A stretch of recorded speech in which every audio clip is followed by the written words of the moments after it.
I lift my voice is lifted. Gifted, I foresaw it and I ripped it. The whole enchilada with a side of avocado. I came down from my fences, desperados. My flow should be sold at low, next to the 2x4s, an electric range stove. The bolts and screws, home and approved. Gentiles and Jews, penning on views. Broken for you, my moment approaching. The coaching, the ocean is waving. The money I'm saving, the arrest I'm evading. The models I'm dating, this cup of mine keep cascading. God has engraved me into the palm of his hand. I'm in the best hands. I be washing Jeezy's dishes, pots and pans. I keep the law of the land. I speak because I can. Legalize blacks, legislate that. Hurry up, please, because a brother can't breathe. Kaepernick kneel, the world stood still. The level of hate was so unreal. I foresaw the end right before the hook. Hating is not a good look. I took from the good book. I feel like a tree planted by a river brook. Let me cook them surgically with this sword. Will put my vocal cord itching to release the source of my peace.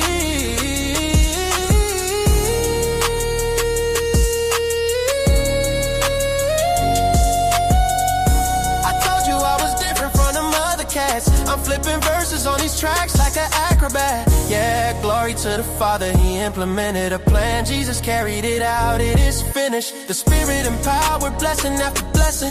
We win this, we win this. My spirit smile. We win this, we win this, we win this. My spirit smile.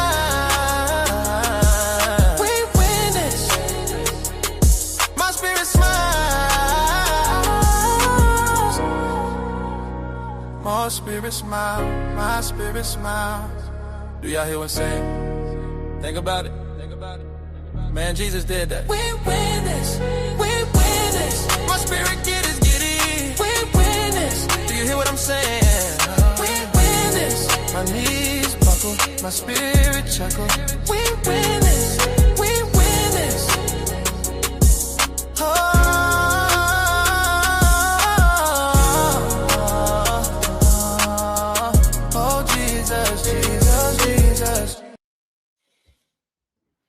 Hey, what it do, y'all? Shout out to the goddamn chat.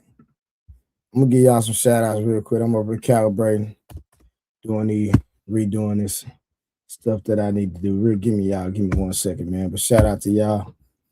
I'm gonna go ahead and drop the link, man. I ain't even tripping, man. We're gonna pull up real quick tonight, man. It was good. It's Friday. And I feel it's right.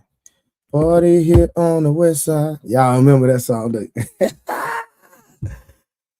Let me see who all in the goddamn chat, man. Hold on, man. Let me go back up, man. I'm missing people, man. Shout out to everybody, man. Make sure y'all like and share, man. You already know the real gonna stay real and the fake gonna fade away. You know what I'm talking about? The Shasta speaks. I'm already here. Like it before you like it. Smash and share the button. Show. Let's go. Hey, man. Shout out to the Shasta and his wife for always supporting the channel, man. We appreciate y'all so much, man.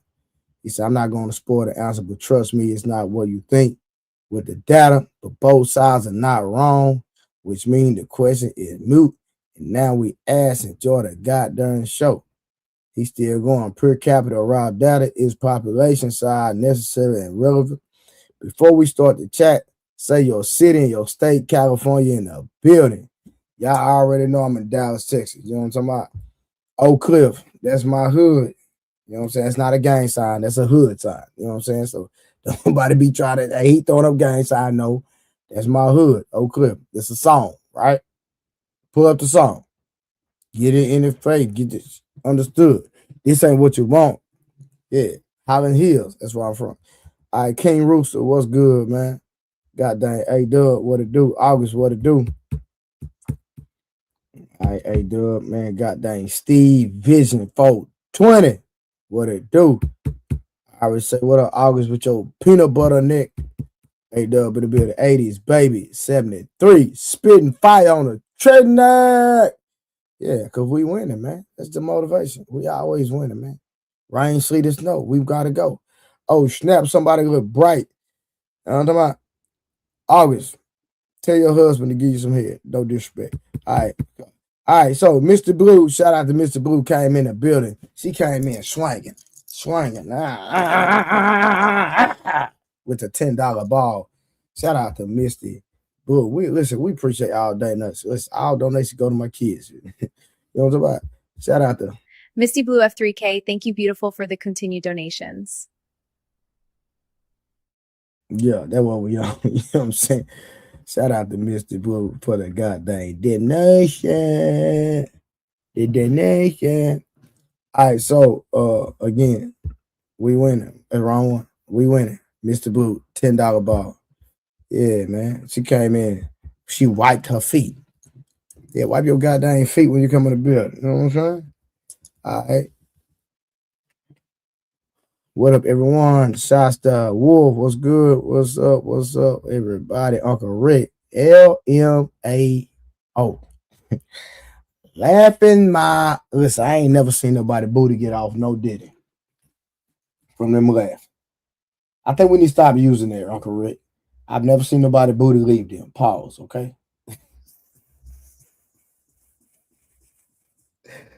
Who came in laughing my out like your booty gonna leave you? Pause. No diddy. It ain't going nowhere, even if you laugh. All right. Yeah, I'm on one. Here, bro. Shout out to Champ Talk Reactions.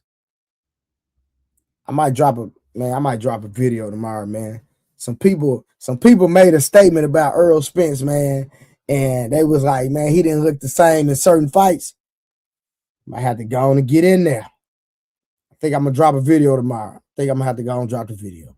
It was a white guy who was like, man, he didn't look the same when he fought. He was having a conversation with Sean Porter, and Sean Porter was like, he got the best version of Earl Spence. And this white guy said, no, you didn't. You didn't get the Kell Brook Earl Spence. You didn't get the Lamont Peterson Earl Spence. Why? Yeah. I think I need to respond. It's time for me to come out the closet. When I say come out the closet, but hey, how y'all doing? Hey, it's me. How y'all doing? Yeah, I think I'm gonna go and do a video responding to the white guy and Sean Porter. Yeah, Sean Porter, you didn't get the best Earl Spence. It's a goddamn recipe missing out the Kool-Aid. Huh? Yeah, we on that. Summer, how you doing? HBEPA. What it do? My guy, Uncle Rick. Talk reaction, talking to Uncle Rick. Like he know him. But I guess he doing it in the YouTube streets. We know each other. Angel Earth Love, how you doing? You be on YouTube all day and everybody comments. I'll be seeing you. I'm just letting you know. All right. August, need to go give her husband some head. Okay. Straight up. All right. So bless the man. All right. Tap Talk reactions. Y'all I'm on one today. Baton Rouge in here. Listen, I'm not going to Baton Rouge. I heard Kevin Gates and NBA Youngboy and Fredo Bang. That's enough for me. I already know what's going on. Bang, bang, bang, bang, bang, bang. And I ain't talking about Pops on Friday either. Bang, bang, bang, bang, bang, bang. Yeah. Walk while. What's it? Walk while was you look at Hannah. I don't know what that means. I did study on body count. Hold on now. I did a study on body count we were talking about last night, and the numbers are so different than what we discussed. Summer, listen, we can start off with body count. So I'm gonna hit the goddamn link and pull up. Let's talk about it. You know, we always, I want to hear from the people anyway. Anybody can hit the link and pull up. Wait, what? You heard what I said, goddamn August. You heard what I said. All right. Less than 10% of women have over higher body count of 15. So I'm gonna hit the link and pull up. We're gonna talk about it. Did T.I. versus 50 tonight? T.I. put belt. Hey, Uncle Rick, let me tell you something. Matter of fact, Uncle Rick, I already pulled it. Hey, Uncle Rick, let me tell you something, brother. You say T.I. Ooh, I need to put my goddamn charge on. Hold on real quick. I'm tripping. I ain't got my goddamn. I ain't charged up. I'm tripping. Uncle Rick, can you hear me? Yeah, StreamYard bugging, bro. What's the problem? Bro, StreamYard been tripping for the last 2 days, bro. Bro, hey, listen, hold on. You said, bro, let me tell you something. What's up, bro? Bro, that nigga 50 Cent is calculated, bro. I know, but I'm talking about. We did the versus battle tonight on Twitch, and T.I. put belt the ass to 50. Oh, somebody played T.I. song versus 50. Yeah, the playlist up on my community tab if y'all want to check it out. T.I. put belt the ass. I'm gonna have to check it out, man. Yeah, I need to get on Twitch too. You know what I'm saying? I got some things that work. Like this panel stuff, cool, but I'm bad, bro. I'm finna take my Man, you already know what it is. Ain't no need to talk about what's going on. on. I'm just saying I'm finna take to a whole nother level, bro. Yeah, man. Because you know what I'm saying. You know, I'm finna be 45 in May, right? Yeah, you know what it is. You got this. No. I'm telling you what I'm finna do. I'm telling you right now. Okay, I'm listening. So what I'm doing, I'm finna get back in shape, right? Yeah. So what I'm finna do, I'm finna go around racing dudes 20 years younger than me.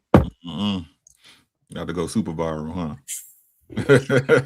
What? Man, I know. Listen, I know. I'm telling you, bro. I still do a 4.540, bro. I ain't got no doubts, bro. Let the ones that don't know. I ain't got. I still do a 4.540, man. I'm finna go around, but listen, what I'm gonna do is like if dudes beat me running, I'm gonna pay them. But if you know what I'm saying, so you know, yeah, I'm telling you, I'm finna go crazy. I'm telling you, I already got to get the camera crew, everything. We finna go crazy. Yeah, like man, this old nigga out here whooping y'all. Yeah, man. I know how to whip, but I'm, you know what I'm saying. Yeah. All right, shout out to goddamn Wolf Tickets. That nigga ain't Wolf. What's up, boy? Wolf Tickets to the good brother Trey and the family. We gonna always figure a way out to make moves. Like life is what you sow. Make it great. Y'all appreciate that, young man. August is such a mess. She said y'all still listen. Yes, good music is good music. You got 8 kids and you still fucking. You know she pregnant. Yeah, I seen her on the show the other night. I was lurking. Like, listen, it ain't nowhere in hell you supposed to have that many kids and you ain't a millionaire. God, hey, y'all gotta pass down generational wealth. You gonna have that many kids, man. Listen, look, bro, when you take care of kids the right way, it's expensive. I don't know what nobody. Hey, you take care of them the wrong way, they're expensive shit. This money you got to spend regardless. I don't understand what people don't know about that. You know what I'm saying? I sent you a message on Instagram. You send me a message on Instagram, bro. If I missed it, send it again. My bad, bro. Man, August out here catching them things. Shout out to y'all though. Do that thing. What y'all going for 10? Boy, that's crazy. She 40 plus, but I ain't finna go there. She got Auntie be in your business. Shout out to Auntie. Shout out to her and her husband. You know what I'm saying? They always on the panel supporting. Hey Trey, what up, chat? Happy Friday. All right, the average body count for women is 3. No, it's not.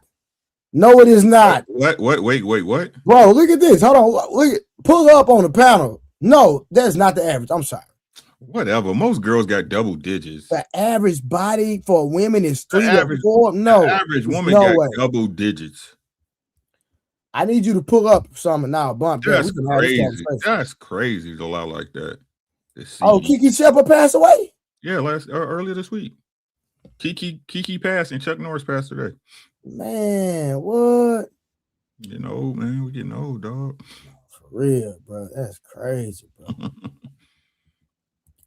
I seen a post that said Chuck Norris ain't died. He's currently battling death and winning. That's But people ain't worth 2 cents, boy. I swear to God, bro. Goddamn K Clarity, what up, baby? Hey, yeah, what it do? Yeah, K. They trust the CDC the same way they trust the government when they told you go get that shot. You see what I'm saying? I be messing her and her husband name up every time. She be getting on me. Auntie say it Trey the chew stuff. My bad. I be messing her husband. Hey, she going to war for her husband. I don't even blame. My bad, y'all. But hey, they always support. You know what I mean? Yes, sir. How was your week, man? What you get? You get anything done this week? Man, but you know my mama died last Friday. Yeah, I'm sorry to hear that. My condolences, bro, for real. I prayed for you the other night. You know, man. I appreciate that, man. It been up and down, bro. I can't even trying to figure it out because we know we got a family. Like my mom whole side in Houston. You know what I mean? I'm in Dallas. So we've been trying to figure it out, how to, get everybody up here on the same day. But I think we pretty much got to figure it out. Okay. You know what I mean? We had, she didn't even have the proper insurance, so we had to pay out of pocket. That's a whole nother conversation. Yeah. You know what I mean? But thank God we didn't have to do no GoFundMe, none of that. You know what I'm saying? Come on, man. You know, shout out to, you know, we taking care of shout out to you. Yeah, y'all being some responsible adults. You know what I'm saying? Serene Lemonade, what to do? I know Serene in real life. Didn't even know it. She was on she sent me a text message, say, that's me. I say, God dang, girl, I know that was you. You gotta be careful in these streets, Uncle Rick. You never know. Boom, that's how it happens. Right, send me a text message. I say, what, girl? I've been knowing you so long. JT, what to do? Wolf, man, talking about Cap. Nigga, you lie every day, nigga. Mm-hmm. Shout out to Wolf. Said, there's no such thing as patriarchy. Goddamn, here for the tea. Here for the tea. Bring your baked potato head up here on the goddamn platform. Yeah, you talking about? I'm waiting on Summer. Why Summer? Right, hey, right. Why she ducking? She ducking smoke, bro. You know what it is. She ducking rent. That's what she doing. She waiting for her husband to go in the room. She ain't fooling nobody. You gonna lay down, baby. She ducking rent. She ducking rent. She ducking rent. You gonna lay down, baby. I will beat ISO speed.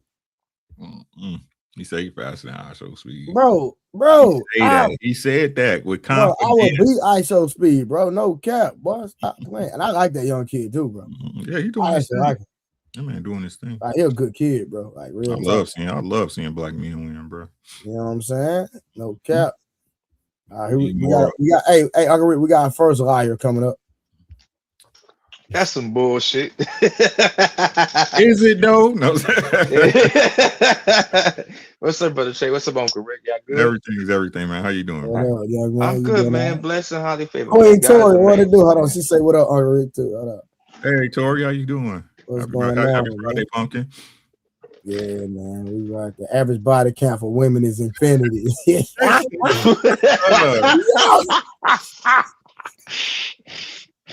Yo, that's crazy. Said infinity like a bug. That's crazy. Cap, and that's like saying a door don't get open a lot. That's crazy. All right, True Wins always says, Wolfman, I seen you trying to check somebody on the panel.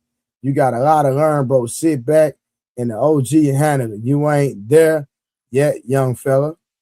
Oh, you got me fucked up. I'm 38, not 28. You got me fucked. I've lived through a lot of shit in my lifetime. Leave me alone, respectfully. You don't know me, I don't know you. Let's just keep it on YouTube. They might know you, bro. Hey, can't know me. Somebody was in the comments that nigga I know personally didn't even know they've been watching this show for a minute, and she sent me a text message and said her YouTube name. I'm like, oh that's you. Oh shit! Hey, man, you got to be careful, boy. You don't know who know you in the goddamn YouTube street, bro. Nah, you're right. You're right. Look at this man, Uncle Rick. Look at this. Nigga Tori said, Lord Jesus. Bodies don't start. Okay, keep lying. Well, that's sad. Man, your first is your first. Power woman exception. Power woman exception. How you doing? It must feel good when they lie. I bet you it feel good when y'all be lying, don't it? Hold on. Well, she ducking rent. She said I was on the panel till 2 a.m. I got right into work. I haven't not slept since Thursday, 3 a.m. I'm tired. Oh, she ducking Rick. That's all. That's an excuse. Because guess what, Uncle Rick? She in the comments now, so she lying. I understand it. The fact that she in the comments lets us know you not that tired. Right. Thumbs working like a motherfucker. Hold on, Trey, stop it. You not being speed. That's crazy. Women were delusional. Do they know who you are, sir? No, they don't know who I am in real life. They don't know, bro. That's crazy. They didn't see it. They don't know. They don't know, man. They don't know. It's all good. Crazy. Yo, what show was that, Trey? Good Morning America. One of them shows you was on the show with the lady that was interviewing you. I show. Come on now. What's your fast time? My fastest 40 ever in life is a 4.3.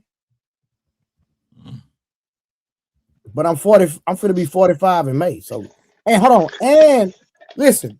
And I don't even hit the track. I don't do no track training. But I'm finna start training. I'm finna get back on my. I'm gonna start posting for y'all since y'all think I'm playing. I'm gonna start when I start doing my training. I'm gonna post on it. Listen, I'm gonna post on the Trey True Teller show. So y'all can see me working out and training the real. I'm gonna start hitting the track and start by doing my speed training. Watch. I'm gonna line that nigga ISO speed up. Give me a year or two. I'm gonna line them up and show them what the real work like. Yeah, y'all talking about y'all playing game, boy. I'm like that for real. They don't know who they messing with, bro. Hey, Nick, the skinny guy, what it do? Like nigga don't even understand how many push-ups I can do. Like how many goddamn like muscle ups and they ain't seen Trey doing the plank. Like the body was straight. Yeah, I seen that. I'm like, okay, big bro. Yeah, stop playing. Yeah, stop playing. I see. I'm him. Nigga, stop playing, boy. Hey, Clarity, she said, chill out. You older. Hey, stop saying that. We know who you are in real life, sir. You ain't beating speed respectful. That's cool. That's cool. That's all right. I still feel like 22 years old.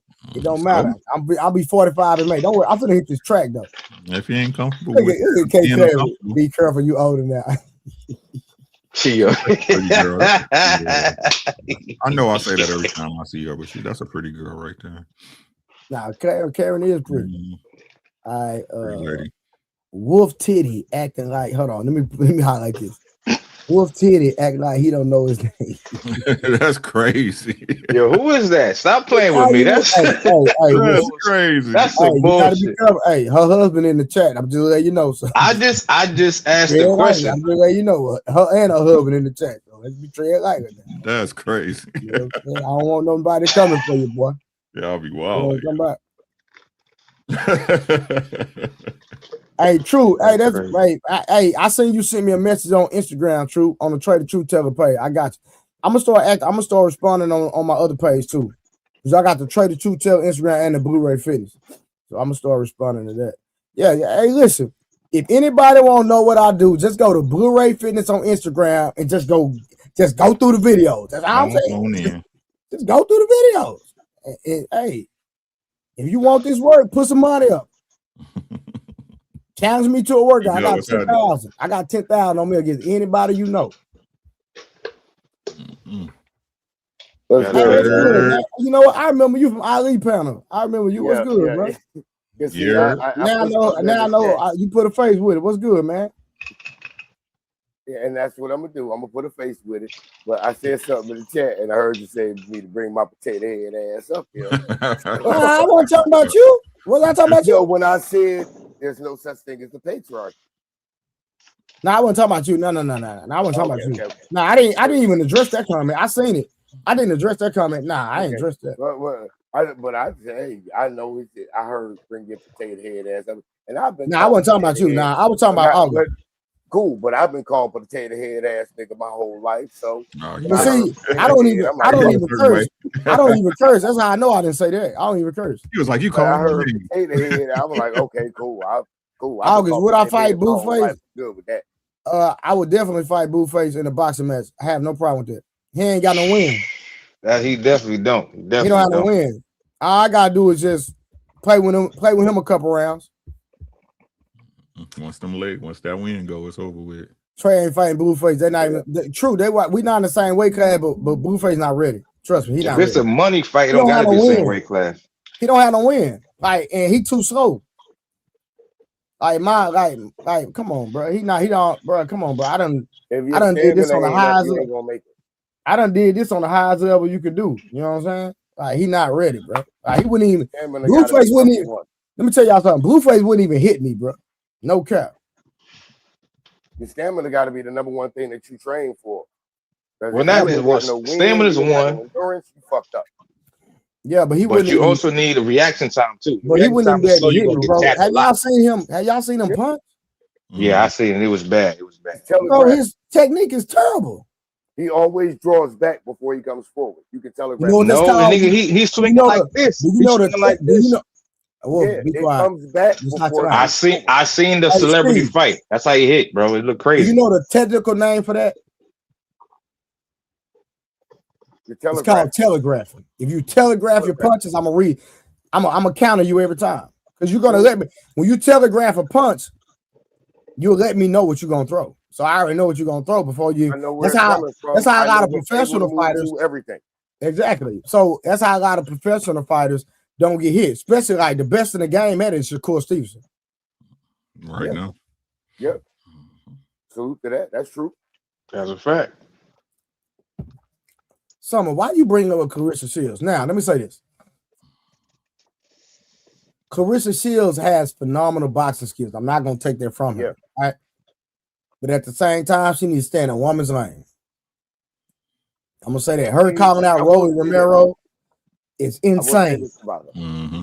As far as that man got real knockout power. Make the fight. That's what I said. You make the I fight. will say this. That's a bad idea. That's a bad idea. Don't make that fight.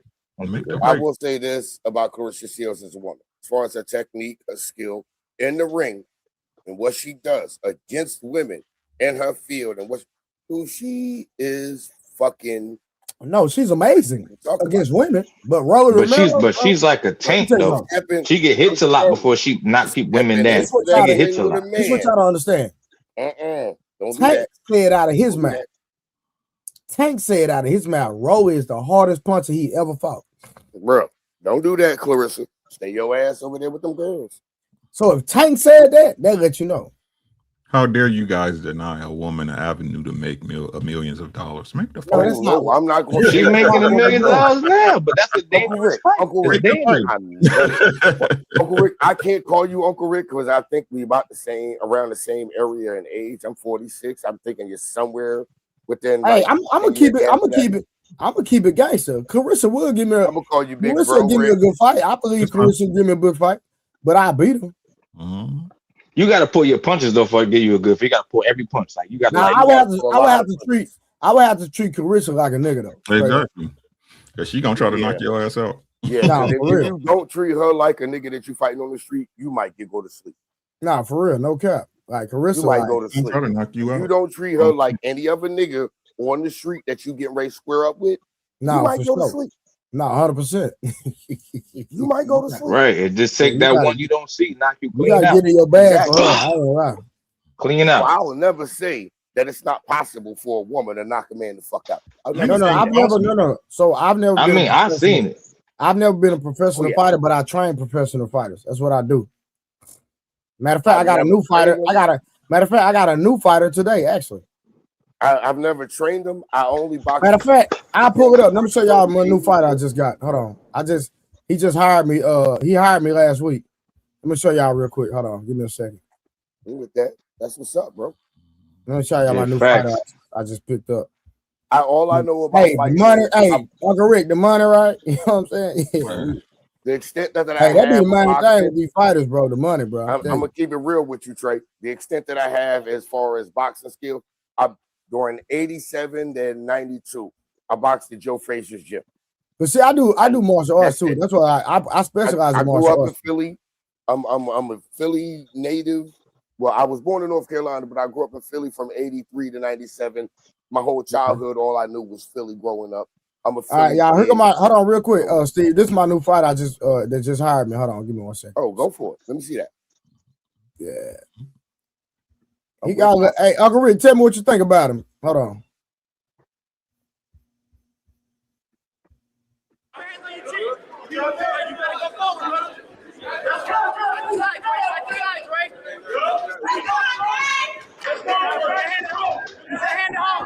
Which trunks, the black or the green? No, the Arab. Yeah, Arab. Okay. That's the green and white trunks. Yeah, the white trunks. That's my new fighter. Okay. How tall is he? He like 6'1", 6'2". Mm-hmm. Okay. He at 154. Yeah. Side to side, bring your knee. That's it. That's it. You gotta throw some back, though. You gotta go forward, brother. I'm waiting. I like his footwork in his form. Now you gotta wait. You're testing the power, see what you can take. Yeah, I like the way he keeps his distance to try to maintain that arm reach. Bend your knees. Bend your knees. Keep your knees, man. Keep your knees, man. Oh, no. I like the way he tests his distance. Cincinnati out. Oh yeah, he could tell bro is scared, so he's walking down. He's walking him down now. Yeah. Play, you got Yep, he just felt the power. There you go. Right there, Trey.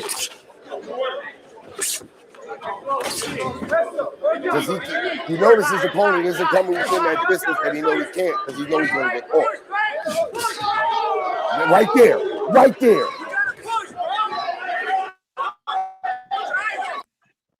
Yeah, it's over. It's over. It's over. Oh yeah, it's a wrap.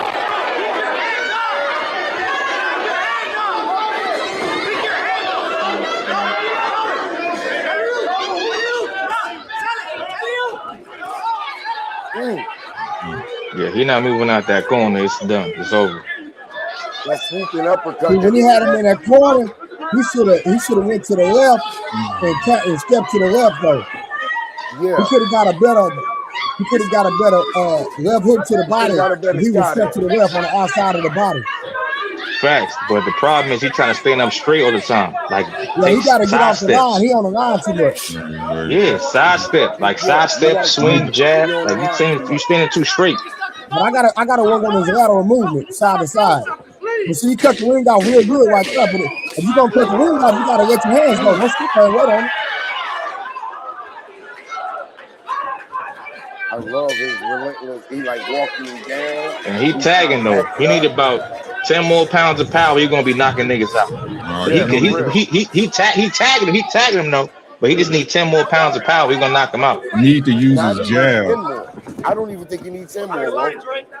Give him the lead. Yeah, he don't throw a jab in there, Rick. He needs to use his jab every. There you go. He now using it. He's got there you go. Jab enough, but he's been using the jab, but just not using it properly. Using the jab a little bit too much. Everything he do need to come off the jab. Everything. He's underutilizing his jab. Especially with the length, with the arm wrench and distance he can create. So he need to go back to the jab. Don't fight his fight. Exactly. Get it out there. He's waiting too long. Get it out there. Get it out there. Let him know. Let him know it's there. Is his last name pronounced Alamati? That's it, right? Yeah. There you go. Hey, when he do that, he supposed to jump on him though. Yeah, he's supposed to. Get back on the jab. He can just get back on the jab. I'm telling y'all. He about to get clinched again. Watch. He about to get clinched again. At least go 2 or 3 of them to gauge distance and where the opponent might jab where it's at. I'm telling you. See? Pick it out there. Pick it out there. You go. He ain't even ready for the jab. Because he's not throwing it. But when he does throw it, it catches him. That's right. That was a nasty right. Yeah, that was a nasty right. There you go. 1-2 again. But see, there you go. He back in that corner. He been in 3 corners the whole fight. He been in 3 corners the whole fight. I don't like, hey, Uncle Rick, I don't like how he watches his work. When he do a good punch, he'll sit there and watch. Yeah, he's taking pictures. I don't like that either. He doesn't, once he gets that shot in and he gets that hit, he doesn't go in for the attack to actually put him down. I need to see that from him. Get back on the jab. He only throws 1 punch at a time. He throws 1 punch at a time, too. Instead of throwing multiple. Like, bro, throw like 2 or 3. More than one, it's only 3 at the most. And then he stops and waits again.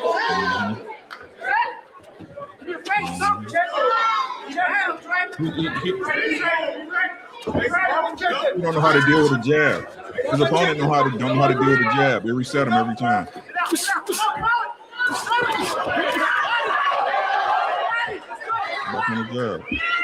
His opponent too big. Pause. Like he just working out. He's not even like getting better than him. Like it's too big. Like boxing not all about being the biggest nigga. It's about keeping your stamina. The bigger you are, the less stamina you have. That's not true. Brother Lindsay, I would have to. Guys are not about stamina. Yes. Members have different. Hey, he made a big mistake like that. Yeah, I saw that. He threw street. That's the same thing old dude did against Tank. Oh, yeah, there you go. There you go. His opponent can't stop a jab, though. He gets reset every time. If he need to keep that jab in his face. Jab more in this fight, his opponent would have been out of it a long time ago. Yeah, I just picked him up today, Uncle Rick. Yeah, so you see how he threw them 3 straight right hands when he had him hurt? Yeah, he could have easily got. That's the same thing old boy did when Tank fought. What's his name? Leo Santa Cruz. Exactly. Yeah, Santa Cruz. Remember, he threw 3 straight. He threw the same shot 3 times, and Tank knocked him out. Yeah, man. He got, man, especially in that type of fight. His stance is good. He got good movement, but he got to control that space. He got to control the space. And a tall guy, you always want him to develop his jab and use his jab against a shorter fighter. It just makes the fight easier. Yeah, he got that body like Bivol. What's that guy named Bivol? That beat Canelo. That tall cat. Bro, like he got a chance to be like Devin Haney. Like just jab. Listen, If you don't have to throw extra punches, don't throw them. Don't Like, do it. make the fight easy. You don't listen. I said right then, what I seen, his jab was underutilized. That's called No, 100%. and a fight. Like, this what Earl told me when I was training Earl. I don't get paid for overtime. Nobody do. You know what I'm saying? It's not like a job. You don't get paid for overtime. So you got to go and get him out of there. You know what I mean? So, like I said, once he specializes and he get that jab like where he need to be, sheesh, he gonna be a problem. You know what I'm saying? Oh, yeah. He at 54. I want to get him down to 47 though. He got a good foundation though. Foundation solid for sure. Mm-hmm. I want to get him down to 47. We're gonna try to get down to 47 eventually, but because I talked to stance and his footwork as he moves, like you said though, Trey, you got to work on that lateral movement because that forward or backward movement, that lateral. He stays on the line though. He stays in that straight line. He's on that line. And that's why Trey said he got to work on that lateral movement so he's not stuck on that line and just he switches the line up every time he moves. But you know what? A lot of boxers do that when they don't respect the power of the fighter they fight. When they don't respect a fighter's power, they just like, you know what? Let me just come straight forward. There, yep. You know what I'm saying? Just walk him down. That's what he was doing. He didn't respect his power. That's why he was doing it. So, and apparently he had no reason to do it because that dude ain't come with him. Yeah. I think that dude was just way too stocky. He was just way too muscly built. So if your arms, if you work out a lot, and you work out a lot with weights and shit like that, and your muscles is too tight, they shrink your arms up. So now your reach is shorter now. So when your reach is shorter now, you cannot punch how you normally punch because now your muscles are so big, your arms are short. So that's why you got to work out with the weights because sometimes you got to stretch too. Stretching to help prevent all that. Sometimes you can do extension workouts with your weight to actually so that your reach doesn't shorten. Because sometimes, like I've watched my brother sat there, his arms got big as hell, but the only thing that kept him his distance not shortened up is he would sit there and just take those same weights and just throw punches until he could throw all the way through. So he never lost his extension on his punches. Yeah, I was like, nigga, I used to tell him, you trying to kill somebody? I used to see the back of his arm, and Trey, you know, that horseshoe right there on the back of it. Yeah, I used to look at him, and it was so solid and so defined. I looked at my brother. Now, I can beat him because I was a grappler. So, no, you can throw that punch. I'm going to lock your ass up, and I'm smaller. My mom gave birth to 5 boys in 7 years. I'm the runt of the litter. I'm number 4 out of 5, and even my little brother is bigger than me. So I'm quick, nimble. I can lock your ass up. So I can beat my older brother. But I've watched him. Dude thinking, oh, he a big and he's and what? And I'm standing right next to that hand and never seen that move, but yet I just watched dude drop, and I'm like, what? And then I see somebody, hey man, you see the video of that shit? No, show me. Oh damn. He went full extension and I watched this whole dude, like the whole top of his head didn't move, but all this down here shifted. And then dude just dropped. And I'm like, watch the whole top of his head never move, but everything from here down just shift, and then he fall. Now, Trey, so boxing is a true gladiator sport, though. Boxing, MMA, all those sports, karate, Muay Thai, all those are real gladiator sports. If you're not ready for that shit, do not go into it. Hey, that boy Square Bridge say cups in the chat for Wolf. Diabolical. Square Bridge, you kid in hell, God damn. Hey, shout out for 30K for gifting somebody a goddamn membership. Hey, listen, if you have not became a member, matter of fact, I got to do it in a minute. I literally on the channel today, I gave y'all one of my secrets to what I drink every night before bed. So if you're not a member, you did not get the video. I post my health tips for my members. So if you're not a member, you didn't get the secret. And the video that I posted today was especially good for women. Hey, ladies. So like for any women, especially around your menstrual time, for any woman that's anemic, women always talking about how they cold all the time and anemic. So make sure you Go watch the video that I posted today. There's another video I'm going to post. So listen, in the video today, I gave y'all my email and my personal phone number. So any fitness or health tips that anybody want, as long as you're a member, you can call my phone, you can text me, whatever. I'm gonna give y'all a free game just for being a member. You know what I'm saying? JT, what to do? Can I ask a real What up, quick though? question, Trey? Yeah, what's I good? always do All right, this. what's This is your panel. This is your channel. This is your platform. I What's the just word, want to Jay? ask everybody else that's up here. Shit. Are y'all? We all of us like me. We all members, right? Oh, I don't know if everybody's a No, member. I All ain't. right, real quick. So I'm gonna answer I this am. one while I'm live. So K Clarity said, I'm going to try it. I'm cold now. I'm about to turn up the heat. Listen, if you ever cold and you need to heat your body up, drink ginger tea. Cut up some raw ginger, Hey, make Clarity. it into a tea, and then drink it. It'll literally heat your body up. Hey, Clarity. Good evening to you. It don't work for demons though. If you're a demon. Oh, Trey, brother Noomsi asked a question in Not brother. Hold on, Not bro. brother I held that laugh in for a minute. Hold on. but brother Knight. It's just gonna be What's some up, bro? I spicy haven't water. heard brother Noomsi What's since up, the man? Golden Child. Yeah, go to town. My sweet brother Noomsi. Hey, hey, y'all, hey, fantastic pull up. You already know we reviewing you tonight, so you might well go and pull up fantastic. We reviewing Mr. Fantastic. Y'all know Mr. Fantastic was over there with hey, Uncle Rick, hold it down. I need to get off screen real quick. Give me a second. Yeah. Uncle Rick, hold it down. Fantastic. Salute Fantastic. to Pull up, Uncle pull up. Rick. Salute to Wolf. Salute to JT. Salute to my good brother Stu. Peace out. Peace. United. Hey, Good. Knight. Space, It's King, been- space. I've heard all of y'all on panels. Me and Wolf, we've been on the panel together on Ali's panel. So to Uncle Rick, Knight, JT, and even the Trey. This is my first time being on the panel with all of you brothers, other than Wolf. Salute and blessings to all of y'all brothers tonight. Yes, sir. Yes, Thank sir. you. Back, man. Most definitely. Appreciate you. And, Yeah, I and guess- we I know for a fact that Rick and JT know how to turn it up. So let's turn this thing up. If it's any cold in the house, let's just get the conversation started. I made a statement earlier that nobody Okay, could talk to deny. him. Talk to him. I said something earlier, but I think that was controversial. But I don't think we all want to have that conversation. What is it? And my statement was, there's no such thing as a patriarchy. That's a myth.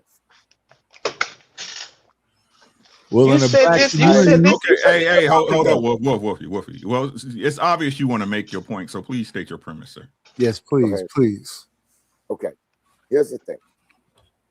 Human society. Hey, you can't smoke on screen, bro. Oh yeah, Right. You can't show it. You get a flag. Human society has Thank always you, worked August. off of dynamic, and I appreciate you saying that to me, Uncle Rick, because I don't want to disrespect anybody. But we've always worked off of dynamic. Let's think about this. You always hear Mama say, "Oh, you want to act like that? Wait till I tell your daddy. Wait till your daddy get home and find out." And you see the fear of God in that child. That's true. I have no argument against that. How many times you sat there and say, "Hey, Dad, I'm getting ready to go with this. That's cool." You always say, "If it's cool with your mama." That's a dynography. That's not a patriarchy. Man makes Is decision. that's how it ran in your house? As long as it was No, cool, no, no, no. Mama, it was gonna happen. Look, here's the thing about it. This is what I say. This is why I say it's not a patriarchy. Because in there, I say man is given the respect and honor of leadership because woman is given the power. Woman sets the rules, man enforces them. That's why it is. That's why you always hear, wait till your daddy get home. Wait till your daddy hear what you done. And the child got in fear. But when you wanted to do something, now I'm not saying that everybody didn't experience it. I'm not saying everybody experienced this. No, it's either majority or minority. Which one is it? Okay, yeah, I will say the majority did not. The majority did not. I'm just stating where we came from to how we got here. We came from a dynography, not a patriarchy. You mean the gynocracy, you mean? Yes, the black community is definitely a so-called gynocracy. It's definitely not you're right. Well, I patriarchal. pronounced it wrong. You're right. Well, I ain't mean to correct you, so my bad. I ain't mean to correct. I'm just saying I know I heard the word before, so I know. I appreciate that. I appreciate that because you're right. You're on the turn. But That's what that is. That is, man is given a respective leadership because woman is given power. The woman is given the power to set the rules of how things go. Man enforces that. So From who? therefore, From who? huh? From who? From From her. God or from who? It is, well, first of all, now if we want to go there, that's even deeper level. Well, I ain't trying to swim. I ain't trying to swim. I'm trying to get your That's point. But it all goes to that because no woman on this earth say that they're safe. There any religion of any denomination where they don't preach, guess what? Man was created first. You were created from man. Okay, but so can you it's already ordained by God. That's fair. That's fair. Let's bring it back. That's what I'm saying. Moving the goalpost. So therefore, man is given. Hold on. Okay. I asked a question, right? So if a woman has power, where does that come from? It comes from the man. The man what? But here's the thing about it. That's why I'm dispelling the myth of the patriarchy. Now, you ask any woman on the planet, where is the one person they feel the safest at? I'm not a woman. I don't know. Exactly. I guarantee you every one of them will say at home in the house. Where they been? Where were they at? They fought to be in the position they in. So why are as men? They didn't fight. They didn't fight for anything. Oh, really? No. Feminism wasn't a fight for equality? No. A demonstration isn't a fight. They were given these things. By other men, by the way. From a man. Okay, so by that very same premise, we were given we were given the right to live. I don't understand what you're saying, but let me give you my premise, right? My premise is that every right that a woman got, she earned it on her back. Where was she supposed to get it from? Where you tell me, because if they listen to what I'm saying. Listen to what I'm saying. I'm not trying to rebut you either. I'm stating my point. Okay. Taking my stance, right? So women believe there's a fight that's been had when the fight was between their legs with this dick. Right. Every single right that a woman earned, she earned it on her back. Right. So who designed it that way? So the men. No, that was a design by God. Who was created first? What is God? Is God masculine or feminine? God is omnipotent. He's not man nor female, right or wrong. He's an omnipotent. So you're saying that God is okay with hermaphrodites and gays and homosexuals, right? Because God is all he's okay with anything. I'm asking. But by that same premise, okay, I'm not saying you're wrong. You're right. I'm not saying that he's okay with all of that. But by that same premise, when people say he's pro-life or pro-this, was it not God that said? Wait. Just wait 1 second. You just said that he's right. So is God a male or a female? Omnipotent. He's referred to as he. Omnipotent means all knowing. That doesn't say you're male or female. I'm asking you a question. So if he's omnipotent, I'm just addressing him as what we know him as male. So we're going to go with male for right now. Now, as an omnipotent being that we, but not later. I don't know how people refer to him then. I'm just saying in our lifetime, he's referred to as a he, so that's how I refer to it. So God has he ever been referred to as a she? Do I know? Before my lifetime? I don't know. But in my lifetime, no. Okay. That's what I'm saying. So at this moment, I'm referring to him, yes, as a he. The Bible says God is he, him. Exactly. And Wolf, it's a thing about an order in the Bible, and it says in the Bible, if you want to use biblical terms, is God. Wait, hold on. No, but hold on, Mr. Knight. I don't want to, Mr. Knight. I know you're gonna say the truth, but I don't want everybody that's not super duper Christ-like and religious or Christian to feel upset. So say what you want to say, Mr. Knight, and then we could just you know what I'm saying, so everybody don't get mad. Yeah, you can be upset, but it clearly says God, man, woman, and child. And it clearly said that God is a man. That's what I'm saying. That's why I referred and said he. You know what I'm saying? Because that's how I know him to be referred to. Okay, so he's masculine then. So God represents masculine, correct? So, okay, and that's where I'm going. Do we all agree? Do we all agree with that? Yes, we agree on that. So, and that's why I say, but woman was created from where? God created man first. Woman was created from man. Yeah, so from a rib. They were already created. So that's the gynocracy that God created. That wasn't gynocracy. God didn't create that. No. If he hold on. Well, God didn't create that. No, so when you're putting it in the terms that you put it in, you make it very complicated. The answer is that man, the most powerful, who's ever the power, that's who runs the goddamn world. Period. Yes. On this earth that we own. So the fight has always been between men. It ain't never been a woman that's out here that's conquering shit. It's always been a man. Women and children have been spoils of war. That's how I addressed it at the beginning. I said God created. Wait. Stu, you gotta let people land their plane. You gotta let people land their plane. Stu, please let people land their plane. Yeah, he good. But this is where he's good. You good, bro. But this is where it gets bad.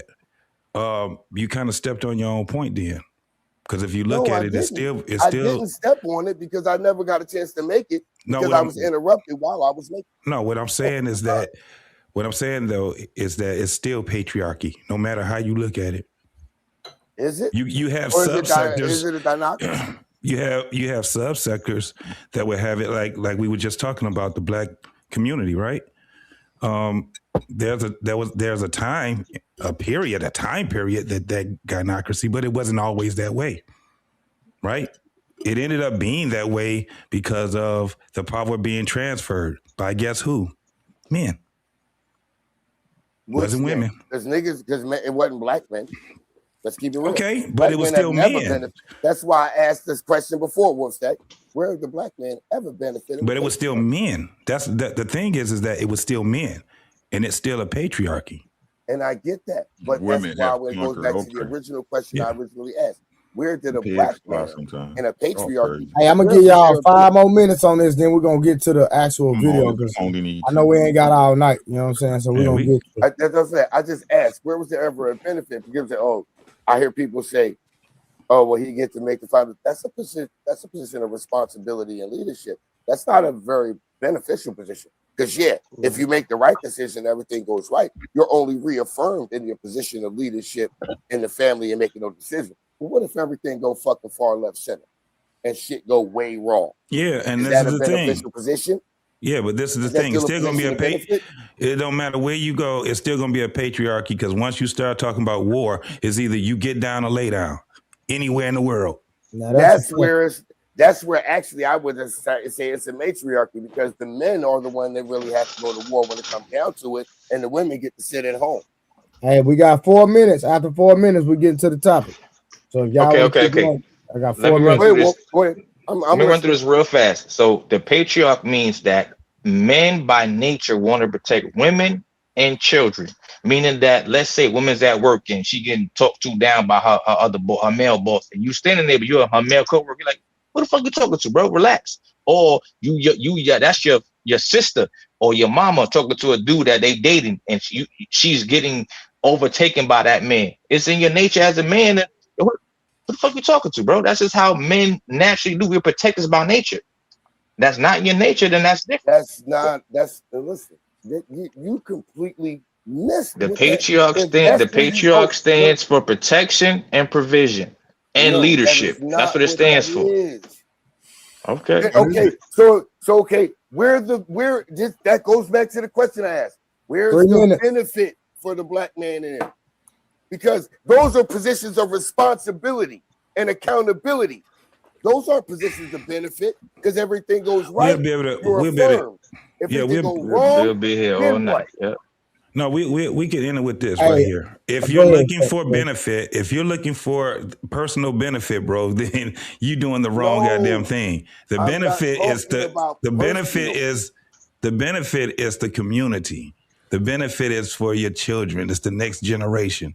You're supposed to do what you're supposed to do and keep things in order so the next generation can follow suit also. That's it. You die after that. Okay. Now, JT, thank you. That is the answer. We got 2 minutes, y'all. We got 2 minutes left. 2 minutes. I can accept that answer, JT. And the conversation is over. I bet. All right, shout out for Mr. Fantastic for being here. I can accept that.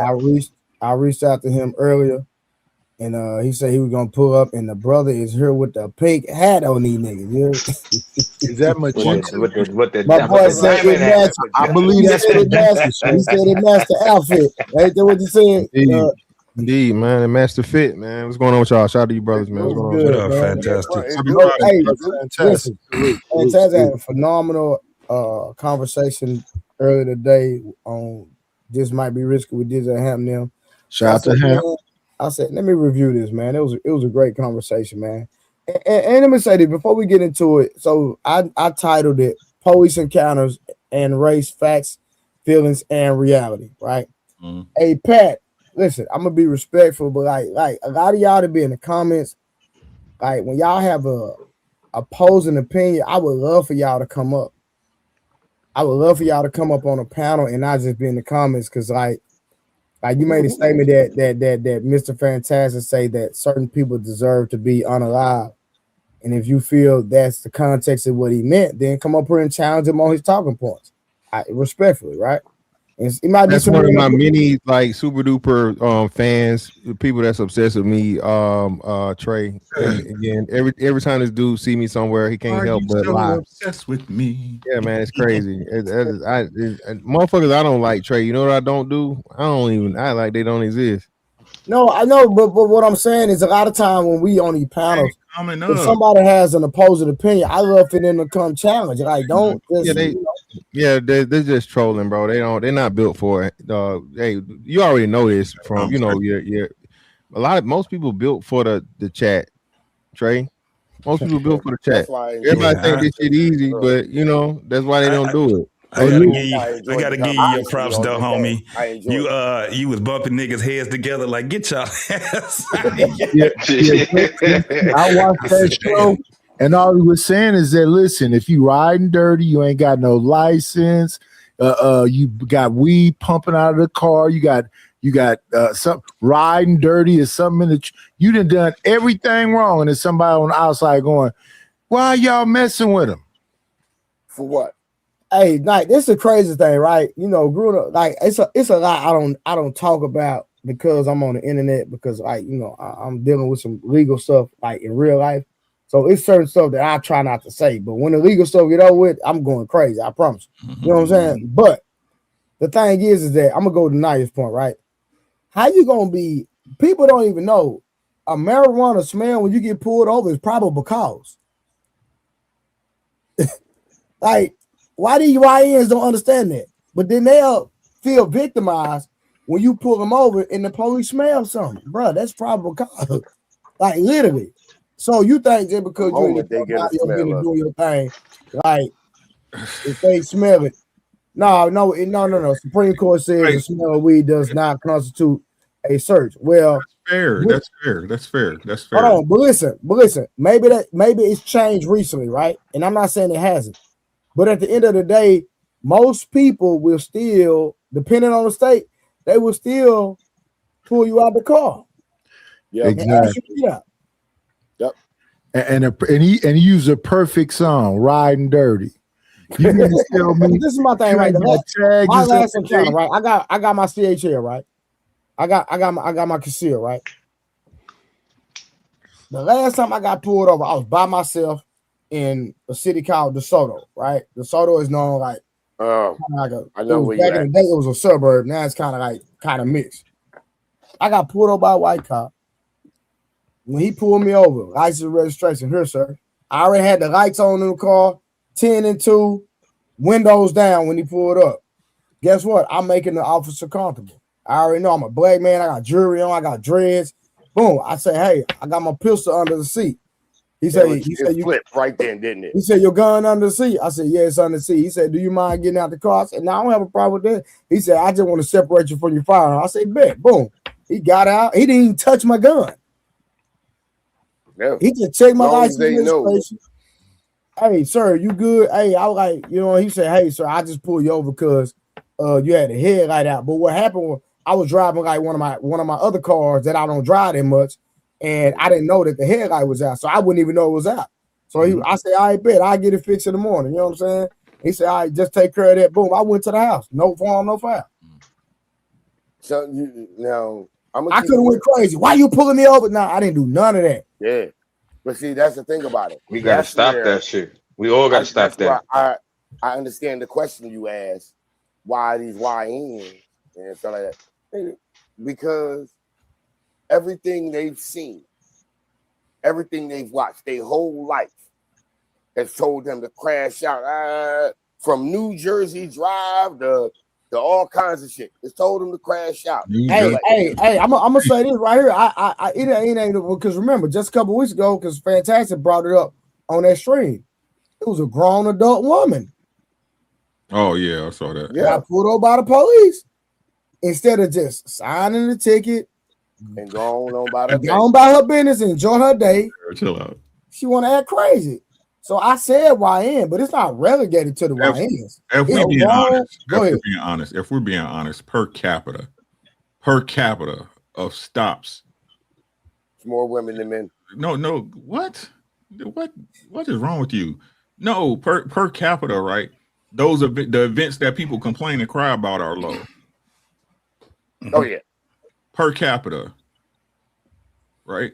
What I hate is people don't ever ask the question like, why your kids always getting stopped? Why your kids always somewhere they wasn't supposed to be at? Mm-hmm. Take your ass home.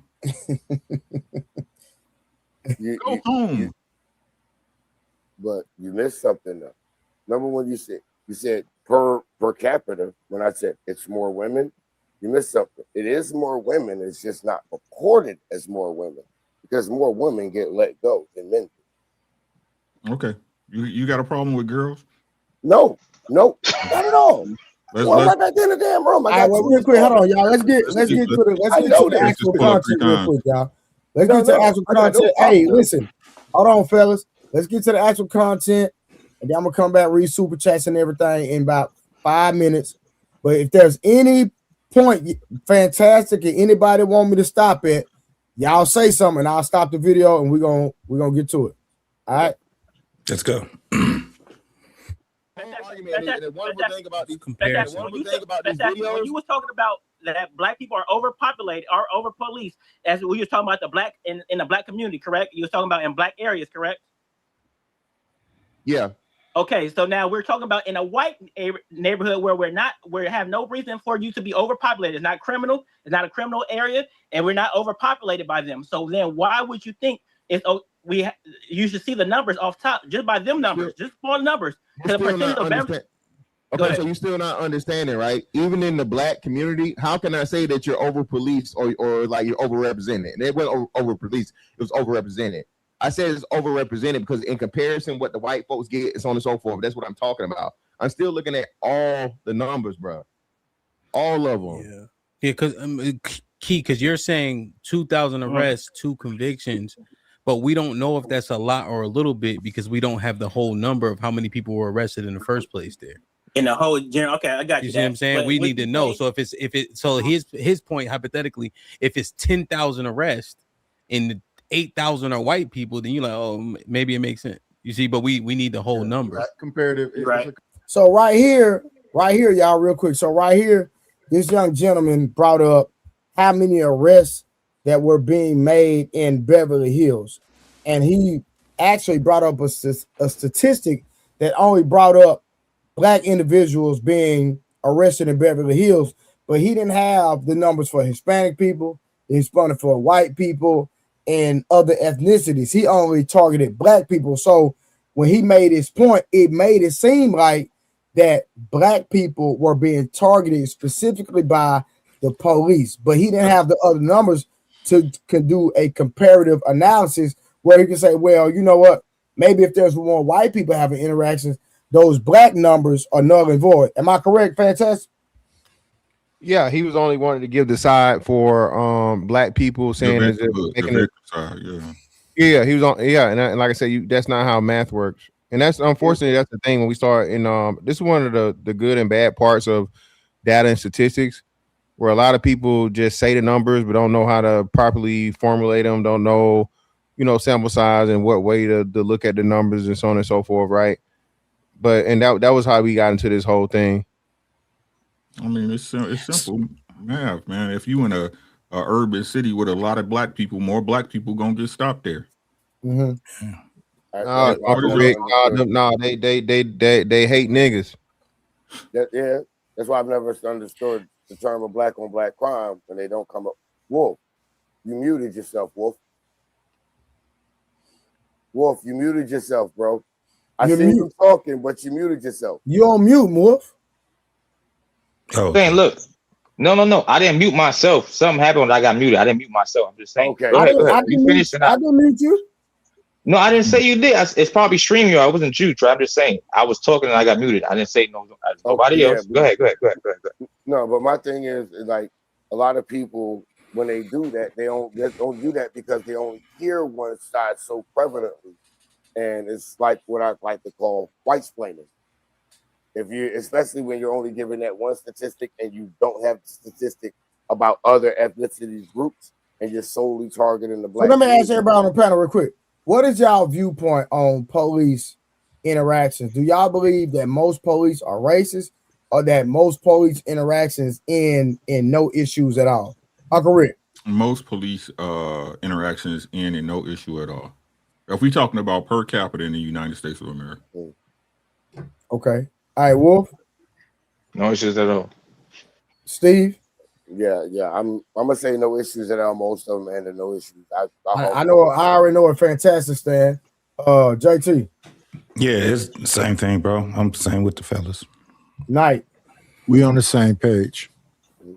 It's a fallacy. It's a fallacy. Like it really is. They just again they want to play victim. I understand it, but that shit don't work no more. Y'all better get up and get out. Shout out to Outkast. Get out. I keep trying to tell y'all, white folks don't give a fuck about y'all. They're indifferent. Exactly. They ain't not even thinking about it. I don't understand. They out here trying to make it just like y'all try. They don't care, bro. But if you try to run into a cop with a car, he might pop your ass. Hey, I'm gonna pop you. He's trying to get home to his family, just like he is. Yeah. You know what's crazy? Like, one of the things I can tell you, like in Detroit, that racist bullshit, man, these be black cops, white cops, and a lot of them be black cops, and they don't play, bro.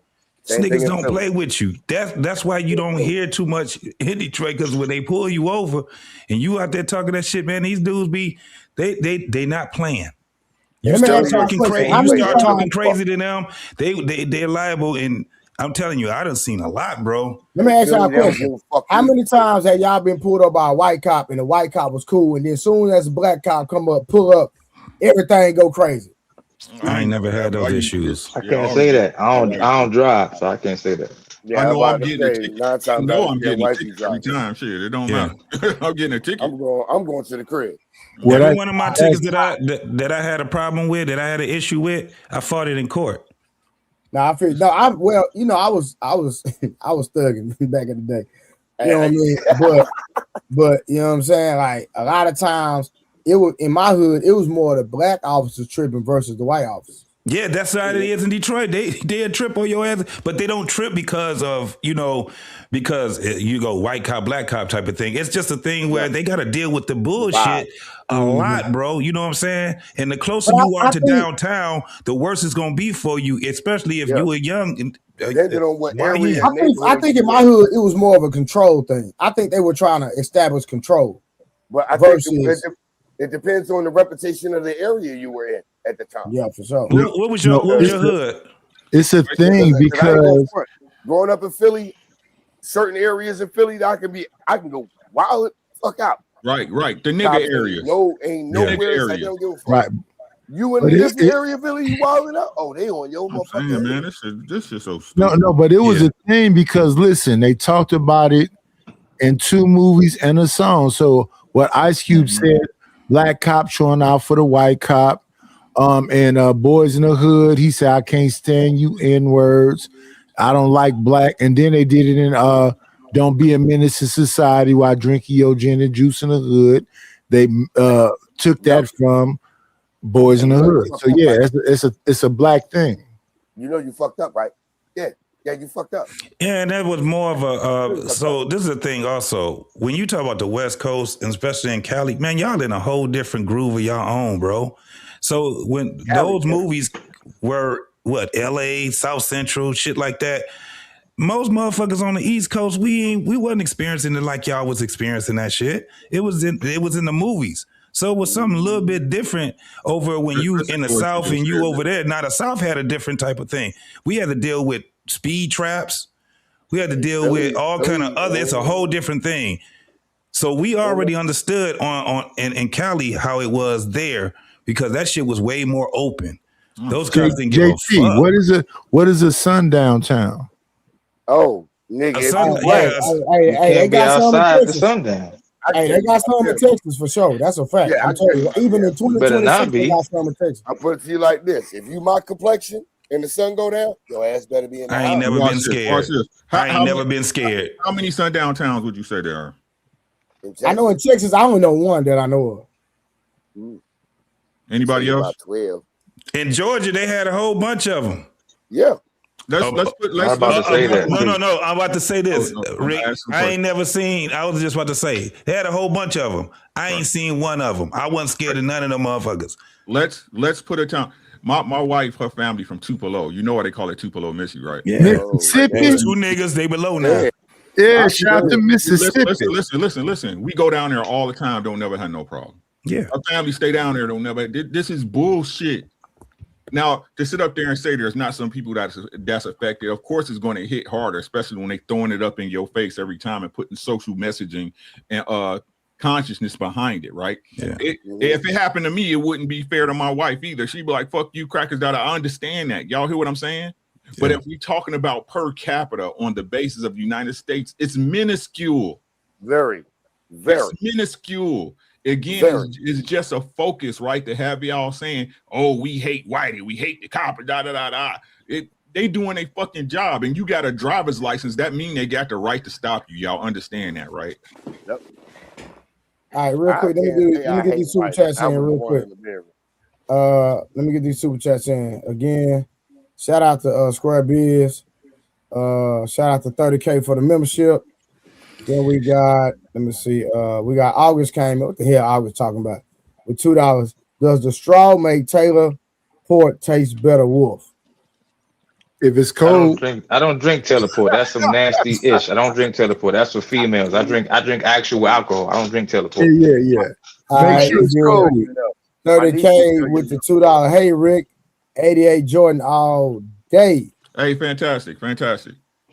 Which Jordan is LeBron better than? Is he better than rookie Jordan, first championship Jordan, second championship Jordan, or Wizards Jordan? First champion. No, we could argue Wizards. That's about it. Wizards, that's on the decline. But I mean, that would still be that wouldn't be a clear cut thing. The only argument you would have would be Wizards. Being that he's still playing at 40, I guess. Right. So it's still 3 Jordans better than LeBron, right? Yeah, more like 6 of them, but I can take this league is soft though. Come on, Mr. Fathead. This league is way soft. Jordan would never play in this league. Hold on. We're gonna do the basketball talk another night. I love the basketball talk. All right, shout out to Nick, the skinny guy with the $100 for the 4th night in a row. Shout out to Nick. That boy did 4 nights in a row, $100 donation. Shout out to him. Shout out to Nick. That boy Nick said, here's another fat one. Great show. Let's keep building. And he gave 5 memberships. Hey, that's what's up right there. Hey, man, that boy Nick, man. Listen, that boy got A-Rab money. Here, I swear. Yeah, he got $9 money. Somebody put in the chat, Larry Bird is a GOAT. I'm done. We ain't finna have this conversation. We Go do to bed. appreciate Close your Larry eyes. Go to Bird, sleep. though. Go to sleep. It- Close your Larry eyes. Bird is one of them ones. Hold on, no, I like Larry Bird. Hold on, I'm not. No, hold on. I like Larry Bird. Let's not Me get it too. twisted. But the GOAT, that's I a Yeah. like Larry Bird too, but the that's a GOAT, that's far stretch. crazy. All right, let's get Yeah, back to that's it, y'all. wild.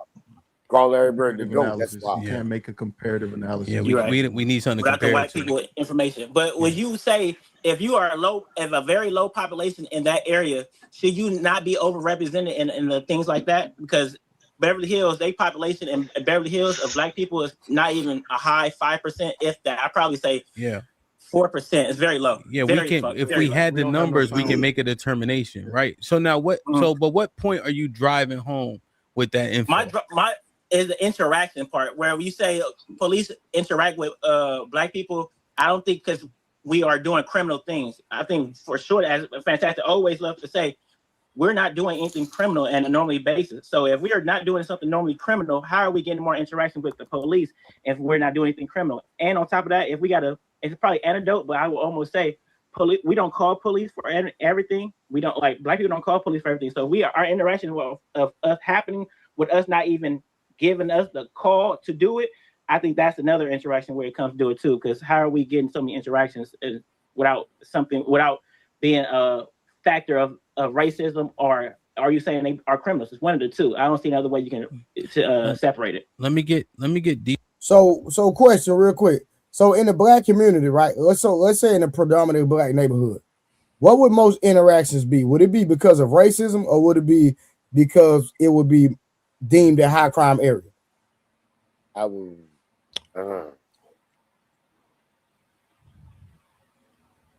Where we at? Somebody was about to say something. I No, would what say city we talking about? in the That's what I'm- black community. Yeah, what city are you? You see what I'm you saying? gotta- So Proximity it's definitely area. matters. Yeah, It that's matters. what I was going to say. It depends on where you at. That's a great caveat. Okay, what city? So it depends on the city, right?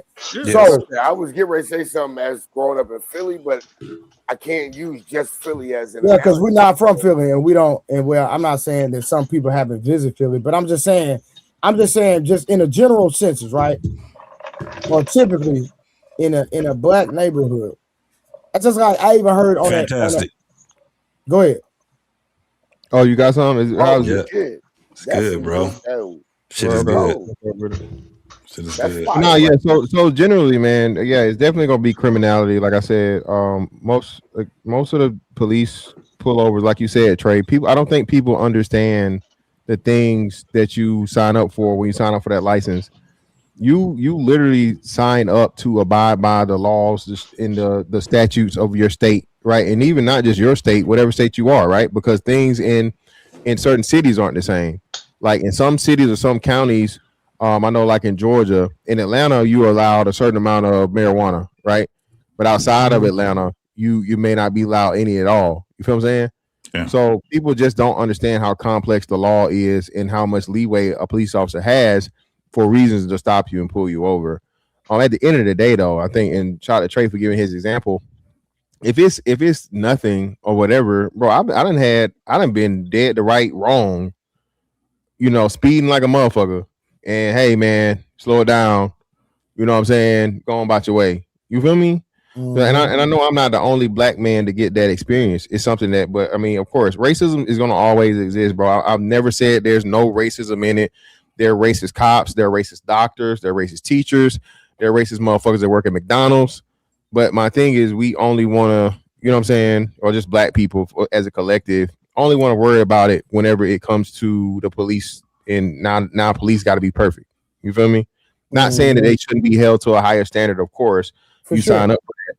But at the same time, people just don't understand all of the variables involved, bro. And they just look, like you said, they look for an excuse to be a damn victim. It's crazy. Right. Go ahead. I just would love for a lot of the people that have opposing opinions. Y'all don't even have to turn y'all cameras on. Just come, let us hear y'all voice and let's have a conversation. I done dropped the link 1,000 times. Right, I would love for y'all to come up. I see the comments, but like, get out the comments and come challenge your perspective. Come talk to people. I was just let the world know how you feel. I was just thinking about something. You notice how, hey, fantastic, JT, listen, right? You notice how that the only thing that stays old is victimization and black victimization and racism, right? Because when it comes to our relationships, it ain't the old days, right? Right. But when it comes to the system and the Charlie on your neck, right? That's always the same, ain't it? Uncle Rick, you said when it comes to relationships, same it ain't narrative. the old days, but the old days is the perspective I was speaking from. Back in the days of 8-tracks and motherfuckers got there. Them days. I'm talking about back then. That's the era I come from, where I've learned the foundation of who I am. Where us men, we literally, I've heard y'all all speak about it. That's the point that I'm coming from with all of my arguments. So watch this. I remember earlier when I was watching the stream and I heard Diesel, we know Diesel is an officer, and Diesel said that white people do a better job at hiding having the drugs and et cetera in the housing. Because see, the difference between the white neighborhood and the black neighborhood, we have trap houses. And then a lot of us be on the block, right? I don't know how it is in y'all, where y'all from. The people, you like, when the dudes be in the hood getting it off, they be on the block or they be in the trap house, or they be both. Nah, I live in New York. Niggas don't be outside at all. Sometimes some niggas be outside. The older niggas be in the on the corner. What are you talking about? No, hold on. I'm telling you this. I said the young niggas be outside. The older niggas that get money be inside the crib, but they be at work. So they come home, get their shit off, and then they go right back upstairs. Don't be outside all day. Okay, so in New York, like YNs, they be out there. Dudes are known for being on the corners in New York. What are you talking about, Wolf? I live here. I'm telling you for a fact what it is. I said the young niggas that don't know better be outside. It's not the point. Do people be on the corner? Do people be on the corner? Yes. Okay, they don't matter if young or old. You're missing the point. It's still young black folks, regardless of whether they're young or old. Question to the chat. When the last time you had a racist experience with a cop? Damn. Ooh. I've never had one. 2017. Because every interaction that I had that was kind of ugly, I was thugging. You know what I'm saying? No. So I couldn't even get mad at him. I was thugging. I'm asking the chat with this systematic racism, and we don't see it, and most of us blind. When the last time you had an interaction? Since it's happening to everybody. We used to have this white police officer named Sarge. He was a sergeant, right? He used to always come on our block. I'm talking about, we outside, Uncle Rick. He pull up, when he pull up, as long as we ain't doing nothing when he around, he no harm, no foul. He said, I know what y'all doing. You know what I'm saying? He knew what we was acting. Because he see the traffic. But as long as he on the block, we be like, Sarge, we good. He really cared about us. No, for real. He really wanted us to get out the way. But we were gonna do what we was gonna do. You know what I'm saying? He knew what he was gonna do. What'd you say? He knew what y'all was doing. He wanted y'all to get the fuck out that bullshit. No, for sure. No, he cared about us, bro. No lie. I'm not even gonna lie. He really did. You know what I'm saying? But we weren't trying to hear nothing. That's all we're talking about. It's real rare, and I'll say this, in black communities where you hear stories of young black kids talking about, I ain't got no problem with the police. That motherfucker tried to save my life and kept me out of bullshit. It's real rare. Bro, listen. It's rare now. It's rare now. I'm gonna tell you something I seen with my own eyes, bro. I'm gonna tell you, there was an incident where there was an aggravated robbery, right? And so the police pull up on our block. When the police pulled up on our block, somebody had some hard on. You know what I'm talking about? They had the hard on them. They're like, hey, we got it. Woo, woo, woo. Another police officer watch it. Another police officer that knew us pulled up. So when he pulled up, he seen who it was. He was like, I know these kids. So that police officer put the stuff on top of the car. Now they booking everybody for the, the arm, the aggravated, you know what I'm saying? The aggravated or whatever. So boom. Drug charge going. No, watch this. Come to find out, when they get downtown, boom, the only case they got is the aggravated R. Ain't no. So we was like, what happened to all the work? It's gone. The police officer that knew us pulled up. He took it and got rid of it. Dumped it. Said, look, you want to know why? Y'all niggas got. Hold on. Listen what I'm saying. He could have charged us with everything. But if the police is so bad, why he didn't? I'm talking bro, when I say we dead to the wrong, we dead to the wrong. Dead to rights. But Trey, that's what I'm saying. So Trey, stories like yours, right? Even on that, when street dudes, you know what I mean, niggas is out here in the trenches or whatever, moving how they moving, and it's a cop, like you said, that look out and they don't hit you with the fucking book, right? Or you get caught up in some shit, and let's say you holding the fire, and they just take the fire. Yeah. Right. But according to niggas, none of that never happens. Right. Nah, it does. I can't say it never hey, because according to the majority of these wonderful black Negroes out here, man, it don't if happen. a cop waiting for law-abiding citizen black people coming straight from church in a minivan with their wife and kids to pull them over, bumping yank them out. Bumping Yank them out. Suits on and they usher gloves on. That's what these niggas think it is, bro. It's crazy to me. And like I said, what be so crazy, Trey? We all damn near 40 or 40 plus, bro. Yeah. These 40-year-old niggas is just as old as live. Trey, they ain't never been locked up. But they ain't never seen handcuffs. Ain't never been put in no handcuffs. Ain't never seen no handcuffs. And according to them, the police just so racist, waiting to lock a nigga up. He get put in handcuffs, came to court, testified for me, and drove me the fuck home from the court. I said, nah, I don't know what y'all talking Trey, about. I'm gonna let you go a little bit further into the video before I ask. I got a couple of questions, but I want you to go a little more into the video before we get deep, because I got some questions. I got it. I bet.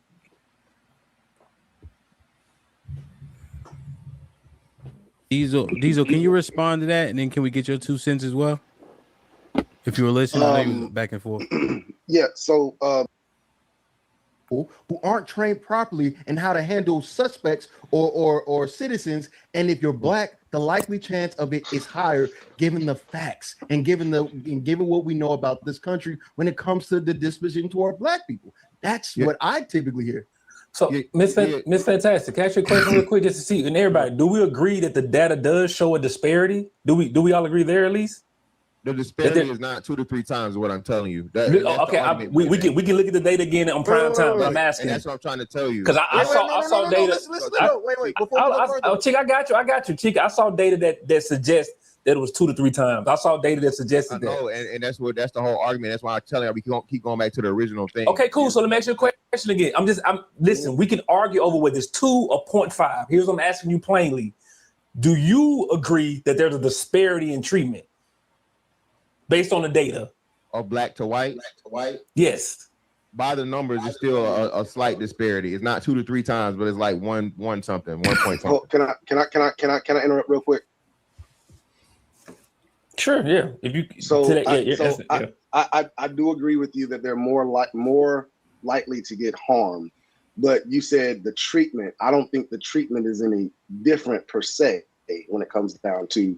Well, treatment is kind of a semantics thing. Diesel, my bad. The treatment is kind of semantics. Harm, treatment. It's kind of semantics. It's really not, and the reason why I say that is because I've told black people for years, if you're so scared that a cop is racist, don't give him a reason. Don't give him an out, right? So at the end of the day, when we're on the side of the road and we're being, we're not being cooperative. We're not doing anything to be cooperative with the police or anything like that. You're letting that racist cop have a story to say he was being combative. That's why I had to do what I had to do. You know what I'm saying? I'm just trying to make sure, at least, because again, I get disappointed when we can't at least operate from the same facts. We can start mining out why things are, but I'm just trying to say, do we all agree? Yeah. You as an officer, do you agree that the data suggests there's a disparity? Now, right now we're arguing whether it's two times or 0.5, but I'm saying, do you, Diesel, agree that the data says there's a disparity in the interaction with black? Okay, so that's what I'm saying. At least we can stay there, then we can start trying to figure out why. You see what I mean? But we at least got to agree there. It's 1 point. Let me read it. Yeah, real quick. I don't want to get too far. Perfect. Like, share, subscribe, tell a friend, and tell a friend. It's a great conversation. Hit that like button right now if you can. That helps the channel the most. All right, where am I at? Escobar was popping with the $5. Says, I'm about my people. They never. Damn. I'm about my people. They never have cared about us. Yisrael, rise up. Arvin, is that saying Irvon Hunnit with the $5 says, "Hey Hamp, do we profile our own people?" Yes. Yes. Dre with the 20 ball. Salute. Perfect. Says most black folks are really against that punishment for police wrongfully killing / arresting black men. It's just too lenient. We teach these white people how to treat us. So regurgitating their talking points does a disservice. A gun with the $5 says one of the things we have to look at when there's a deletion interaction between cops and hold on real quick. I'm sorry. I have to do this real quick. Let me say this real quick. Don't say, Trey, I thought you were more authentic than this in the comments. And I'm tagging your name and I'm telling you to pull up and you won't pull up. Real authentic ain't gonna never pull up. No. But how you gonna say, Trey, I thought you were more authentic than this when the link is in the chat? Come and have the conversation, because tell me what I said that was a lie or false. I give you $1,000 right now. I promise you I'll send you $1,000. Tell me anything that I've said out of my mouth that wasn't real or authentic. I bet you can't pull up and authenticate no facts about what I've said. Because at the end of the day, what have I said? They saying some of the most I ain't said that yet. Right. I haven't gave a stance. No, we're just reviewing a video.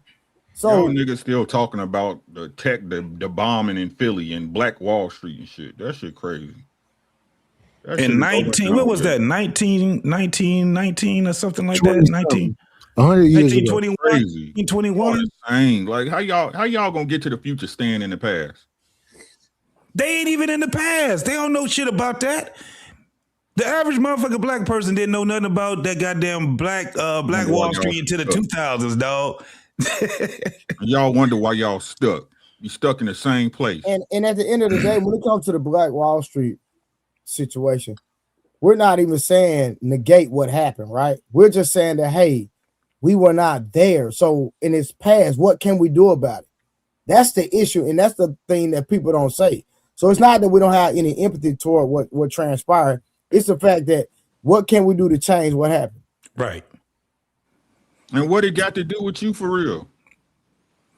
If we gonna keep it a bean as grown ass men, what the fuck it got to do with you? Nothing. Nothing. That activity had nothing to do with you. But y'all always we can't see you, nigga. You got a white dot, nigga. Y'all always trying to wear some pain that don't belong to y'all. That shit is insane, bro. Nah, you ain't gotta be on camera. I didn't know you was there. I just seen a white dot. Oh yeah. Hey, so I got a question. So go ahead. Fantastic. What was the thing was that okay, when you already brought it to a point where it was nominal, right? The numbers were nominal because they were arguing. And at first they were saying that the shit was way more than what you said it was, right? Yeah. Then they had no choice but to go and start arguing these nominal ass numbers. I didn't understand from that point on why the conversation continued. What was Cheeky and Shad, what was their point of contention then from that point on? Because I kept wondering why are you guys still trying to argue something? Because now y'all arguing a small number. What were they actually trying to do? I didn't get it. Why the conversation? Well, no, their point of contention was, I guess, like the existence of the bias and just that there is a bias there, that the bias exists, right? Be it small or large or whatever. They wanted me to concede to the point that there was a bias or there were more black people doing it. What they didn't understand was, and as we go on through the video, is there were other variables that they weren't considering. They was just trying to go off the whole per capita shit. The per capita shit on its face is inaccurate because it's comparing the entire population of black and white people when the entire population of black and white people don't have interaction with the police. So my argument was, in order to get a more concise number, a more correct number, you have to divide it by the number of police interactions and then the percentage of happens within those groups of people from that. And then you do your math and you get out your per capita. And I think when I did everything, it came out to 0.0023 for black people and 0.0016 for white people. And that was like that was. I think I got it reversed. Either or, it was like 0.0, not 0.02 or 0.2. So it's like, you know what I mean? That's after that's the percentage. 0.2%. That's So hold on. So 200. 2000s. let's 3,000. Yeah, 2000. Hold on. So I just want to understand because I'm just getting into so Mr. Fantastic. If it's 2 million of a percent, should we not talk about it? So what's everybody's overall position on this?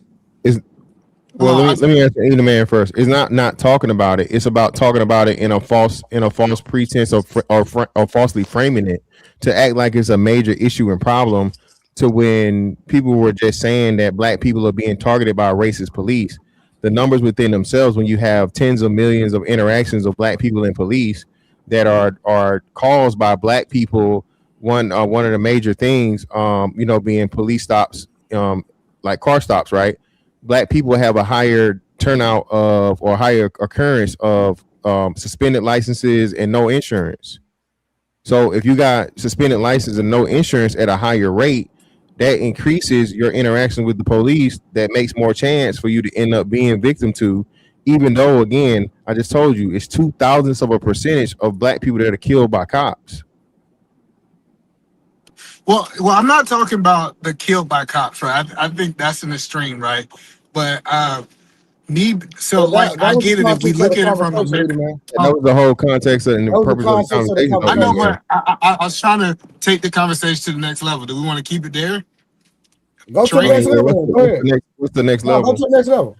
So I think when we look at a whole America, I understand your premise. But if I was to take Atlanta, I think the data say something different when I looked into it, right? Why would it?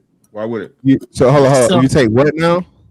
Atlanta, Georgia. So okay, go ahead. Yeah, but these are national numbers though. So no, I get it.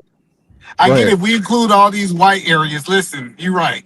If a lot of places where black people don't stay at, I get those numbers. But I'm saying, I think, and it might be my anecdotal experience. I remember we tried to avoid going through Gresham Park. If you go through Gresham Park, you typically, you're going to get pulled over for the most part, from my experience. It might be anecdotal. So when I start looking at these highly trafficked black areas like Atlanta, and like going through certain places like Panola Road, Gresham Park, especially back in the day, the west side of Atlanta, it seems like it was a little bit more targeting, but I cannot be realistic to say that it wasn't a lot of activity happening in that area. Yeah. So when you say, so you saying it was a lot of criminal activity happening? Yeah. I think it was a lot of criminal activity, but for example, I'm not going to the street. Can you hear me? I'm not going to the stream. I'm not going to the stream to my people getting shot by cops and all that. That is, I get that. There you go. He dropped out. Hold on. You probably lost signal. Y'all can't hear me? Yeah, good now. Yeah, go ahead. Yeah, I'm not going to the stream. Like, I think if we talk about black people getting killed by cops, I think your statistics are right. But being in Atlanta, I've never been a person that talked that crazy. I never was somebody who dressed crazy. And I'm just saying, in my experience, I got pulled over in Atlanta, and it wasn't me getting a ticket. It's plenty of times they pulled me out of the car. I sat on the curb. They ran my information, but it was some level of discrimination there in Atlanta. Yeah. So again, so you would have to. So what was the result of the ticket? What was the ticket for that you got? Most of the time, I didn't get a ticket, so I'm not arguing. That's what I'm saying. I'm not. You just said that. I said you got a ticket. No, hold on. Let me be clear. I'm not arguing that I got shot. I'm not arguing that I got a ticket, but I do feel, and I'm say feel for a reason, that I got pulled over because I was a black man driving a Crown Vic or a Cutlass in Atlanta, right? In Atlanta. in Atlanta. Yeah, but that's the thing too. So Atlanta, I'm pretty sure Atlanta definitely has a higher. So were they all white cops, or was it majority white cops? But so I would say it would have been maybe like a 60-40. 60% of it was white cops, 40% was black. Black cops. So that kills your argument from a. So are you making a racial discrimination point, or are you making a occupational discrimination point? No. What the point that I'm saying is, me being a black man. Answer that question for me though. Huh? What I'm saying that I believe it was racial. I believe that I'm not talking about the black cops that pulled me over. I'm saying you can't eliminate them. Hold on, you can't eliminate them. I'm not trying to eliminate. If you are, you're literally saying that. No, I am not trying to eliminate. Right? What I'm saying is, and when we in Atlanta had videos of these cops in Atlanta speaking racist, and I don't think you could take the racist out the man. And he was talking racist, and then he had a track record of pulling over black people. Right. How he, right? He. It was like 2 or 3, if I remember. So two or three in the city of Atlanta, as far as you know, correct? Yeah, but I'm just saying that's the only evidence we had. I'm just asking what we had evidence of. Majority black though. Yeah, thank you, Brooks. And that's what I literally just looked up. That's what I thought. Atlanta is a majority black city and majority black police force. That kills your argument. Yeah, so unless you're saying that the black officers were being, that's why I asked you. Yeah. That's why I asked you if it was occupational or racial. You can't claim racial when, again, you just said yourself it was 60-40 white to black, but still you got 40% black. And I'm looking at it right now. The numbers say, hold, let me share my screen, Trey. I want to share my screen, right? So Gresham Park would be outside of the It's still what county? Is it still fucking Fulton County? Is it still Fulton? No. Gresham what county is it? He said Gresham. Gresham not a county. Gresham Park. Gresham Park is like a neighborhood. But it's not Fulton it's a County. Community. But it's not Gresham. Let me know when you sure, fantastic. I don't see it. Yeah, and I see it now. Either man say unalive, not the K word. Okay, I'm sorry. Yeah, I wasn't talking like no. I agree that we not talking about that people getting deleted by the police officers. Whenever you ready. Go ahead. So again, like I said, and to your point, even though you're saying I'm not saying you being malicious, but you said Atlanta, then you said Gresham Park, so that's why I'm using Atlanta. Okay, I got you. But the reason I said Atlanta is because most people don't know Gresham Park. Yeah, but we got to go by what you say. Okay, so to your point, right? When you saying that the police department. Oh, that's the wrong one. Remember, hold on, that's the wrong one. Okay. But I agree. More black people are going to get pulled over. We live in a majority white city. More white people. That's the right one, Trey. My bad. Gresham is in the Cobb City, county. Cobb County. Cobb right next to what's the name? I can look up Cobb County too. But the Atlanta Police Department is one of the most racially diverse in the U.S. with a force that is approximately 58% black and 37% white. Come on, man. What are we talking about, bro? No, but that's the point. Hold on. If it's more black cops than white cops, and I got pulled over by more white cops, that actually goes to my point. No, it doesn't. Hold on. Listen. If it's majority black, and the most of the time I get pulled over is by white cops, that means that it's a small group that's doing more of the pulling over. You said 60-40. If you would have said 90-10, you would have a leg to stand on. 60-40 is pretty much almost a damn no. It's not gonna work that way, man. And you say you didn't get the tickets. And you say you didn't get no tickets, and you kept getting hold up. Just real quick. Hold on, just real quick. Go ahead. Yeah, but let me say this real quick. So then it's that area. So for whatever reason, that area you kept going through was a highly policed area. It's just an area that was policed at whatever the rate it was, and either that's all. Yeah, I mean it was. I had the same experience when I moved to Augusta, and I went over to North Augusta in South Carolina. That was mostly white people. It So doesn't white change cops. the argument, though. It doesn't No, change I'm the not. What I'm argument. saying is that I'm not saying nationally. I agree that nationally, if we go around the world, yes, I think that police are fair. But I'm telling you, when you start going to the racist South, that we know that these people are racist. Fantastic being from Georgia, gonna act like people ain't racist in the South would be crazy. They getting jobs, and I'm telling you, their racists actually implement in their job decision. And that's what I was going to say to piggyback on you, Eda, man. So at the end of the day, let's look at that system as a racist system. And it was created to be a racist system. Right or wrong? The whole police system wasn't. Hold on. My bad, JT, but hold on. Think about it. They was police catchers. Their job was to catch slaves and police slaves. Not the white man. Overseers. Okay, thank you. Another word. I agree. They were overseers to oversee the ones that were freedmen, right? No, that's why they bro, were able to say, "Where is your identification?" Smurf, I'm gonna tell you, you guys do a disservice to the argument when you start talking about stuff that happened in the 50s all the way back to the early 2000. I mean, early 1900s. You're this right. is what we're talking about is now, Hey, Daddy, right? Daddy. What we're talking about is now. So let's talk about now. So this is the thing. This is what you guys don't want to acknowledge. We have a shitload of police chiefs. We have a shitload of police. We have a shitload of people that are commissioners. We have a shitload of people that are in the system. Correct.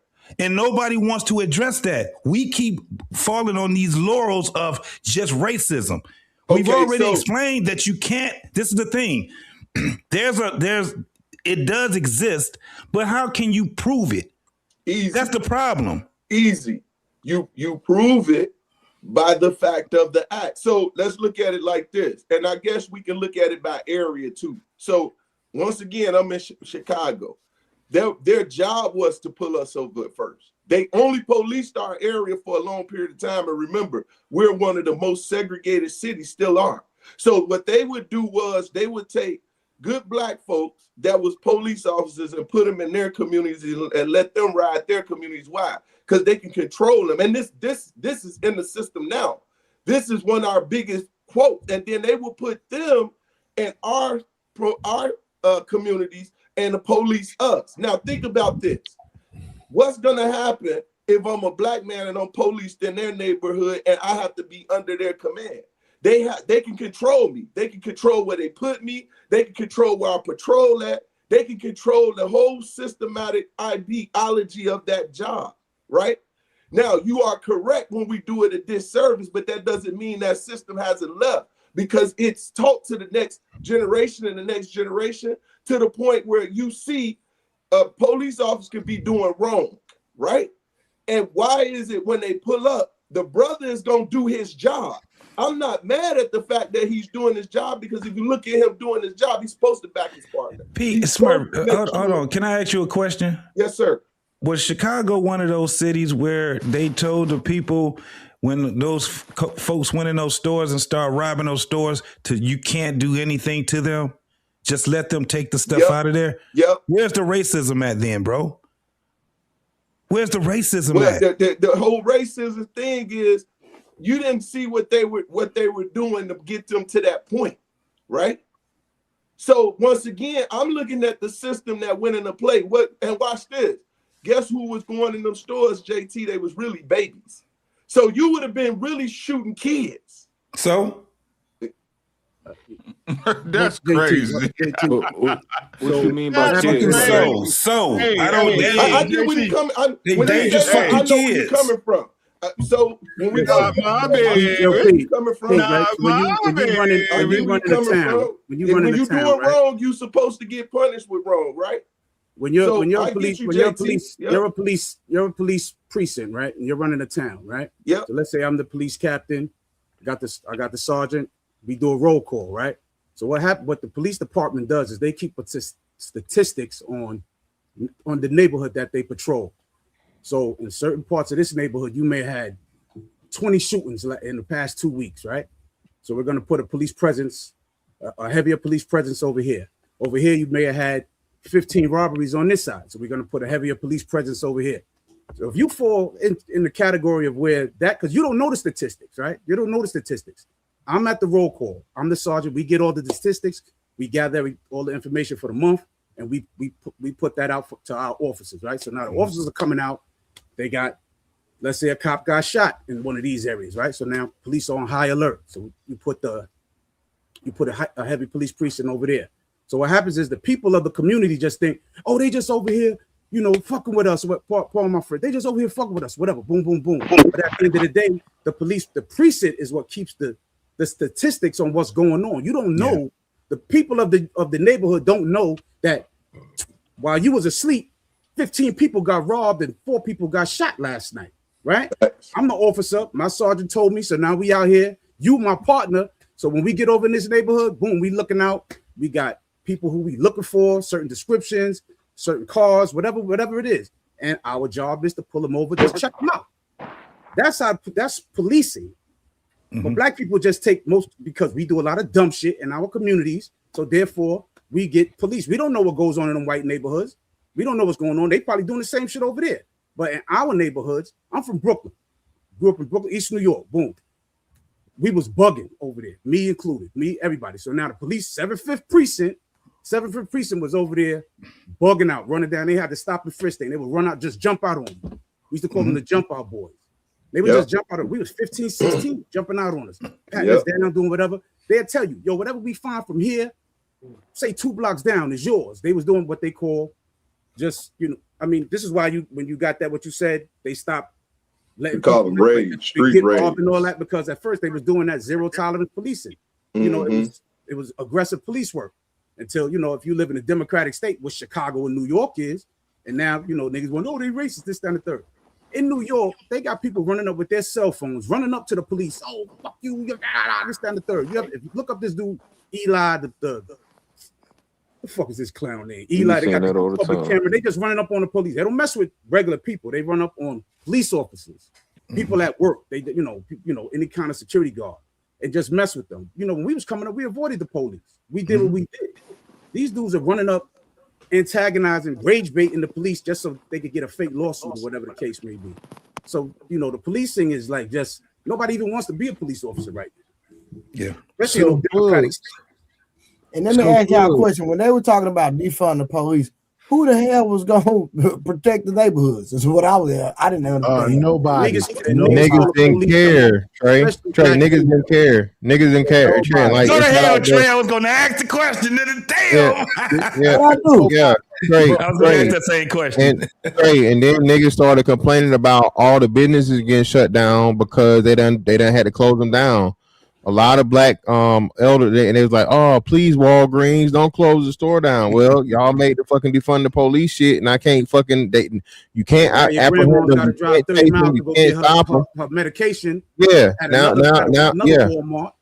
Yeah. Now you gotta drive fucking 40 minutes to an hour to get to the fucking thing. Exactly. Because y'all thought it was cool to just let the little niglet steal. But that's how you create food deserts and all that other stuff. But Bugs, if you were an officer in this climate that we're currently in, when they talking about defund the police and you understand what the community needs, what would your positioning be? In the black community? Yes. So I'm a retired correction officer, right? I'm a retired correction officer on Rikers Island. So we had the same thing, right? So in certain housing areas, you had a high gang activity over here, niggas stabbing niggas over here, this, that, and the third. So me being part of ESU, whatever the case may be, so we go search them, make our presence known.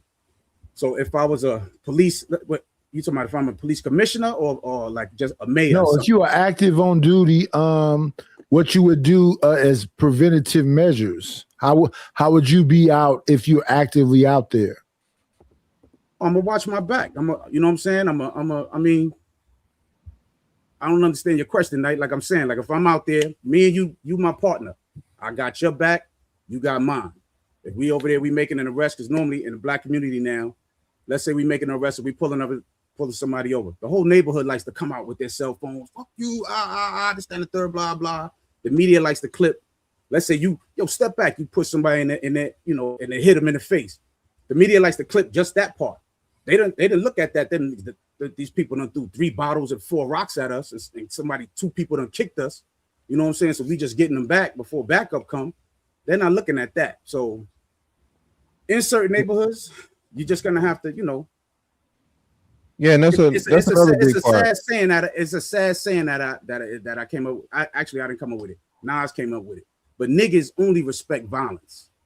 Niggas only respect violence. So sometimes when police officers there, that soft policing, that just make niggas get more and more crazy. But in Atlanta got a lot of these little young niggas becoming police officers. These little young niggas is putting hands on these niggas in Atlanta. For what I'm hearing, they putting hands on them niggas, hard body in Atlanta, because there's a bunch of young niggas. One thing, you a street nigga, niggas know how to handle other niggas. You know what I'm saying? And that's another thing too that came up when you got these more, again, everybody acting like and no one cared about, and they got swept on the rug real quick when them boys in Memphis beat that boy to death. Facts. All black police officers beat that man to death over a girl. Yeah, over a bitch, over a baby mama that he wasn't even fucking with no more, over a little piece of pussy he thought it was his, right? That shit got swept under the rug, bro. And that's a top. Memphis is a black city. Atlanta, black city. DC, black city. Baltimore, black city. But no, y'all, they only care when it's not just police, but white police. And that's the fucking delusional part of this shit, bro. It's just not. And peace, bro. Shout out to you, brother. Respect. But again, bro, you got to go back to slavery. You don't have an argument, dog. I hear what y'all saying, right? And I agree with y'all in part. And that small part is just what I've witnessed. That's all it is, right? So what y'all saying, when it come down to it, as I hear the conversation more, that's why I'll be quiet after I make my plight, right? My plight was a part of what either man said, and then I came off of it. Now I listen to you and I see where y'all going further when it come down to it. When it come to our community, and if it's predominantly black and this is happening, at that point, now I'm looking at it a little bit different, right? Because if I'm looking at, I'm sorry, is it Bugs? Yeah. So if I'm looking at Bugs, now it's being that correctional officer, and Bugs said, yo, Shorty's wilder. So this is what we need to do in order to get Shorty's back in the play. I'm with them.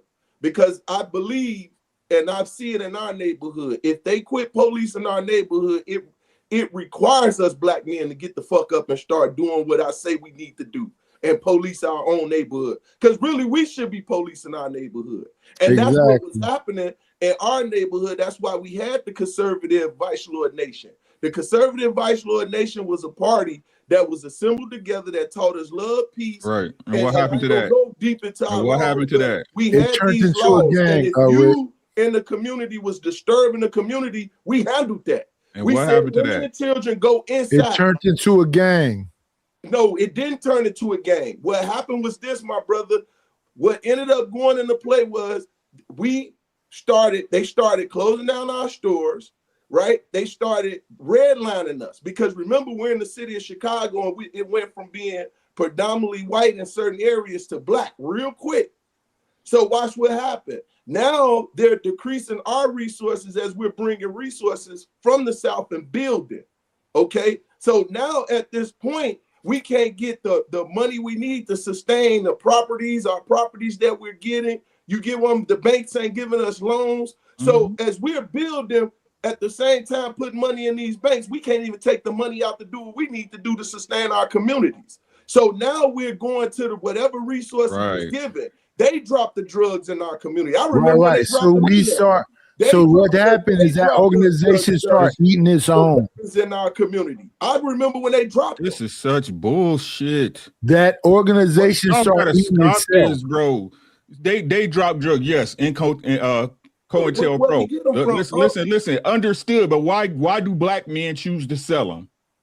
Why? Because whatever that's an excuse, nigga. I know it is. All right, then. So don't use it. So don't use it. You're killing your own argument. Why do y'all do this? Check this out. Y'all watch this. We had one of the biggest, just like Detroit. We're a connection new to Detroit. Detroit had the automotive industry. We had part of their supply chain. When we started building our communities, utilizing the resources we was getting from working, we came eye to eye with these people.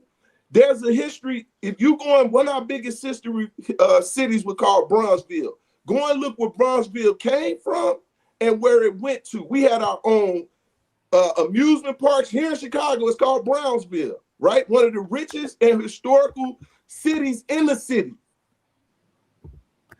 And it imploded, and people start eating their own. Okay, why did it implode? Because they started redlining. We couldn't go to a certain point. Hold on, P. Smurf, are you saying that they didn't allow y'all to move away from your people to move in with white people? No, we couldn't expand out. You couldn't expand. You're right. Because I never understood the redlining argument of like, we weren't allowed to live with white people, so we had to live with our people. We couldn't expand out though. See, it's a difference between wanting to live with and having to live with them. Okay. Right? If my house fill up and I need another house to fill my family, right? And I go into a certain community, what's the first thing they're gonna do? You don't belong here. Remember, we expanded. We're not gonna stay in one little area and just keep building on top of each other. We need to expand out, and we expand out. Just like when P. Smurf, what kills that argument though is that other communities do the same thing you're talking about, and they do it successfully. Mexicans do it. Mexicans say, I was about to say Chinatown. Yeah, Chinatown. And they're allowed to once again have their own system. Soon as we build our no, hold on, just real quick, P. Smurf. Hold on. What do you mean they're allowed to have their own system? They operate within the same law, same statute. We're all under the same. Using the same currency. So what happened to our cities that were built? Please don't say they were burned down. We used to do that worked. We were our worst enemies. All these people that do these things now. It's the problem. Listen, I remember when I was young. I was born January 25th, 1970. I remember living in a multi-generational house. We can't live with our brothers now. We can't live with the sisters now. We can't live with our cousins now. We can't. No, can we blame that? Just real quick. Right, but why can't we? I gotta pose the question: why? Why can't we? Is that racism, or is that just the culture? Yeah, that's what I'm saying. So that's what I was going to ask Nightish. So Nightish, I'll just form it and officially ask the question. So do you think that's a racial issue? Reform my question, Fantastic. I'm not. Well, no, I'm not reforming. I just give it a little more. Do you think that's a interracial issue or intraracial issue? Internal. So intraracial. Intra. Yes. So, and I would agree. P. Smurf, do you think it's the outside system, or do you think it's so that's what we saying? So basically, it's blacks against niggas. Yeah, so that's what we saying. So that's to Mark's that's the racial dynamic. Blacks against niggas. Yeah. So to Mark's point, when we say this, we say about redlining, and I understand that.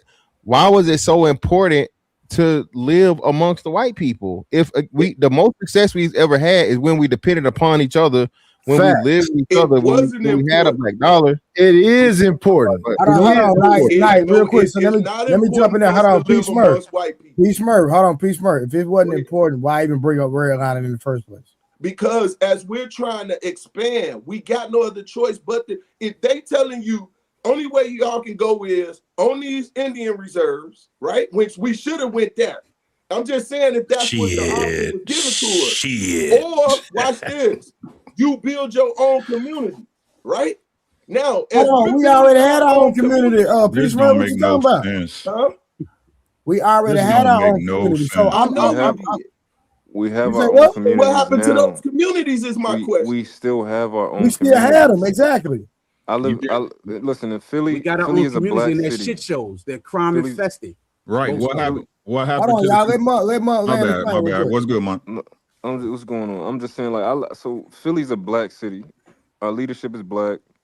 City council is black. Like, most of our police force is black. Like, we have our own cities. We have our own communities. Like, I don't understand the argument and what we're saying we don't have our own communities. Well, the message was missed when Nightish said it.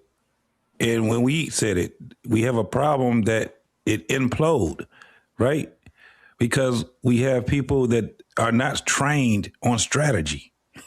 The thing is that our strategies is all fucked up.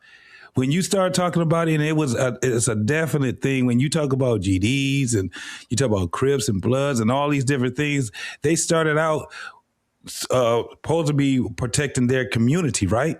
What ended up happening? They turned it to gangs. You know why? Because they were not trained. It is a tactical thing that you have to do. And what we don't want to call our people, our own goddamn people, is what do they call them? Them damn terrorists, domestic terrorists. That's what we have right now. Urban terrorists. So right now we have a group called New Era, right? New Era Detroit. We went to Chicago. We tried to get a New Era Chicago. We went to Philly. We tried to get a New Era Philly. We tried to get all of the urban, so-called urban communities. This is what we try to do. Do you know how hard it is to do it? Because people don't come around you when you out there trying to build your community and you're doing it different. Shout out to my man Zeke. Zeke is not doing it the way that they did it in the 60s. He's not doing it. You know why? Because they turn it to gangs. His whole thing is we're not trying to be a damn gang. Look what happened to those damn so-called Black Panthers. They had to move their ass out the way, walking around with fucking shiesty masks on and carrying AR-15s and talking shit to the fucking 12. Fuck 12 and all that. We got to change the way that we first and foremost, we should not be having to police our own goddamn people, first and foremost, right? We should be able, that's why we have police. My question would be, would anybody tell the younger generation, get into the police force? Yes.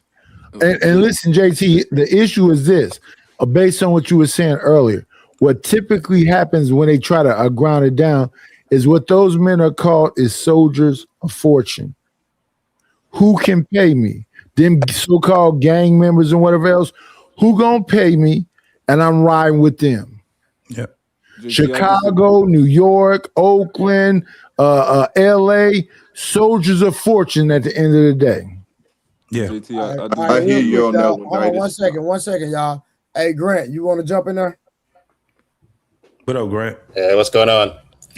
An interesting conversation.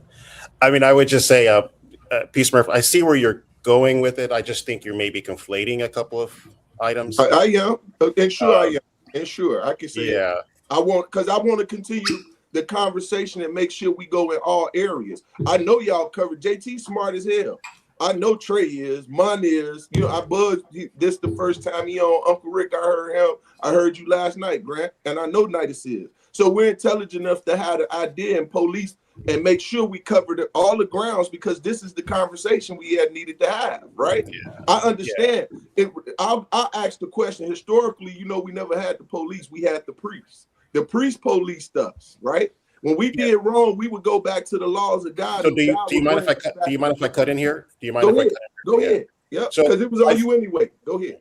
Yeah. So I think one of the things that happens is what you're doing is taking what is factual information, correct? Where something has happened at some period in time. And then we have some other sort of what we call sort of byproducts of something that happened in the past, correct? And then you're sort of tethering it to a modern environment today, correct? Now you can see a through line in some of these things, but there does not appear to be data that you can sort of attach between these two data points. Even if there is residual effects, there may not be any direct effects. So you can think of it like a blast zone, correct? The closer you are to it, you're going to get most of the effects. The further out you are, here we are today, there doesn't appear to be the same amounts of effects. But I would say I do agree with you maybe on your general premise around policing. And I think the framing would be, are there disparities? Yes. Do we know the data that Black Americans and or particularly types of minorities have a higher likelihood or probability of being, let's just use traffic stops, of being stopped for the same infractions, regardless, correct? Now, I think what we should be able to at least say is if the data is showing that there may be some racial components to it that we can at least dive deeper into. But I also don't think, and I know I can see the eyes spinning for some, that doesn't necessarily mean I'm someone who's saying defund the police or that Chicago or Baltimore. I don't need those examples. I can probably work through the math of those as well, probably better than most. actually understanding a lot of the underlying data. I'm just saying specifically around whether or not those disparities exist, and how we should be at least be willing to acknowledge that they exist. And then how do you come up with things that allow for us to both sort of put some things to remediate those things, and then look at the other, what I think you guys are bringing up are other causes that are happening for African-American young men that will put them on a better path forward. And I think that's to me, is a better way to think about it. That's a good way to think about it. And just to piggyback on that, one of my greatest things is in the military, we used to do after action reviews, right? The pros and cons and what can we improve. I love that system. And that's why I was so successful, because shout out to Sergeant Time. and I loved it because it was the black and white, and I was able to govern everything that was wrong in my area and correct it with a simple inspection, right? I was good in these areas, but these areas was flawed. So then I knew what I needed to do. So we did the pros and the cons and what we need to do better. And we continued to do that. And as we did that, that's when we became the top in our class and everything that we were doing. And when I see that system, I say this system worked well. I can apply this anywhere in the world, depending on how we go about the conversation. Hey, Peace Murray. Hey, John. Hey, John, check the back chat.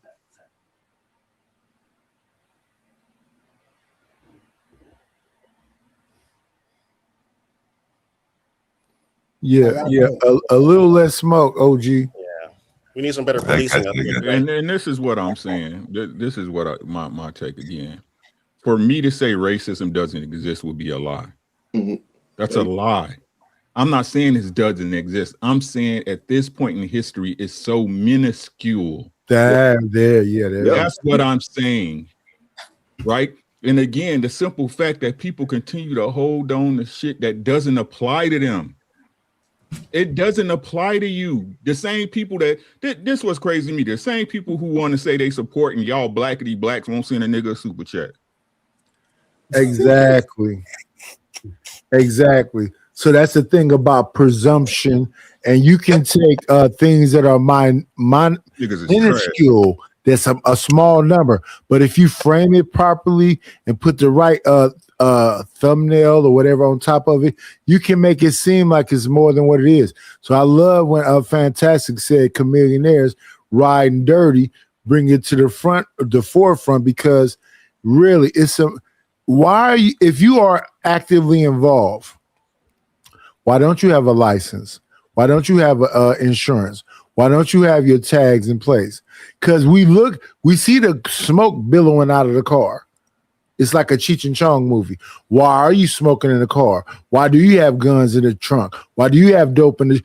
Are you a serious person, first of all? Yeah, but I think let's take your issue with, let's say, guns in your trunk, correct? I'm hoping you're a Second Amendment American who thinks you can have guns in your trunk, correct? So you deal with this one big problem. You either have to say everyone should be suspicious, and that depending on where you are, in essence, every person should be stopped in order to check them if they meet some minimum requirement of having said weapons in their car. I get when we go on these sort of monologues, it's easy to sort of throw these things out. There are laws. And I think if you're an American who actually fundamentally believes in sort of your constitutional rights, I think being flippant about how we apply those laws for all of us, regardless of race, is an important thing to keep in mind. We can all have a visceral reaction to what I would call hood boogers, correct? The people who I think we all look at and go, what are you doing? What are you thinking?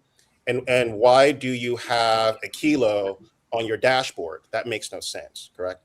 But I think let's narrow it down to things that are fundamentally problematic without sort of conflating that everyone, correct? Because so if everyone on this panel, correct, somehow had a weapon, correct, in their car and was legal, correct, and met all the requirements, obviously, that ultimately none of us would get caught in a dragnet. And your answer to that cannot be, well, that just happens. Because then you technically don't believe in your constitutional rights, that you can be pulled into a dragnet, because the Constitution ultimately is trying to protect us from the aggressions of the government. Mm-hmm. And in that, if you are fundamentally against the aggressions of the government, you can't come behind it and say, nay, not me, But for you, I want your ability under the Constitution to be taken away. You can't have one without the other. Yeah. You can't. But at the same time, you can't have one without the other. But also on top of that, why don't you have your license?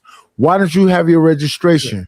Why don't you have your insurance? And smoke once you get to where you're getting to. Why are you actively smoking in the? I said smoke billowing out of the car. But smoking a cigarette is not illegal.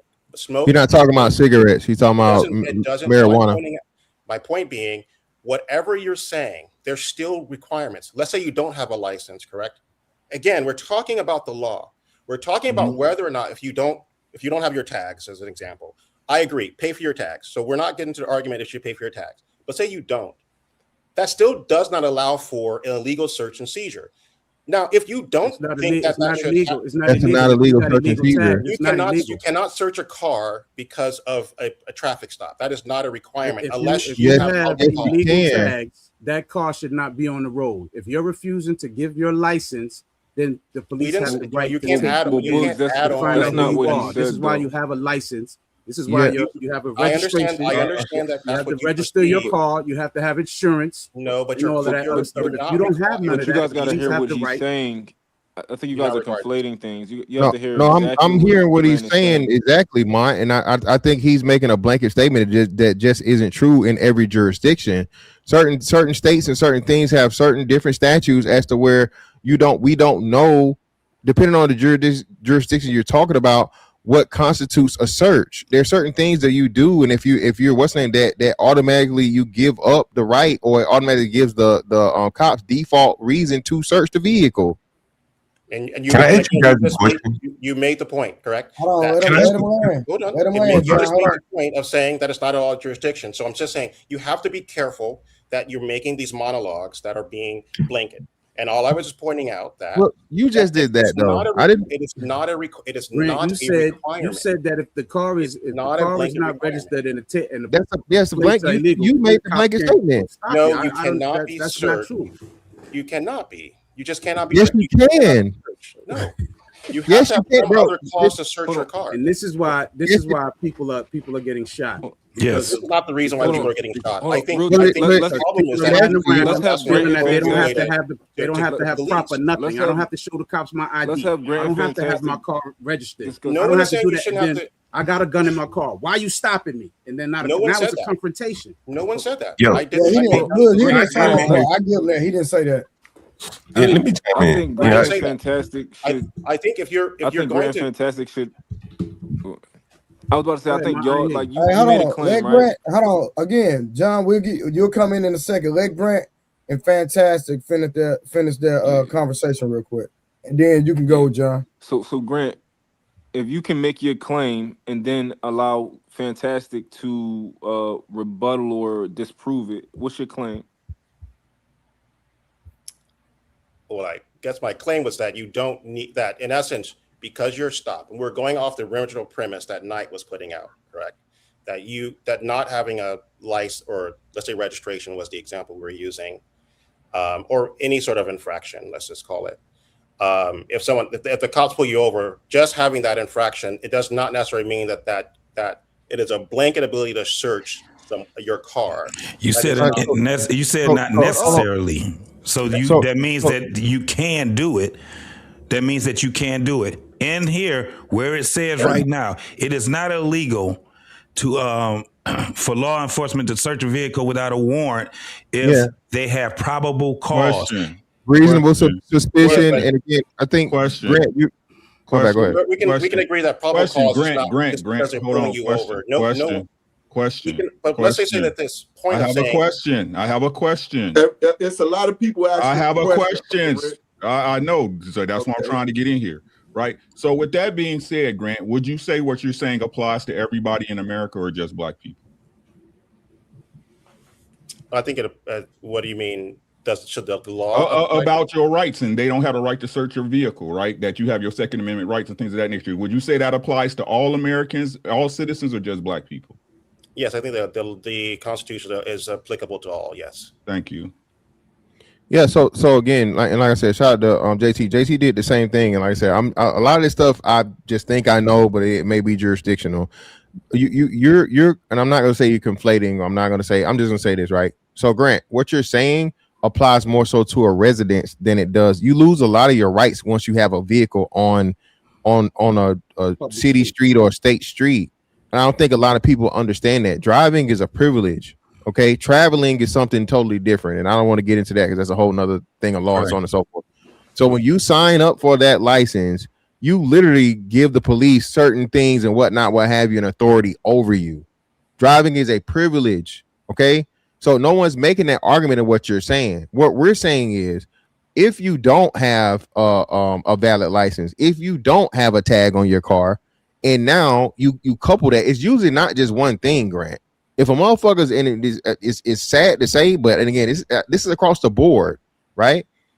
If you riding dirty, that's you know what I mean, intentionally, you know this. You motherfucker ain't had a damn tag in 2 years. He finally get fucking pulled over. Do you think this is a trustworthy, responsible motherfucker? Right? Now couple that with weed smoke. Now couple that with a gun that they don't have the right to own. Now what? And I'm not saying you, but you have all these factors, and the police get involved. Oh man, he racist. No, nigga, the motherfucker ain't had a tag in 2 years. He had a tag in 2 years. He finally got somehow managed not to get caught. He finally gets pulled over and not caught. Somebody literally just tagged me some shit. This lady, same situation going on. And black people want to make the argument about it's not a racial argument. It's not a racial argument. It's not a constitutional violation or rights violation argument.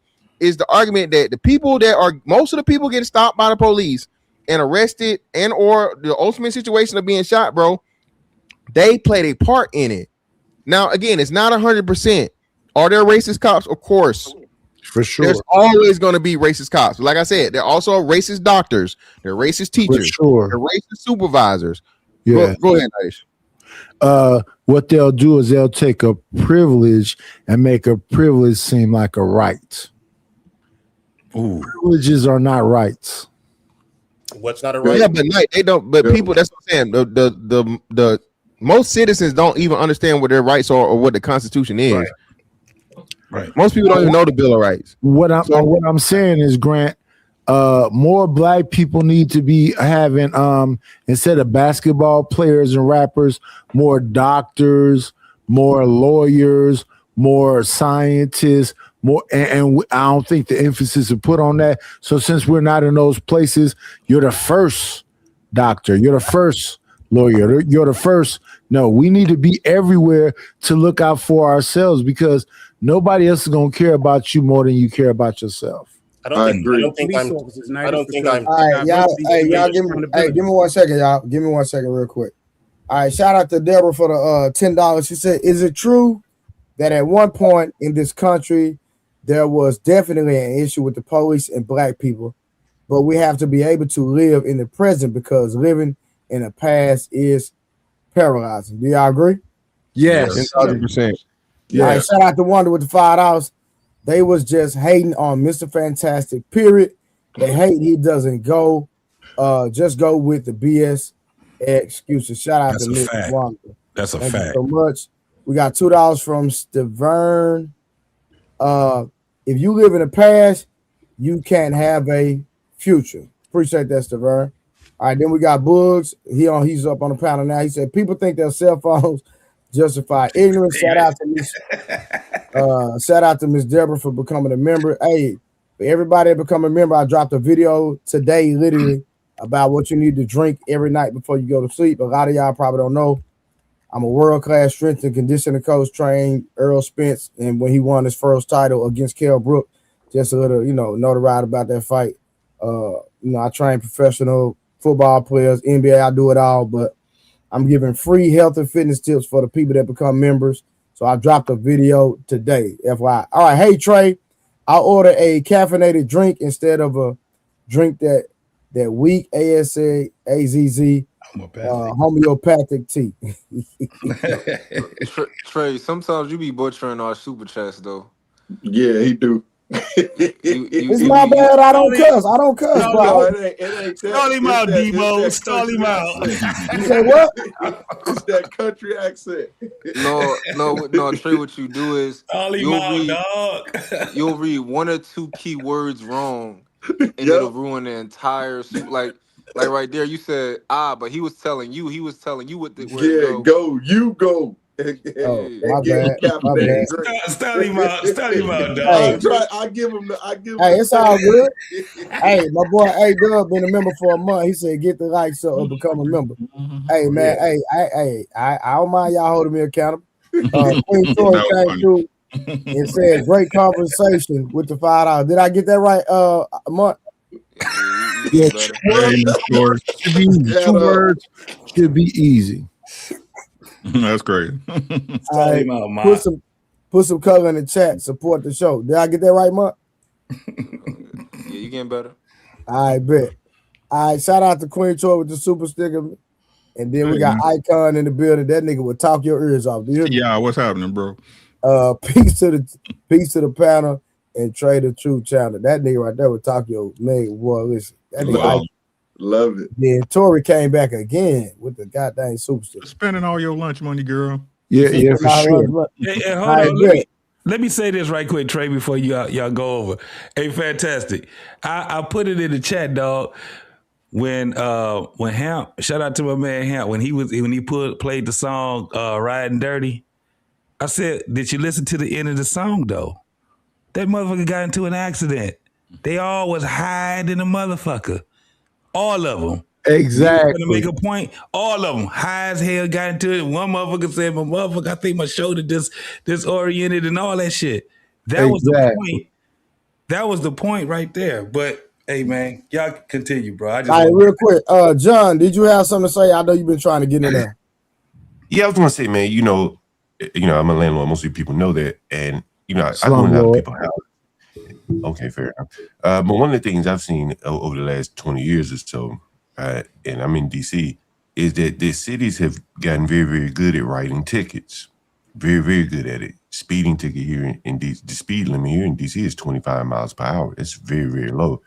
Going downhill, shit, you only have to hit the gas. So I would see a lot of my low-income tenants get their licenses suspended or not be able to renew their license tags because of tickets and stuff like that. Tickets would double. And so I say that to say that the poor people, typically the blacks in the inner city, are kind of caught by this system where the city is very, very efficient at writing tickets. And the poor people tend to, drive probably where they could catch the bus. Or maybe they have to drive. I don't know. But I think they're caught up in that matrix. And that's very, very difficult to get out of when this system is intent on using speeding tickets. You know what's crazy to me? You know what's crazy to me, right? It's crazy how a nigga always can get out of town when they got a beef with somebody that's really looking for him. But is that right? that's that most people? I mean, right. I think that's the no. Listen to what I'm saying. Again, don't listen to retort. Just listen to what I'm saying. Right. I'm from Chicago, Illinois, the South Side. Right. When somebody was in a beef when I was younger, right, they used to just disappear. Right. Usually it was because they either got shot or they moved out of town. Right. So for what John Galt said, he said that person got a car, they get tickets. This is America. You could drive to any other city and live. But if you don't do that, if you most people don't right. Listen to what you're saying. If you don't do that, that's something you choose to do, correct? Yeah, but I'm saying if you move to another city, you're probably going to do the same thing. You're still going to be kind of low income, and if you move to another city that has red light cameras and all those type of things, you're going to get caught back up in the matrix again. So we all in the matrix. We all got to work for a dollar. The matrix exists for everybody. But what I'm saying, I think there's it can get confused with race. Like, for instance, let me give you another example. Child support can get your license suspended. Oh, hell no. We ain't about to talk about that. That's a whole different thing. What I'm saying is, if your license is suspended for whatever reason, you didn't pay your tickets, you didn't pay your child support, then you get pulled over, then your license is suspended. Now you got problems. Pay your child support then, nigga. Right. I agree, but if you get behind on it and your license gets suspended, you have a bigger problem. Is that a racial problem or a money problem? Well, but you know, a lot of these things tend to intersect, right? Where a lot of black people don't make a lot of money. So money is racist? No, I'm saying a lot of black people. Yeah, it is It's kind of. Hey, Uncle Rick, I answer it. It's a money problem, homie. But a lot of black people don't make a lot of money, so they're becoming. It's financial. He talk about something that that is get making it. a lot of money. Is that listen to what I'm the saying, system Bug, fault, or Bug. is that black person's fault? Like everybody got the same 24 hours. Everybody got the same 24 hours. So if I choose to go to school, whatever, to better myself, to make more money, and you choose to sit around and just do whatever and have a complacent lifestyle, but then now when the system catch you, whose fault is that? Yeah, I'm not disagreeing with you. Know what I'm saying? Individual welfare and just have a complacent lifestyle, and then now you get caught up in the matrix. You know, I'm not pointing fingers. I'm just saying. The answer to the question is the individual. Yeah, but the thing about us as a community is that we do not have an ecosystem. We don't hire people. We are typically employees. Well, we're sitting on here calling them stupid, correct? I mean, I think at some point your theories have to match up. At some point, you can't help these people who are just doing dumb things, have weed in their car and guns in their car, and you're going to hire them too. I mean, in essence, and then the people we all assume that you're not talking about. I help you here. So, in essence, Knight said earlier that these individuals, and we're using this very broad language, and in essence, I'm trying to figure out who is he hiring. He has such a low thought of all these black people. It just seems. No, we have a law thought of the low black people, the people that understands the parameters in which we have to work in. We have to be able to employ them. But if you are goofy and you're dumb and you're doing dumb shit, take your ass to jail or get deleted. So you're saying that. So in essence, John was pointing out that there's people who are poor, and your solution is that you're going to hire them, correct? No, I'm going to hire people that are looking for solutions. Okay. The people that are not looking for solutions, that's riding dirty, high, weapons in the car. Yeah, you're not going to be hired. So you need to hire people who are poor, because that is their problem right now is that they don't have jobs, correct? So it's poor not is their not issue. Poor is not the issue. The ecosystem for black people is the issue. Not poor, not ignorant, not dumb. I didn't say that. I'm just trying to figure out who you're hiring. Hireable people. Okay. And who are these hireable people? Qualified people. The people that's qualified to be hired. So you're telling me qualified people don't have jobs? That those are the lazy ones? No, they're not lazy, but because you choose to smoke weed. The non-lazy people you're going to hire need you to hire them because they don't have a job. No, Grant. If you choose, if qualified people, meaning if I chose to get up every day and smoke weed all day, but then now I want to go work for the city, but the city requires me to pass a urinalysis test, and now so I can't get that job because I refuse to stop smoking weed. So whose fault is that? Is the city racist because they won't hire me, or I'm not passing their protocol on getting that job? You know what's interesting? You know what's to make changes in my life? Like if I want to, you know what's interesting? Hold on, John. Let him answer that before y'all interject. You're asking me if the guy who smokes weed doesn't get a job because he can't pass the urine test? What I'm saying is that racist? We're talking about qualified people. Right? Yeah. So I'm gonna run it to you again. If I choose to get up every day and smoke weed, right, but I want to work for the city, but the city's protocol is you have to pass your urinalysis test. And I go pass the test, but then I get to the urinalysis test and I can't pass it, so they don't hire me. Is that racist or is that me? Yeah, you're an idiot. Thank you. I got to make changes in my life. All right, real quick. Hold on, y'all. Uncle Rick had a question. Go ahead, Uncle Rick. No, I was saying again, what I'm going to go back to the money question, right? So you're an idiot if you don't want better for yourself. I'm not scared to call nobody stupid. You're stupid if you want to use the excuse of, oh, the white man holding me down and because racism exists, da da da da da da. Again, I'm not saying racism it doesn't exist. It does, but how is it affecting you? So let me kind of see where we at, because I think we kind of shifted, and I know we are. No. Hold on. He made a statement. Somebody got. Hold on. We not. No. Hold on. Give me a second. I got you. I'm just trying. I got you. Hold on. But he asked a question. And listen to what I'm saying, Trey. Hold on. He asked a question. We got it. I need the people on the panel to answer the question. So I'm not I just saying. want to make sure I'm clear I'm where not. we at. Hold on, That's why I'm Hold on, asking. Smurf. He asked a simple question. Please. You smart guys in the chat. I didn't say it didn't exist. I told y'all it exists. If it happens so much, you guys continue to complain about it and use it as a crutch as what you're not supposed to do or what you can't do. How often is it happening to you?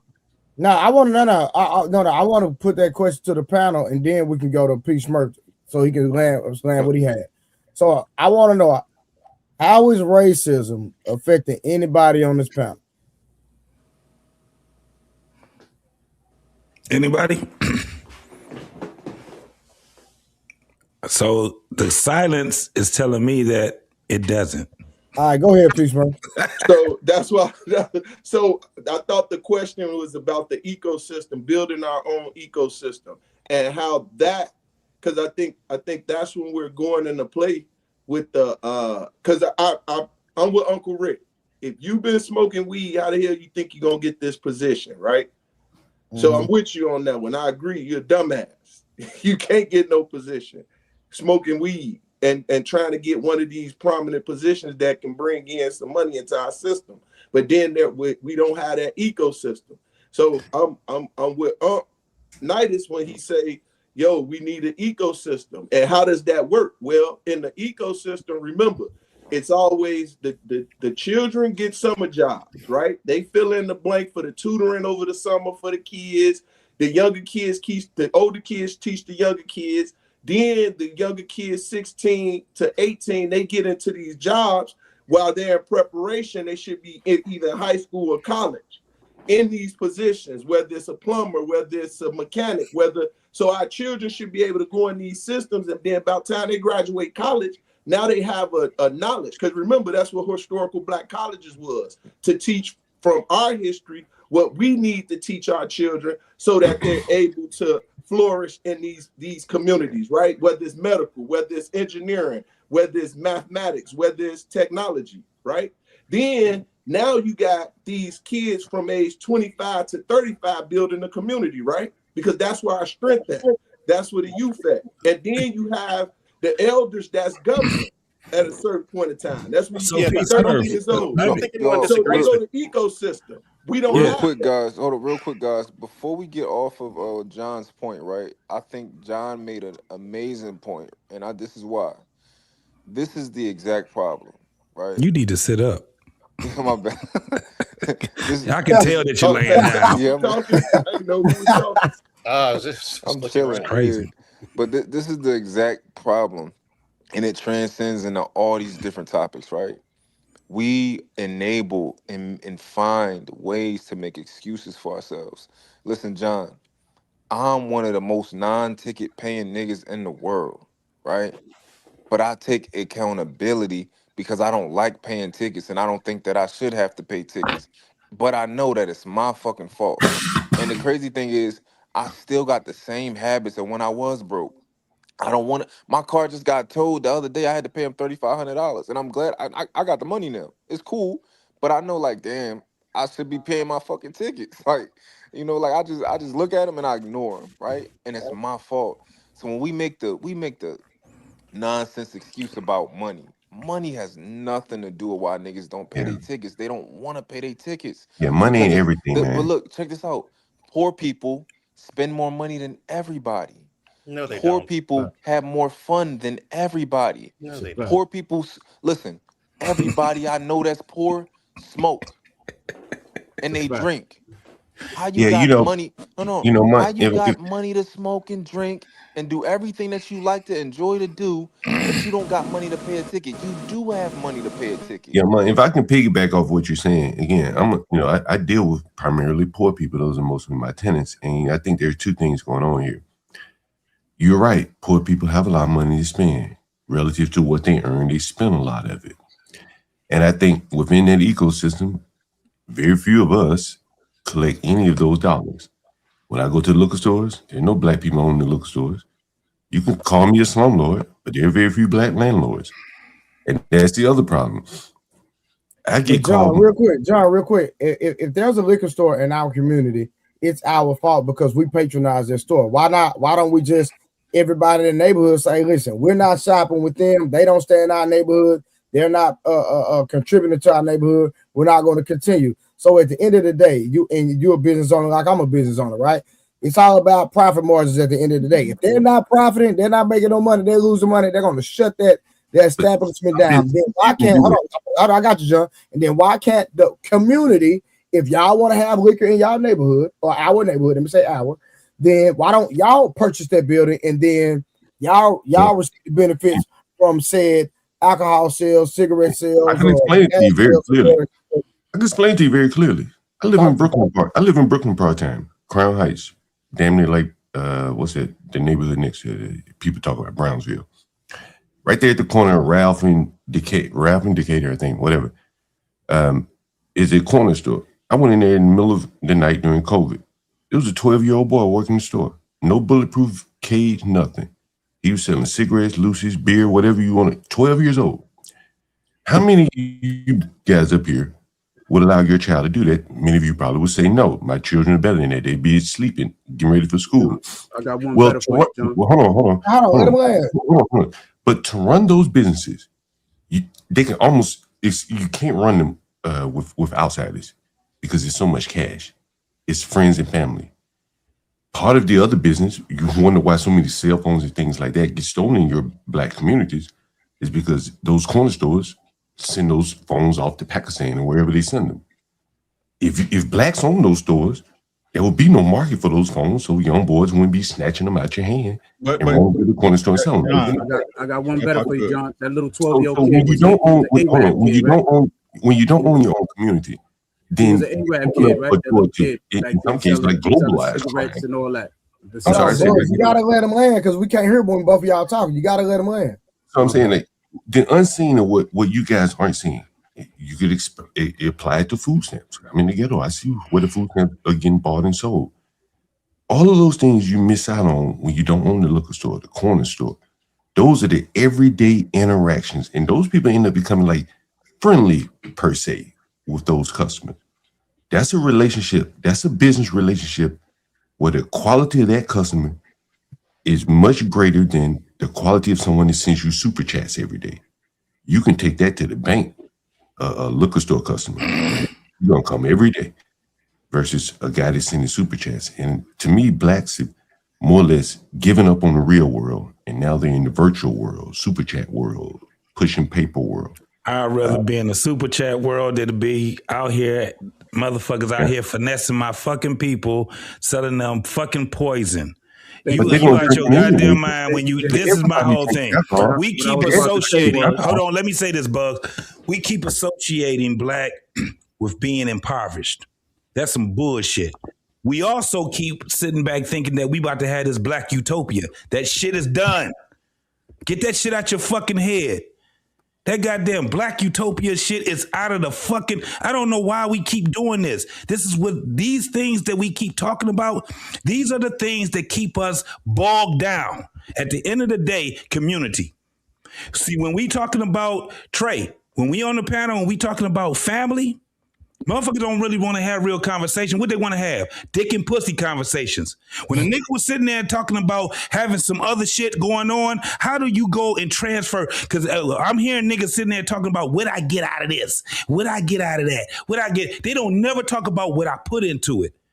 What do I see? Before, when I'm long gone, Trey, I want to be able to have my great-great-great-great-grandson or great-great-great-great-grandnephew or whatever to have my name. And them motherfuckers still talking about me and my family. I don't give a fuck about these niggas on the outside of that.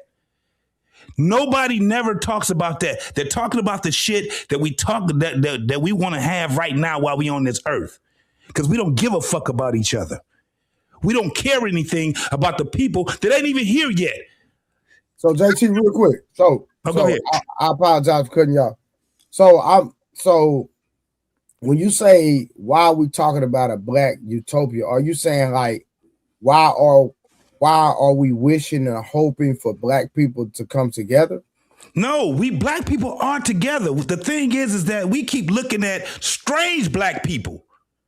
Well, we we don't not. give a fuck No, about. We let don't me, give a fuck about our kids, and we don't give a fuck about our brothers, and we don't give a fuck about our sisters. The actual brothers and sisters. We keep talking this whole thing of black people need to stay together while our families are torn the fuck apart. You got brothers don't fuck with you gotta brothers, get. sisters Nah, don't fuck that's with real. sisters, motherfucking mothers don't fuck with their kids, the kids don't fuck with. That's what I'm talking about. So Okay, how that's the fuck real. we gonna get a black That's real. utopia? That's real. That's real. Now you spit some facts. And why does that happen, right? Let's keep it 1,000. The same reason why the shit happened in business, right? You have one person that's trying to break trends, right, and build their family up to something. Then you got this nigga over here who still want to keep doing the stupid shit. He in the way, ain't he, Rick? That nigga in the way, right? Yeah. So let me finish. Let me finish. Right. So to address what Galt was saying, black businesses just get built to get sold to the white man because we all chasing the dollar. That's a fact. That's it. I don't think many black businesses. I don't think many black businesses are being. I don't think many black businesses are being sold to anyone, bro. Because like, the ones that they're building, the black businesses that I see, Watch this. Hold on, John, you gotta let him land, brother. Yeah, I'm sorry. Yeah. Hip hop was created and owned slowly by black people. Now where's that? We sold it. Right? Once that money get up, this is what the black people do, right? This is what y'all keep trying to make it racial when it's business. Capitalism. Teach your kids how to move correctly and position themselves in life, no matter who the fuck you crying about, whether it's Trump or Kamala. That's our problem. Y'all looking for a feeling to fix an action. I notice y'all all go back to music, sports, and government jobs. I think that's really the crux, particularly the government jobs are the crux of the problem, because it kind of stifles your entrepreneurship because it's a government guaranteed job. I live in DC. I see so many, probably talented black people who could start up a business, but they get that good government job, and they be like, man, I'll be here for the next 25 years, and those people. They never at that point the risk has been. John, newsflash, homie. Everybody that's on motherfucking internets and everywhere else consider themselves as a what, y'all? Entrepreneur. That shit don't work. That entrepreneur shit, everybody ain't built to have their own goddamn business. What the fuck is you talking about? Yeah, I don't disagree with you. If everybody's a fucking entrepreneur, who you got working for you? That's not what I'm saying. John, but that's not what I'm saying. You said it yourself. You said it yourself with the 12-year-old kid working behind the store, right? Right. That's a family business, and I bet you that 12-year-old kid was an Arab selling you cigarettes and liquor and pork and all that in his country. So that's haram. That's haram to him. No, that's haram to him. Haram. They would kill him in his country. I mean, they lead him in his country, but they come to the black community. Sell you cigarettes, Fireball liquor, K2 weed. They sell all that to our people, and we suck it up. Hey, like Trey said, we need to start boycotting these businesses, right? Because all they do is come into our neighborhood and sell us poison. Hold on, but they live in their stores. They is it bugs or what up, son? What up? Da da da. This and the third. And these Arabs, that's what they do. Yeah. Hey, Bugs, this the craziest part. Dearborn, Michigan. Look it up. It's highly Eastern, the Middle Easterns. Yep. They done took that whole city over, right? Yeah, you can't even like they not to cut you off, JT. And Arab and the Chinese probably can't stand you more than a white person. Now watch, I'm about to tell you some shit. These motherfuckers been sitting since the 70s, homie.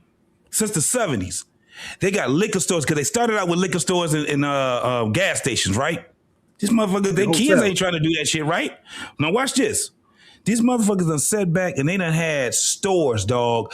East side of Detroit, west side of Detroit. Motherfuckers had them in Flint and all these other cities where none but niggas live, right? When you go to Dearborn, guess what they end up having? Because they also have that also. A market. A motherfucking market. They ain't got no liquor stores in their goddamn city. They ain't got none of that shit what they own. Of course, they would have a liquor store, but it ain't riddled like how our shit is. You got liquor stores next to each other, across the street from each other, 2 blocks down from each other in our goddamn neighborhood.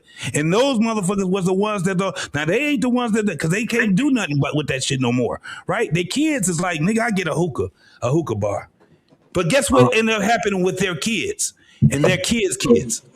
The motherfuckers is homeless just like the rest of these motherfuckers. But here's the thing, though. It's They having those problems because they've been here long enough. They're having the same problems we have in America now. Why? Yeah. Because their kids and their kids are Americans now. And guess what they end up having? Because of they're being lazy in the mind. Right. But it's systemic. I got pushed back on this. Yes. I got you, Nidus. I heard you. Hey, Construct, bro, don't come up here with that goofy stuff, bro. What you doing? Because I'm pissed off, man. All right, well, if you pissed off, have a conversation. What you barking for? Because I want to say something. All right, well, hold on. Construct, bro, hold on, fam. Golly. Go ahead, Mark. Yeah, so I gotta push back on this, right? Because I don't know, I'm all about taking accountability for all our shit, right? So when I hear we find reasons to blame the Asians and the Arabs or whatever, they should be coming in our community and giving us exactly what the fuck we want. I ain't blaming nobody. Y'all niggas want liquor, y'all niggas want weed, y'all want K2. I'll sell it to you. I do the same thing in the white community. If I knew they wanted some shit, I go in there and I open me up a store. If y'all niggas is buying this shit, yeah, I'm gonna open that shit up. We gotta fix our own culture. If a motherfucker came to our culture and they put a gay porno shop next to, we not gonna buy that shit. Nope. We ain't gonna go in there and patronize the gay porno shop because they put I disagree now, nigga. That would go off in Atlanta. These sugar boys is out here strong. Well, I hope a lot of these niggas is the same color as Trey. Stop him. I will hope just because they put a bussy store right there, y'all ain't gonna start buying bussy. We ain't, but nigga, these niggas is out here. These niggas is running rampant right now, dog. Shut him up. What's wrong with this nigga over here? You gotta cool out. Why don't you shut him up? I'm destructive. What's wrong with you, dog? Well, because he wasn't respectfully, he wasn't barking. Icon, you was just barking. Icon, he was barking. You must have just came from the Arab store smoking some of that. Construct. When do brothers get on this panel and start barking? I've never heard any brothers. When these I did my that was my energy. I'm gonna let the dweeb say whatever he got to say. I'm gonna fall back for a minute, dog. Because he know you want to talk, but how you gonna get on here and start barking? Because that was my energy and goofy ass niggas be coming up here, boy. At ease and chill out. That was my energy and Max. I'm sorry. That's why I'm gonna fall back. Hold on, JT had to watch it. Hold on. Hey, what's the deal? Construct. What did you want to say? Go ahead. We're gonna give you the floor. Now I'm all like, no. Hey, sir. Hey, if you don't say so, I'm dropping. I'm telling you straight up. So I'm giving you the floor. Attention. I'm giving you the floor. Go ahead. You know what? Chicken butt. I'm getting. Shut up. See why? That chicken butt, nigga. Cam up, nigga. His camera is on. Construct, I'm over here looking at you crazy. Now you can talk and you want to. Come on, brother. Yeah, but pause. You got him with that chicken butt, John. That fucked him up. Construct, go ahead, bro. You got the floor. You got the floor. All right. What I'm trying to explain to y'all is that the problem is that we're having all in alliance. You see, it's a joke, right? The problem we're having is that we don't know how every single man on this panel is. We have some sort of talent. We have some sort of force that combines, but we don't know how to combine it. And the fact of that is that we're losing because we don't have that. We don't have that. And I don't care. You kick me off all you want, but you're going to lose. You're going to lose. One way or another, you're going to lose me because I'm dope. I'm stupid fire. I do. It's different what you do. And if I lose you, I'm losing. And if I lose you, I'm losing. And if I lose you, I'm losing. Yo, Trey, man, yo, Can I appreciate you for having me, Trey, man. together. No, hold up. You No, asked me. hold on. I got you. You're not. No, construct. Hold on. We just have a conversation real quick. Now, the only reason I said I was going to do that is because we were having a productive conversation, in my opinion, and then you came up on a panel. Oh, that was productive. You started barking. So now that you have our attention, I gave you the floor because I'm assuming you're going to teach us something. You thought I was going to drop a bomb. Sir, hold on. Sir, we're willing to listen. We want to be educated, okay? So if you're not going to take the floor and educate us, then you don't need to be up here because you're just talking. Now, I do have a question, and I'm going to ask this question respectfully, and I want an honest answer. Have you been drinking? I know you was going to ask me that. Was I drinking yesterday? No, tonight. Yo, drunk people always ask another question when you ask them that. Who's that, Mark? Yes, that's Mark. Answer his question, though. Have I drank today? Yes, sir. Yes. Am I drunk? No. There's a difference. Are y'all weird? Are y'all weird? Like they're like Trey, man. Yo, I appreciate you for having Uncle Rick. Bugs, you out, man? Everybody, I thought we was vibing. No. You ain't gotta go to work, bro. We finna get back to it.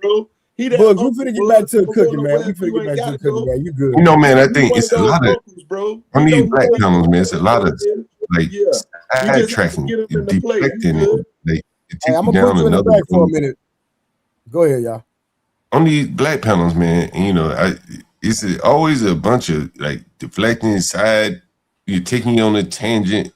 30 minutes. There's the guy come in barking. I mean, I think it really is kind of a reflection of how what we're seeing on the streets, on the YouTube panels, the constant arguing, screaming, talking over each other. That lack of ability to maintain civility, I think you see a parallel in the real world.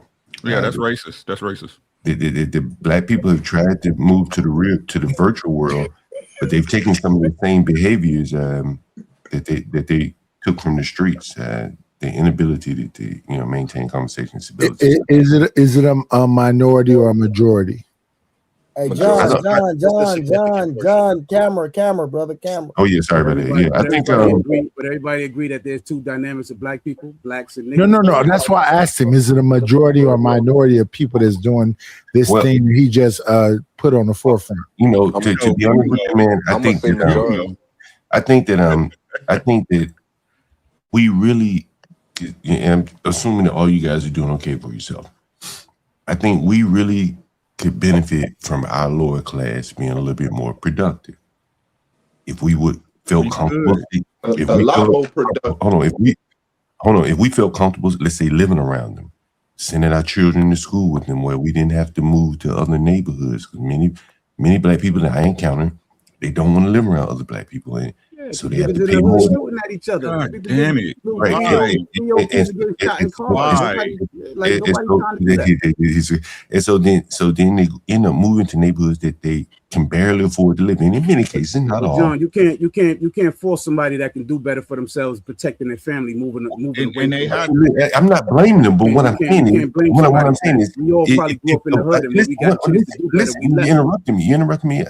I'm just saying, if our poor people, if they just were poor and not exhibiting the behaviors that many black people run from, if they were just poor and you could live around them and send your children to school around them, you probably would feel comfortable opening up businesses around them.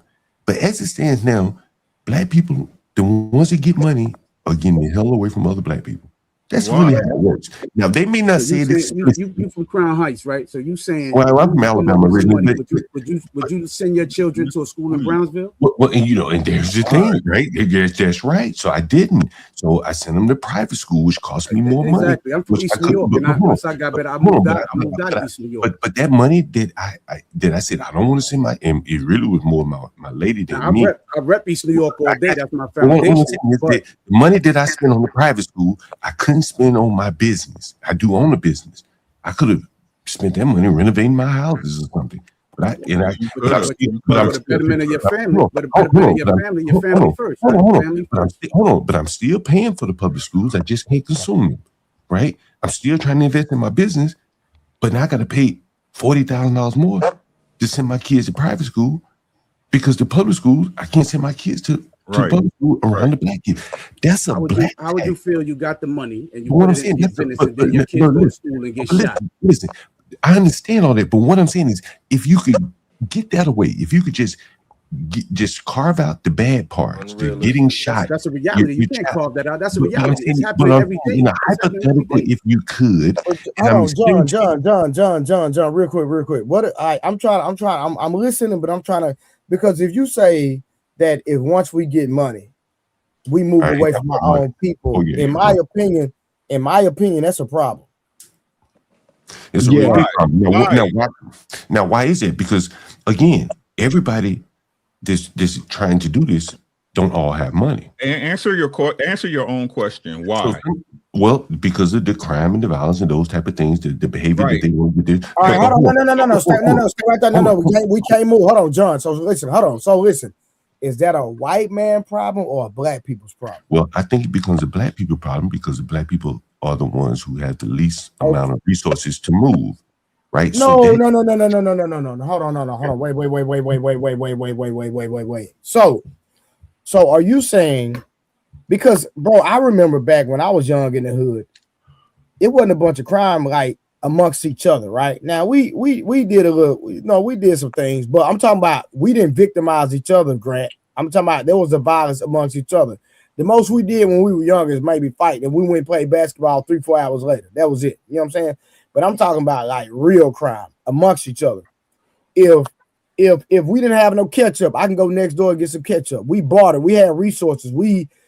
In my community, I'm only speaking my community, we took care of each other. Grant, maybe not where you from, but where I'm from, if you could go all the way down the street and you got in trouble, they'll bring you all the way to the house. Hey, so-and-so acting up. Or they knew you by your name because we had a community. But those days probably aren't coming back, right? That's probably not coming back. Hold on. JT just talked about Dearborn, Michigan. So how do Dearborn, Michigan. But so hold on. So how these people move to Dearborn, Michigan, and the whole different ethnic group take over that city, getting government, police departments, and everything, and change the whole trajectory of that city? Explain that. We're talking about it right now, 2026. Yeah, I'm very familiar with Dearborn. Hold on. No, answer my question, please. Explain that. Okay, so man, I don't think you want me to explain that tonight. I don't think you want me to do that. No, I asked you. You know, to be honest with you, I have a tenant right downstairs. He's an Arab. He runs smoke shops for the Arabs. They're very, very wealthy people here in DC. That's how they do it. That's one just example. If you extrapolate that over thousands upon thousands of people all doing this, that's how they do it. All right, hold on, no. So stay there, John. So you mean to tell me? I can bring him up here. He can tell you. No, that's cool. It's cool. But listen, what I'm saying. My question, my statement is this: so they could do it, but black people can't. Well, we did it first. Hold on. Let him answer this. Well, that's what I'm saying is that, like, to do it, just as I explained with that 12-year-old boy working that store in the middle of the night during COVID, you're gonna have to have your children doing that. That's how it works. So right? hold on. No, hold on, John. So it's possible. Yeah, hell yeah, it's possible. Okay, that's all I want to hear. That's my point. So we're making excuses. It's excuses. Yeah, because I think blacks have, I think they're trying to compete in areas where they don't have advantages. You have advantages in your own communities. People look the other way at things that I do over here in the ghetto that they don't look the other way if I were in Georgetown or Bethesda. All right, real quick, Nidus, make your point, because Nidus trying to make a point, and then I want Grant, because Grant's steady shaking his head.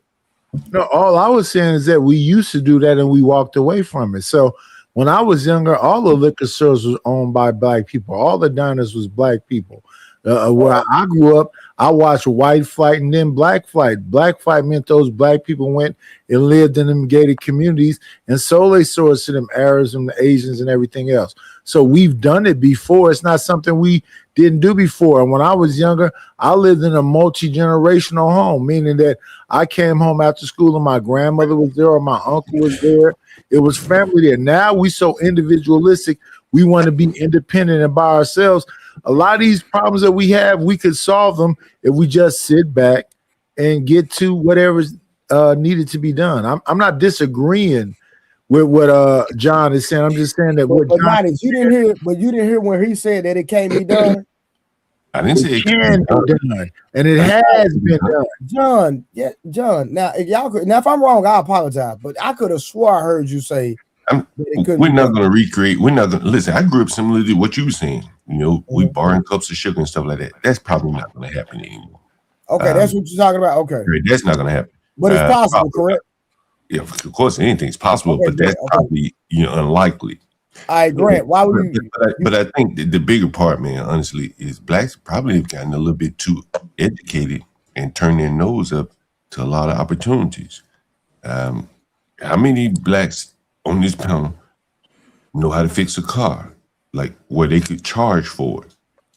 No, you got two, right? How many? I'm a mechanic. I'm a mechanic by trade, my guy. Me too. I know how to do maintenance on the car, but I can't build one. Right? Could you put a sign up? And say I can work on cars and people will feel comfortable? I did. Money. Right. I did. Right. And so on it goes. Like I ride through the ghetto, man. I see Hispanics rebuilding the next generation of technology. Like they're repaving the roads, installing the cameras, the AI cameras that they will be putting tickets on you for riding in the bike lanes and all these type of things. Those people came here with skills like that because they work, they held their head roads in their country. And many of them work with stone. So a lot of them, they build their houses from stone, unlike here where it's wood. What about us? Well, but what I'm saying is We've been here forever. What about us? Well, the thing is though, we brought a group in who probably is ahead of us. Skills. Hey, John, let me just say that. Let me say this, man. Let me say this. And Grant, after JT go, get in there. So let me just, I'm gonna put it to you just like this, bro. And this is coming from a young man that was listening to the older men talk and all this. You know why older men used to have arguments in front of us? Because other older men that was talking bullshit was always in the fucking way. Yep. They was in the fucking way. Yep.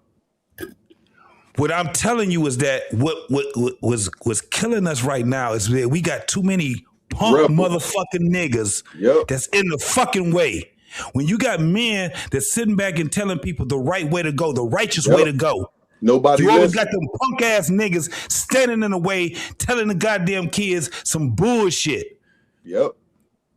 I think that honestly, if I had to be the judge, I think that the young black men are looking at the older black men and they're not looking at someone worthy of listening to. No, because there's motherfuckers in the way. That's my whole point. It's motherfuckers in the way. When I heard my man Mont say it, I done heard a lot of the younger dudes say, they say, man, you know what the problem? You old niggas be saying blah, blah, blah, this and that. They don't be wrong. Nope. They be talking about the niggas that's in the way. Yep. You in the fucking way. Your voice louder because you can talk louder, but my actions can't overshadow your talking. Because the first thing, soon as we give a solution, then there's what we can't do. So I hear the kickback that we kicking back from. As we had a conversation and moving forward, what's the next step? Everyone says the next step, and then the first thing we say, well, we can't get together. Once we know what the problem is, we don't trust each other. Yes. I think part of the way of building trust is, instead of Hey Grant, get in there. Hey Grant, get in there. After Grant, let me go trade. Then I'm gonna. So I mean, I think I would just stress Peace Murph here for a second. It may be JT as well. I don't know anyone's holding you guys back or in the way. I think we're attempting to have a robust conversation. No one is saying that that's right. I think at some point, and I think John's alluding to this, in order to sort of figure out the best way forward, the conversations have to be reasonably civil. We have to be able to work through these questions. I'm not saying I have all the answers, but at some point, I agree. I don't necessarily know if we're talking over each other is going to make that case. And I think often I do see that in some of these spaces. And I would actually say, Trey's seen me up here the last couple of times. I think if I thought this was a hellscape, I probably wouldn't, because that's just typically not my temperament. So I would commend those who aren't barking. That's the way that I think you can go about it. But that's what I was shaking my head to, Trey, is I tried, bro. My bad, y'all. I'm sorry. No, hey, Grant, real quick. I be trying to get everybody a first shot, bro. I try my best. Oh, I know. Yeah. Your man's got so many buckshots right now, though. It's crazy. So I was going to just say for the idea that mainly black communities, I grew up. I'll be 50 this year, so I grew up in the 80s. Right. I grew up in what is, considered sort of the crack epidemic. I grew up in LA. Pretty much, if you've seen Boys in the Hood, you've seen the sort of city I lived in. So that if that sets at least a tone for how I lived. So I know it was quite violent. I would just say my own babysitter was, deceased in front of me outside of my home because of gunfire. In essence, that is the sort of world. And I think what we're doing here often is sort of mythologizing. And I'm not saying you're wrong in Trey, your experience. And I still, I was lucky. I went to parochial school. I had a really good life. So I'm not complaining, correct? I was lucky. But I don't necessarily know if life was as grand as we would like it to be.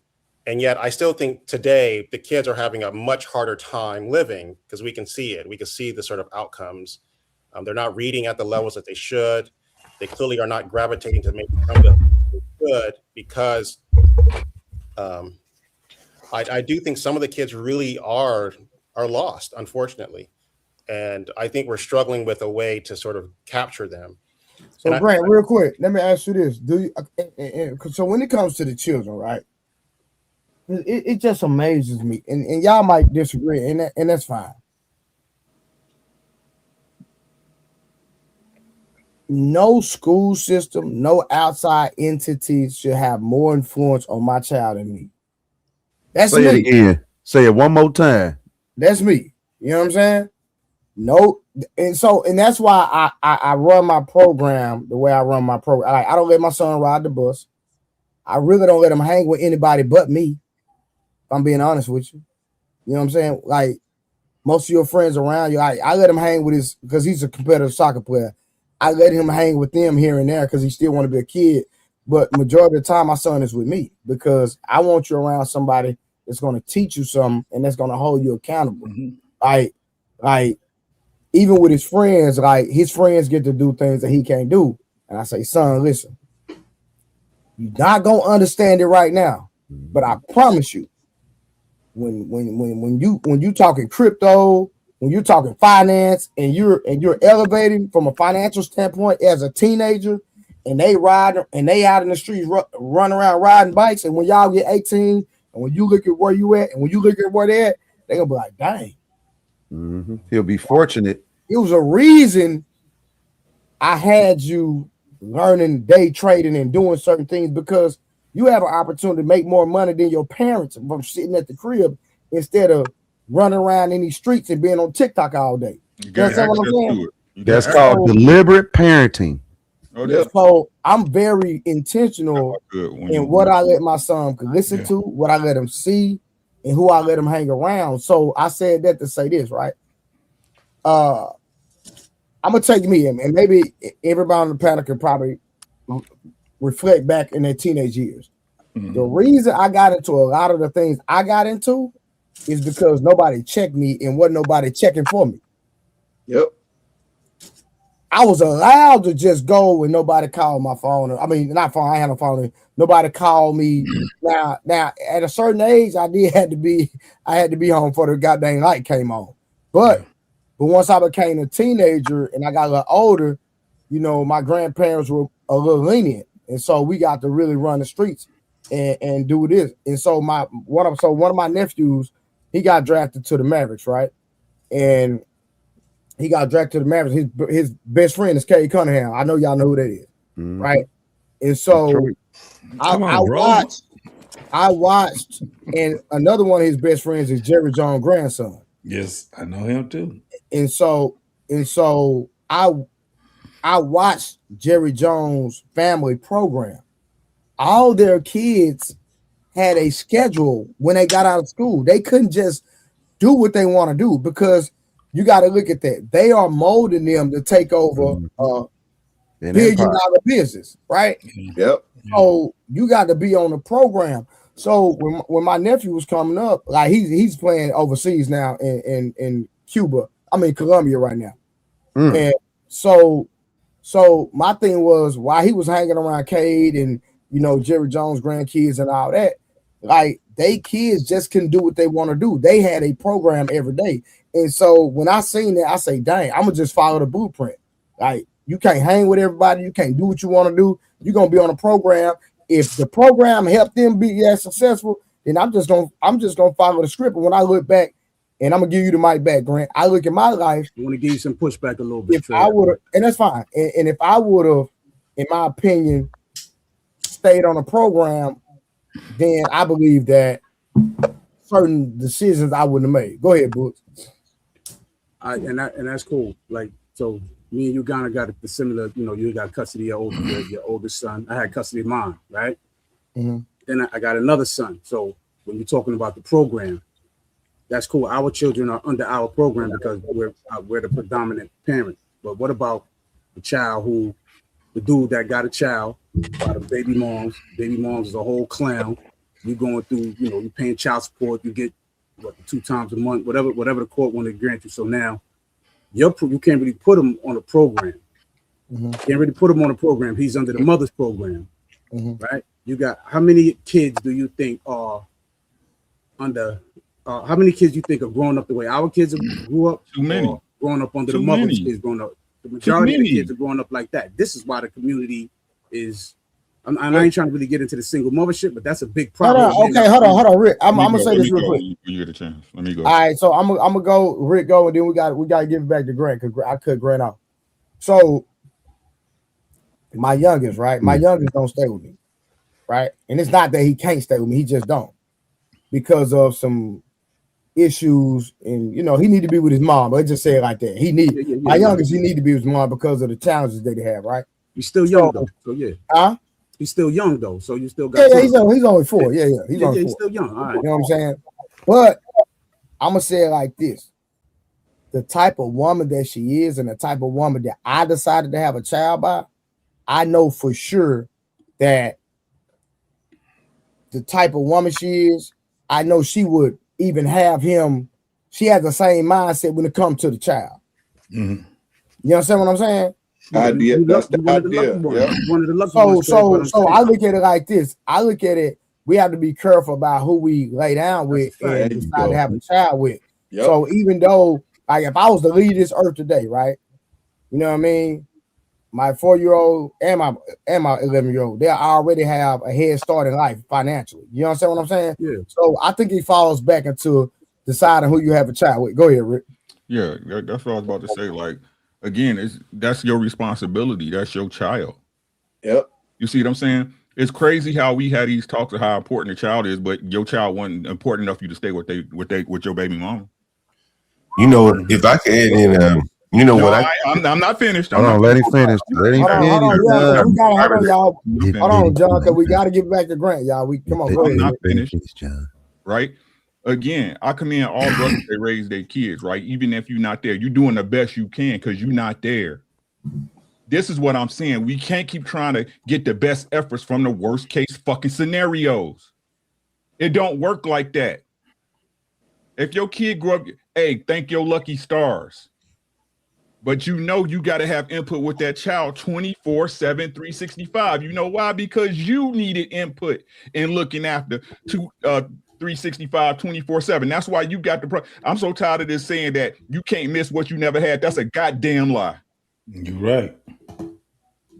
That's What's a the goddamn majority? lie. What's the majority? It's millions. It's millions of young men and women missing what they never had. I agree. This shit all start with y'all being families. You saying you're gonna put a baby in that girl. Take care of your responsibilities. If you love your kid, I'm not finished. What does she make it difficult for you? What does she makes it difficult for you? What do you do? Hold on. We'll go down that rabbit hole in a minute. How important are your children to you? Very important.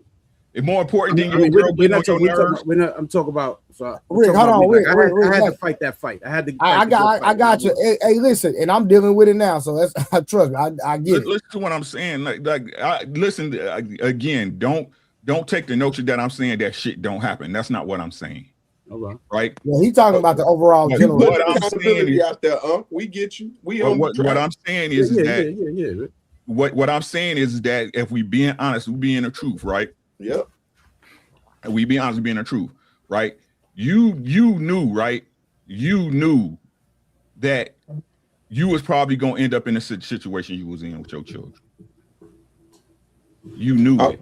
You know why? Because you really know that girl. You knew her. You knew her. You knew her. Would you say that women change when they have a child? Smurf.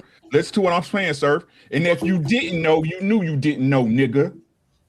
Would you say, Rick, that women change when you have a child? Like women change, when they get leverage? Like yes. How important is your child to you? Oh, my child is very important. Like I said, I fought that. There ain't no excuse. Listen to what I'm saying, bro. I'm not saying. Listen, bro. I was bit by the vampire's bite, and I taking that away from you. This is the problem. Separate yourself from it. You're doing what you need to do as a father. Listen to what I'm saying. Say this ain't about you. This is about, and this is the problem. We all want to take the community. We want to. I'm talking about the majority. I'm talking about the majority of the community. Let me finish, please. Right? Calm down, Rick. I got you. I listen to what I'm saying. Right? It ain't got. We need to do what we need to do as men. These excuses need to fucking stop, bro. These excuses about what the white man doing and how these people treating us, and that ain't got shit. A white man ain't did shit to me that I couldn't overcome. Nobody mentioned a white man. Listen, bro. God damn. See, this is what I'm saying, right? Listen, we having a I'm not addressing you, bro. I'm not addressing you. I'm not saying you is. I'm talking about the majority of the community, right? I'm talking about the majority of the community. There is no community. Oh, so hold on. Rick, hold on. Watch this, Rick. So, Boz, let me ask you a question.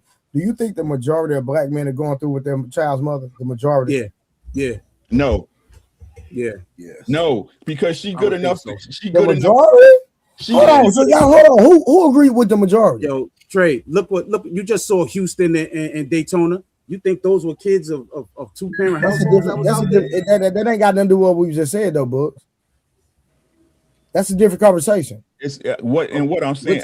We're talking about the children, right? We're talking about the children and the behavior. Let Rick land on that right there. And I don't interrupt. I've been letting y'all rock, bro. This shit Go ahead, is Rick. crazy. My bad. Go ahead, brother. Right? What I'm saying is this: it ain't about your bitch ass baby mom once your kid get in the picture. That's the part we fucking up on as men, bro. That's your child. Again, I keep trying to say, y'all don't even listen to what the fuck I'm saying. This is how I know these conversations are null, and I just be talking to entertain. It's just one person. Give me a second, Papa Smurf. No, it's not him. It's just not him. Right? It's the culture. There's no community. It's the culture of thinking. Right? When I say to y'all and I ask y'all a simple question, if racism is so prevalent, if it happens so much in society, how many of y'all experience it? Ain't nobody got nothing to say. Yep. So it's a moot fucking conversation, but we keep having it. Why? You know why? Because it keep us in victimhood and making a fucking excuse about what could be and what would. When all you got to do is get your ass up. You got every piece of information in your hand and this screen I'm looking at. If you want to learn something, you can do it. Put your mind to use.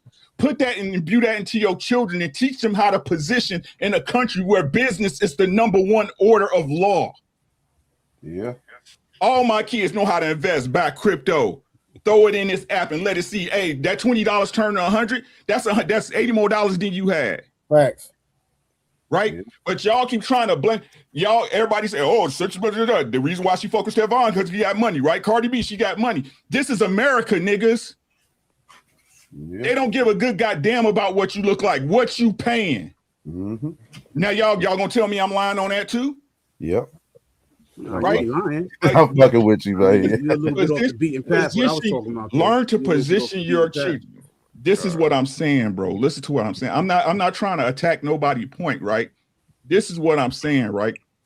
We gotta stop making excuses for the things we supposed to do as men. The reason our women can act crazy and shit, even though they just buck out let 'em. nasty, right? Is because we give them. I don't give my wife no excuses. I keep trying to tell y'all that. Yeah. You a man, no matter what y'all say, she up right. under you. That's your responsibility. Yeah. She's your responsibility. It might not be your fault, nigga, but it's your responsibility. Do y'all understand what that means? Yes. 100%. I mean, let me get in here. Let me get in here, man. No, Let me get in here. No. I ain't going. I'm just saying when the time comes, bro. It's let on me in Grant. here. It's on Grant. Yeah. Well said, Rick. Well said, bro. I would. I think I don't think anyone on the panel doesn't agree that we would like to see young Black men in a better space. What I think we're disagreeing on is how do we get to that place. And I think we're running into ultimately diagnosing the problem. I think we're repeating that there's young Black men with problems.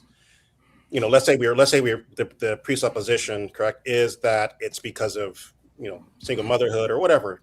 The problem is that these young men exist, and in essence, we have to deal with them within the framework that they're here today, because no matter what, they're more likely to procreate, correct? They're more likely to end up creating, sort of tripling.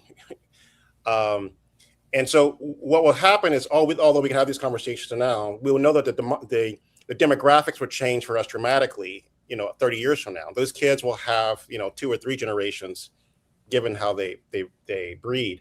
And so I think we need to be more cognizant of the fact that how do we get to them right now at these younger ages? How do we really figure out a way to say, we know where you are. You lack a father figure, correct? Or you lack a stable home, or you lack something fundamental. This is just the assumption that we want to see them do better. And I may not agree completely on how, sort of the racial components of it. However, but if we're talking about what to do for these young men, I do think we need to come up with a plan. And I think it's easy to be somewhat cynical and sort of cast away these individuals. But we also think for our children, correct, they have to mingle with these individuals. So if we are having problems ourselves with this cohort of individuals, imagine your children and your grandchildren having to live in a world with more of them. So and we Grant, haven't mitigated that problem. I have a question for you. And I see where you're going with it. So that's why I want to pose this question to you. How do we even build anything as a race of people? And you're talking about let me see, you mentioned about the next generation coming in and procreating, and it might be 2-3 generations down, and we might just keep going right down this rabbit hole, right? With the temperament that we have today. But my thing is, how can we build anything without the foundation, and that's family? Well, I do think you have to codify it in some way. When I mean codify it, I mean you have to be able to start creating a framework that allows for people to think in that way. You can change minds. It's right. And behaviors. I want to come in on that one, Grant. Hold on. But what I'm saying is, I got you, John. Hold on. But what I'm saying is, and I agree 100%. So are you saying that we need some form of movement that would perpetuate the family structure? Because if that's the case, then it starts with every man on this panel. Yeah, you can force change. Here's the thing, and John talks about it earlier, and I think it's when he was talking about. But I'm saying, do you agree? Yes, I agree. Yeah. All right, so let me get in here just for a sec. So it's great to say that we need, and we have families, right? When you had your baby mama, when you pulled her, and you decided whether she was your baby mama or wife, it was intentional.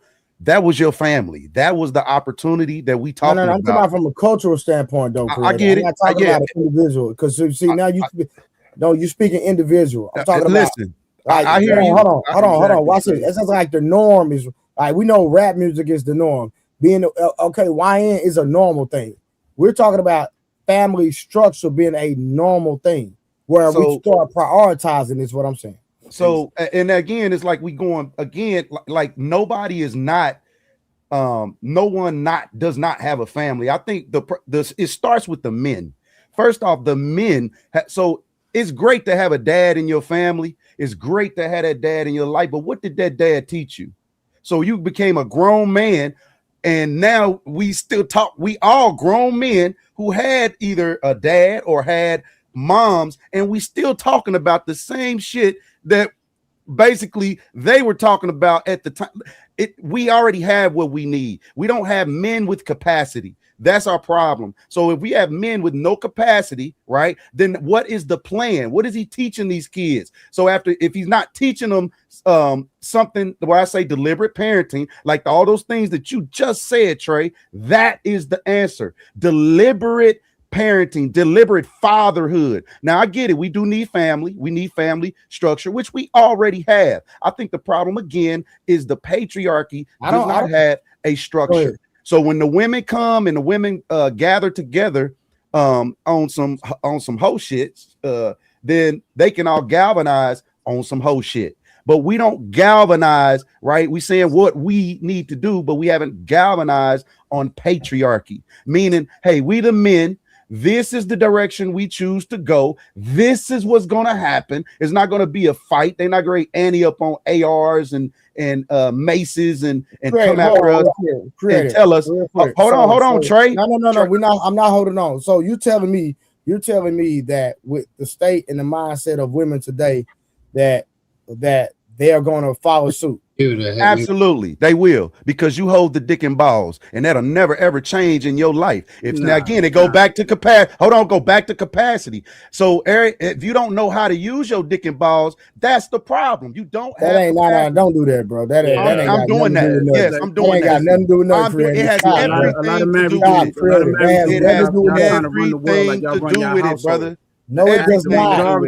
Okay, explain how. Hold on, boss. 1 second. Explain how, Fred. So if I come here, I am. I'm the man of the house, and I'm pulling this woman, and I'm telling this woman this is what we doing before I freak her, right? And then after you freak her, we can all sit up on this panel, and everybody's Jesus, everybody perfect, everybody is the right man. But I know statistically that is not true, right? Men are broken, men are broke. And again, men don't have no plan. We just had this conversation the other night. I had to argue with niggas just to even get niggas to think about when we start talking about, I think it was me and my mans down here on the corner. We start talking about insurance policies. We start talking about deliberate legacy building, and there are components to that. So if majority of the men don't even understand what the components of a legacy build is, how the fuck he gonna run up on a woman and tell her she need to follow me? She's gonna follow just based off of energy. But then when that energy is not supplying or evident, I don't see any evidence of progress. Now you left room for her to talk shit. You left room for her to go search for somewhere else to build, because that legacy plan, she just don't see it, right? And now I'm not saying everybody in the community is not moving like that. Statement, I can't agree with that last statement. That's crazy.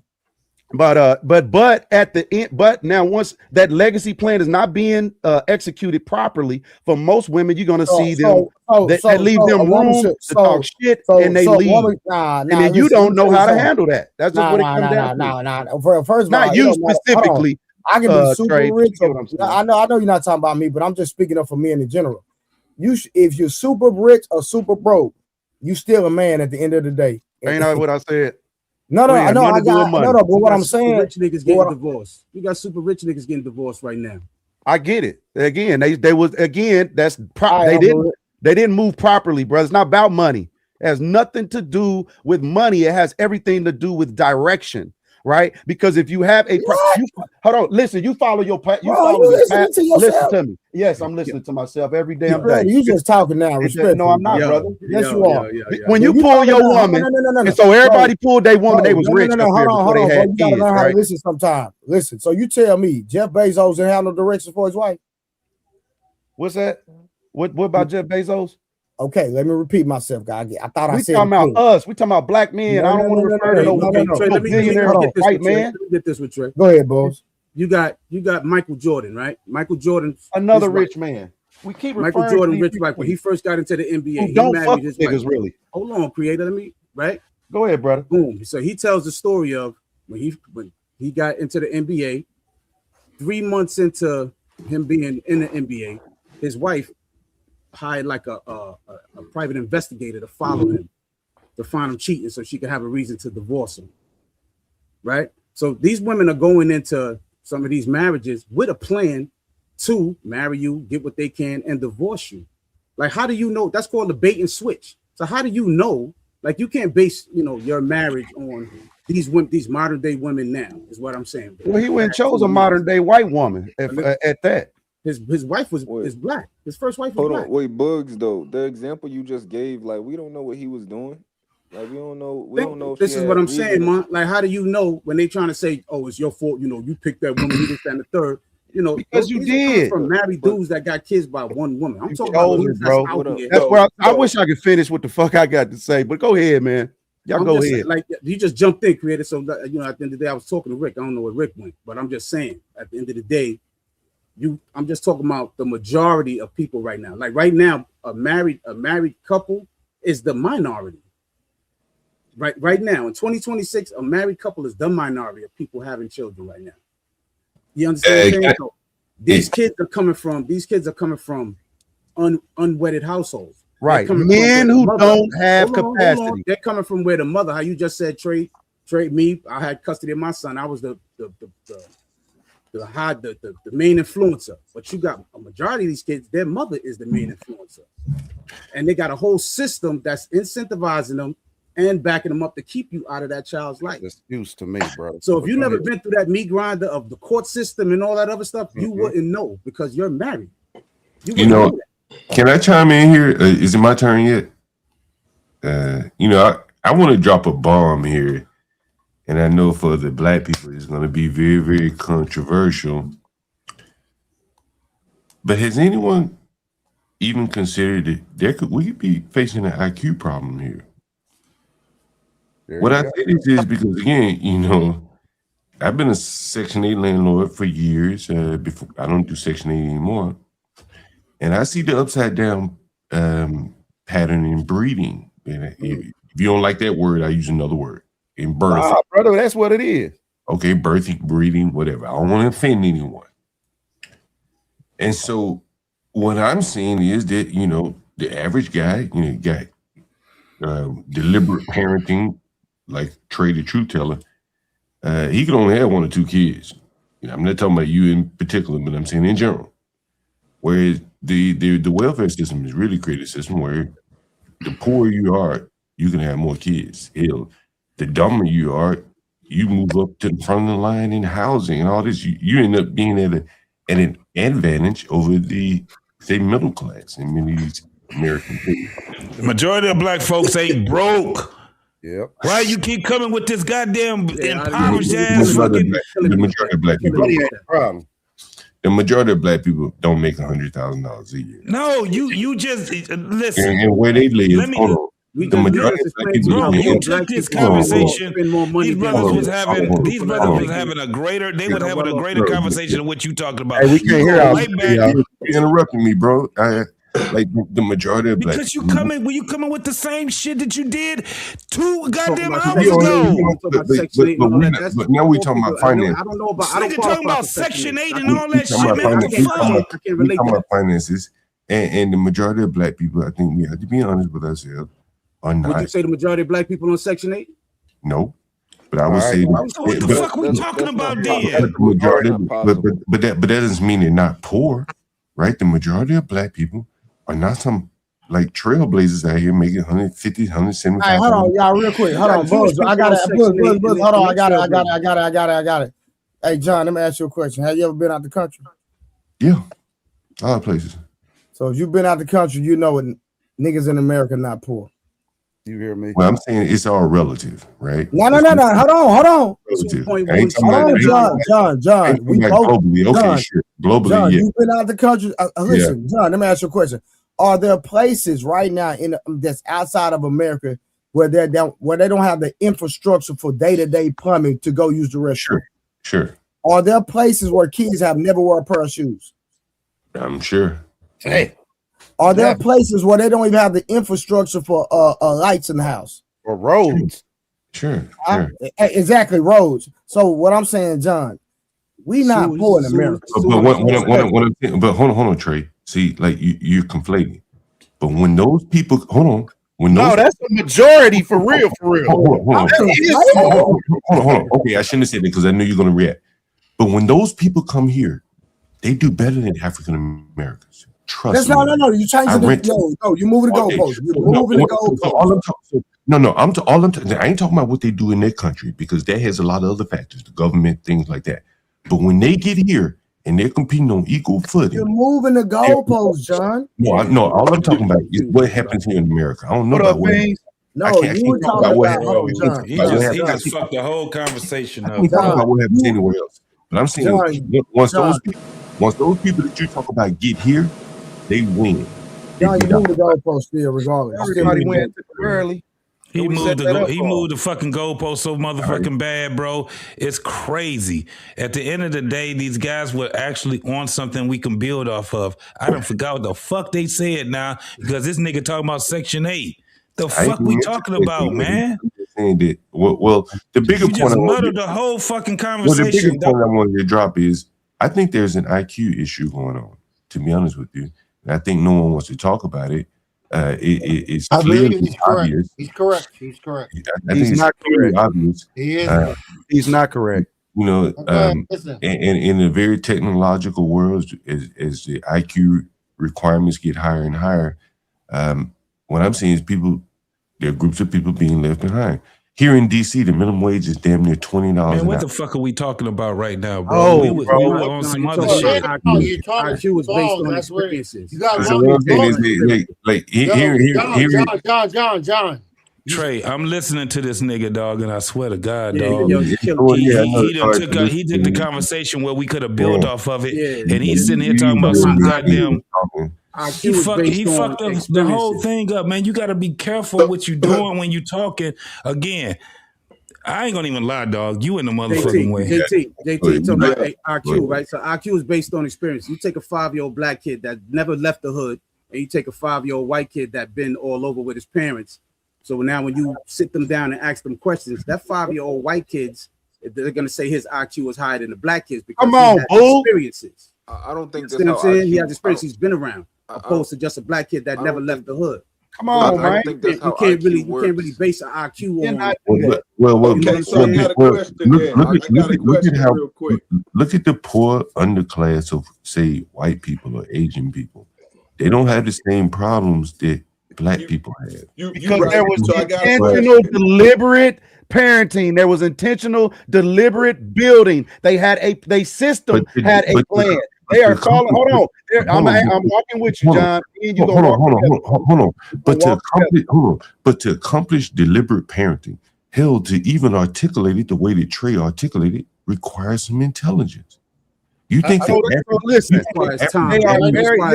that's just uninformed. That's called ignorance. That means lack of information. Hold on, credit. I got your credit real quick. Hold on. Hey, Buzz, watch this. I'm glad you said that. Buzz, watch this. I'm glad you said that. You made a very important point because I made sure that I was in a certain position before I had children. Thank you. So I do have the time to wake up every day. Since my son's he's 11. Since he's been in daycare, I've picked him up, I've dropped him off every single day since daycare. So I made sure I was in a certain position so I could be hands-on. Thank you. Hey, Trey, that goes to what Creative talking about with deliberative parenting. Opposed to me, Trey, I had my first child at 17 years old, right? I stayed in that. I had my first one at 34. You know what I'm saying? Thank you. So I had my first child at 17. I wasn't in a position, but I stayed there. Hey, Trey, can you level set this shit, though? Can you level set this shit, man? Because this is the problem that we have right now is that we're trying to move the conversation forward, right? And one of the things that we already understood was that, so what we're talking about is what, fatherhood now? I'm kind of confused now with what we're talking about because we just had the input and this nigga got to talking about fucking Section 8 and IQ and all this crazy ass shit. what we have to do is we have to be able to move this shit a little bit further, man. We talk a lot. We be on these panels and we talk a lot, bro. Yep. But Don't you think that some of these things could be related to IQ? No, Yes, right it now what's definitely happening is. is that a nigga get on the explained panel IQ. and want to talk about what the fuck he want to talk about. Yeah, And he fuck up the whole goddamn conversation. So I got a So let's move forward then. Let's move forward. So like I was saying, I got you, Smurf. I'm gonna hand it right back to you. I promise. I promise. Skip me. I want to get in there. You got a question for me? You can. I'm gonna be in and I'm out. I promise. So we was talking about father. Yes, we were talking about fatherhood. That has nothing to do. So again, I don't know why we think we got the Mexicans right now building America, and I don't know why we thinking these Mexicans then went to unions to get this learning that they got. I don't know why they thinking they went to colleges to get this learning that they got. Or are they smarter than us? No. They just took and learned themselves. When beans pull up, hey beans, look, I'm going to show you X, Y, Z, right? Beans is smart enough to pick that up. Guess what? Beans grade make 300 a day. He grade make over 100,000, and he just pulled up yesterday. So that has nothing to do with IQ. It does have everything to do with sharing knowledge that is valuable to men now and going to be valuable to men in the future. So now when you have kids, right? Guess what I'm going to do? Fuck them schools. Right? Fuck all that shit, because they just babysitters. They glorified babysitters. But when you get home, you're going to get some real learning. Yes, you calling in today because you're going to come over here with me and learn how to do finance, right? Learn how to do crypto. Learn how to build a house. Learn how to do something other than me just pushing you off to this creator. school. So if the men, hold on, I got you, brother. So when the men, right, now are more educated in what we're going to show our kids. Remember, it had nothing again to do with IQ. I'm going to show you what to do because I know you have retarded. Your daddy half retarded. So if I'm half retarded, I know me. So what I'm going to do, hold on, is protect you by knowing that when I read something, I might have a little problem with interpreting it. But I know if someone shows it to me directly, I can interpret it a little better. And guess what? I can move on it a little more immediately than reading it. And I'm not so sure if what I just read is actually going to work. But if someone's been doing it in my life, I see the example, right? And I also see the results of what it is that they do. That's going to move way faster than me sitting down trying to read this book, trying to discover if this will even work. And if more of our men move like that, had nothing to do with their schools, with their money, no nothing. Now we are educating and we preparing ourselves. I'm out. So he go to the question then. Everybody tired of the kickback and the negative that we always bring up when we're having positive conversation. Is that correct? Yeah, definitely. But I ain't hear everybody speak. Say it again. So everybody is tired of having the negative conversations when we're talking about pushing going forward because we're trying to build. We're tired of having that conversation when it comes to the negative. We can't do this because of this. We can't do because we know what we got to stay in reality though. We just can't be talking. Reality.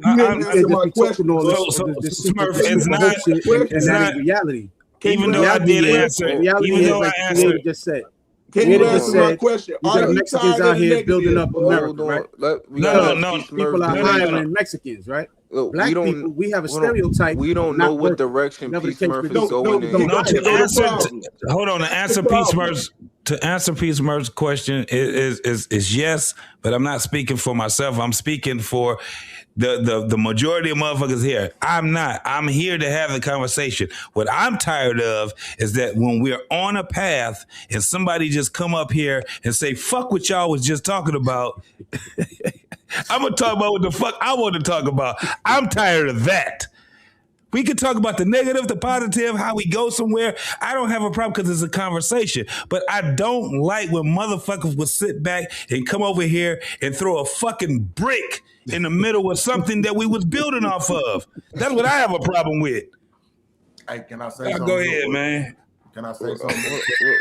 I'm just saying, Trey. I'm just saying. We was on something, and the nigga just threw us off track. Hold on, real quick. I want to before I leave, before I get up out of here. That's how you really feel.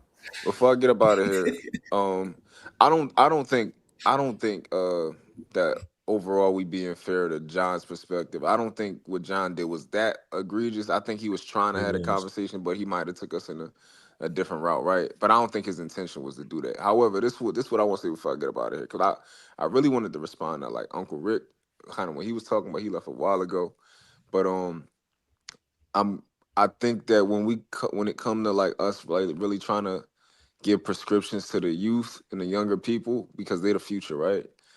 When we kind of come from this like rigid perspective, I think that we are just wasting our time.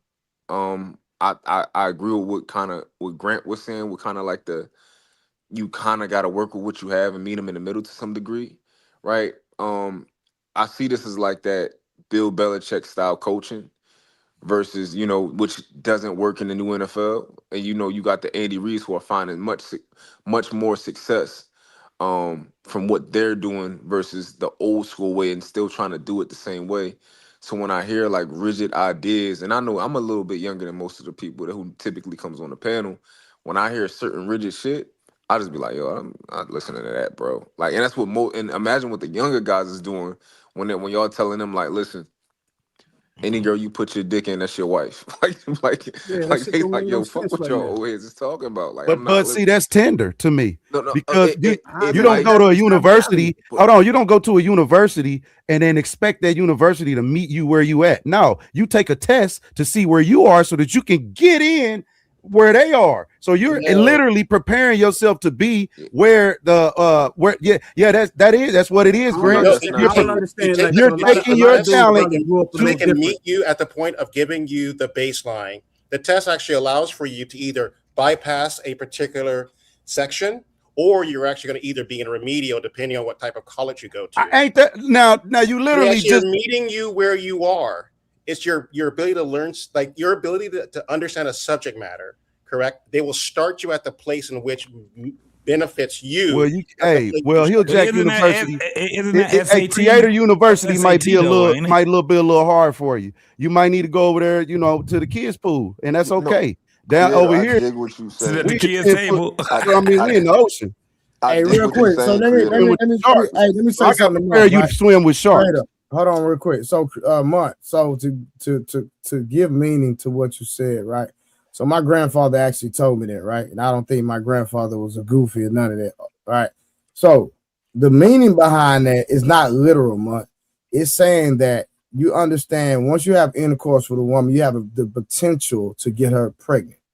And so in the older generation, it was mainly a thing. If you get a woman pregnant, that you marry her. So that's the context behind what the older generation, how they stood up on that statement. So does that bring a little clarity? More? No, I understand. I'm not saying that it doesn't make sense. It makes perfect sense. I'm saying Okay. that we don't use it. So, for example, Trey, let's take me and you for example, right? We Mhm. know that. Like, okay, my mom told me the same thing. She said, "Yo, don't lay down with a woman that you can't see being the mother of your kids." 100%. And guess what? I didn't listen to her. Right? I Did your didn't listen to daddy her. tell you Hold that? on, hold on, Hey, hold I on, hold on, did though. I hold on, listened. hold on. No, no, Did no, your Trey. daddy No, tell no, you no, that Trey. though? Hold on, hold on. Trey, you.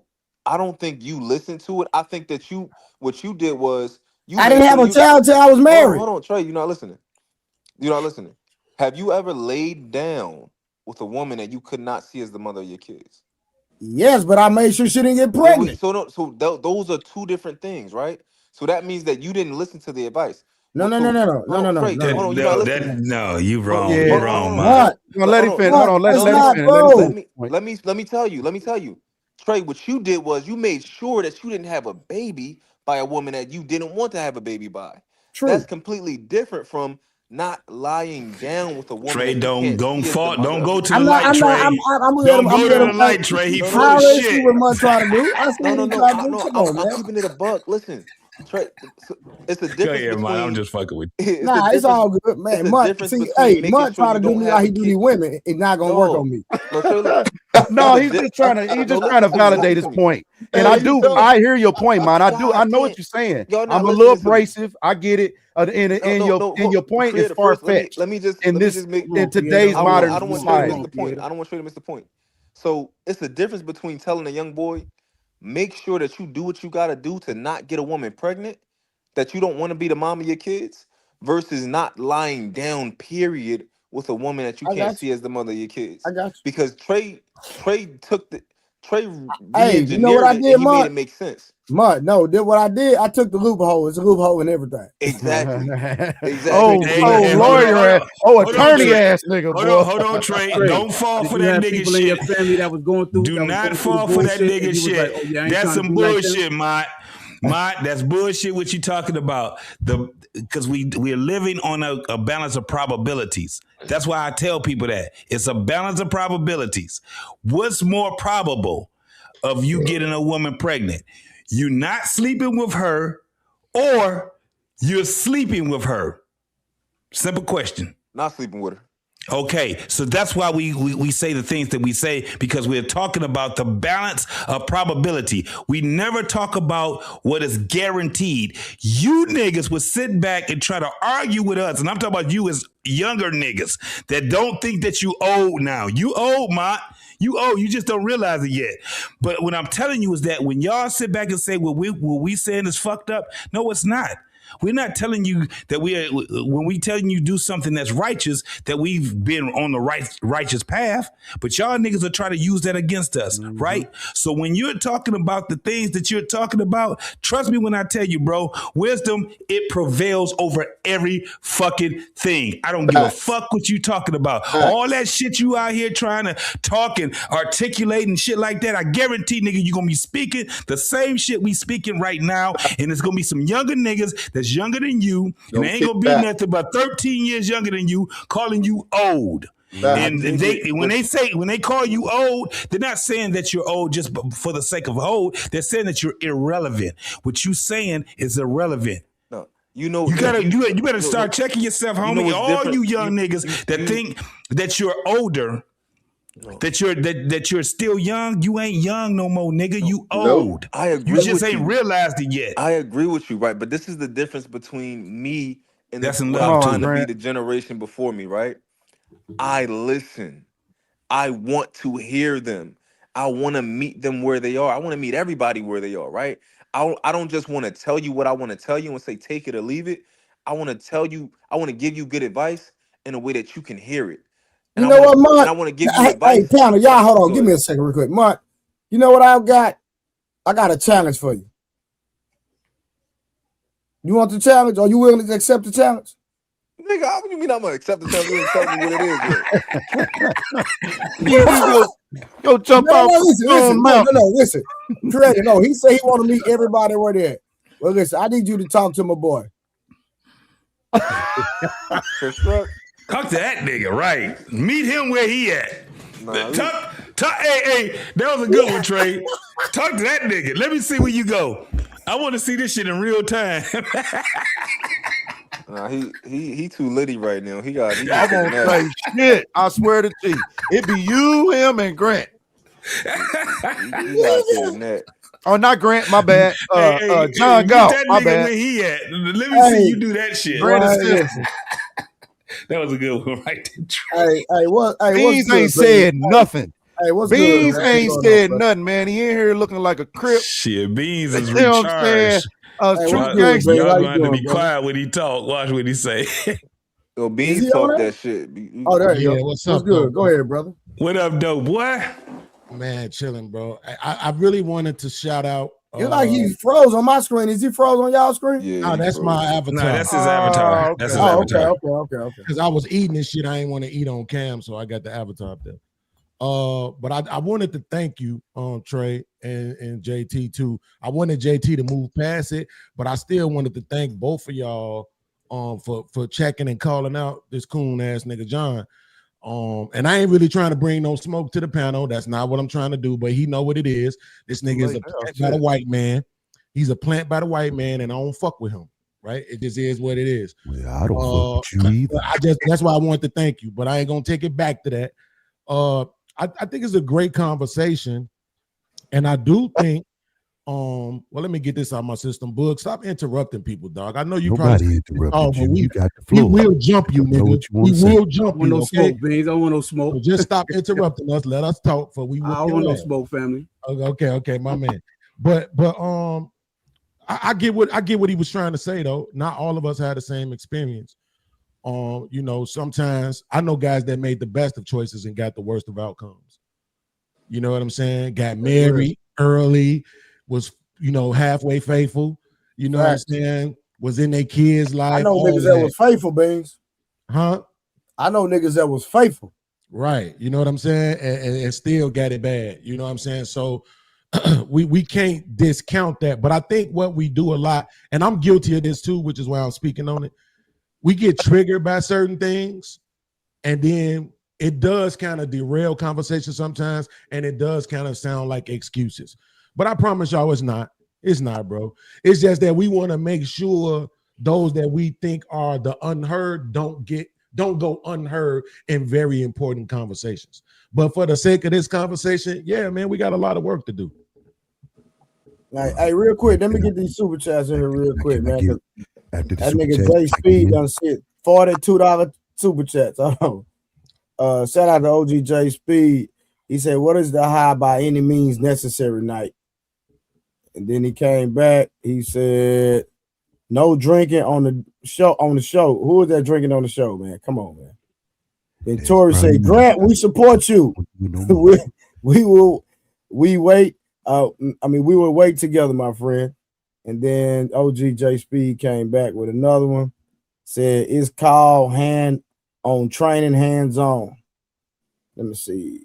J Speed. John is called Miller Highlight Beer. All right. Let me see. And Deborah came back. Trey, I don't know what you're drinking, but here's $5 more to add some espresso to that drink. I'm on duty for three more hours. So we got people at work watching. Then we got Construct, the one that's on the panel. To the dark skin, have a problem with the light skin. Ain't nobody got no problem with light skin, bro. Oh no, you tripping. What? Where'd that come from? Grant, are you not light skinned? All right, and then Trip came. He said, Grant a real nigga with introspection and thoughtful discourse. When though he talked proper, he actually healed and thought out what's right. But that blade still slip off and nick the line up. All right, that's all of them, y'all. Go, my bad. Go ahead. Real quick, I want to address a comment real quick. Trip wanted to know why I never talk about my dad or something like that. My dad ain't teach me nothing, so. Well, see, that's what I was talking about right there. But you still respect him though, right, man? Do I respect my dad? Yeah, you appreciate him though, right? I had to think about that. Okay, let me ask you that. Wait, one last thing. Who do you look more like, your dad or your mom? Physically? Yeah. His daddy. I don't know. I don't think I look like my dad.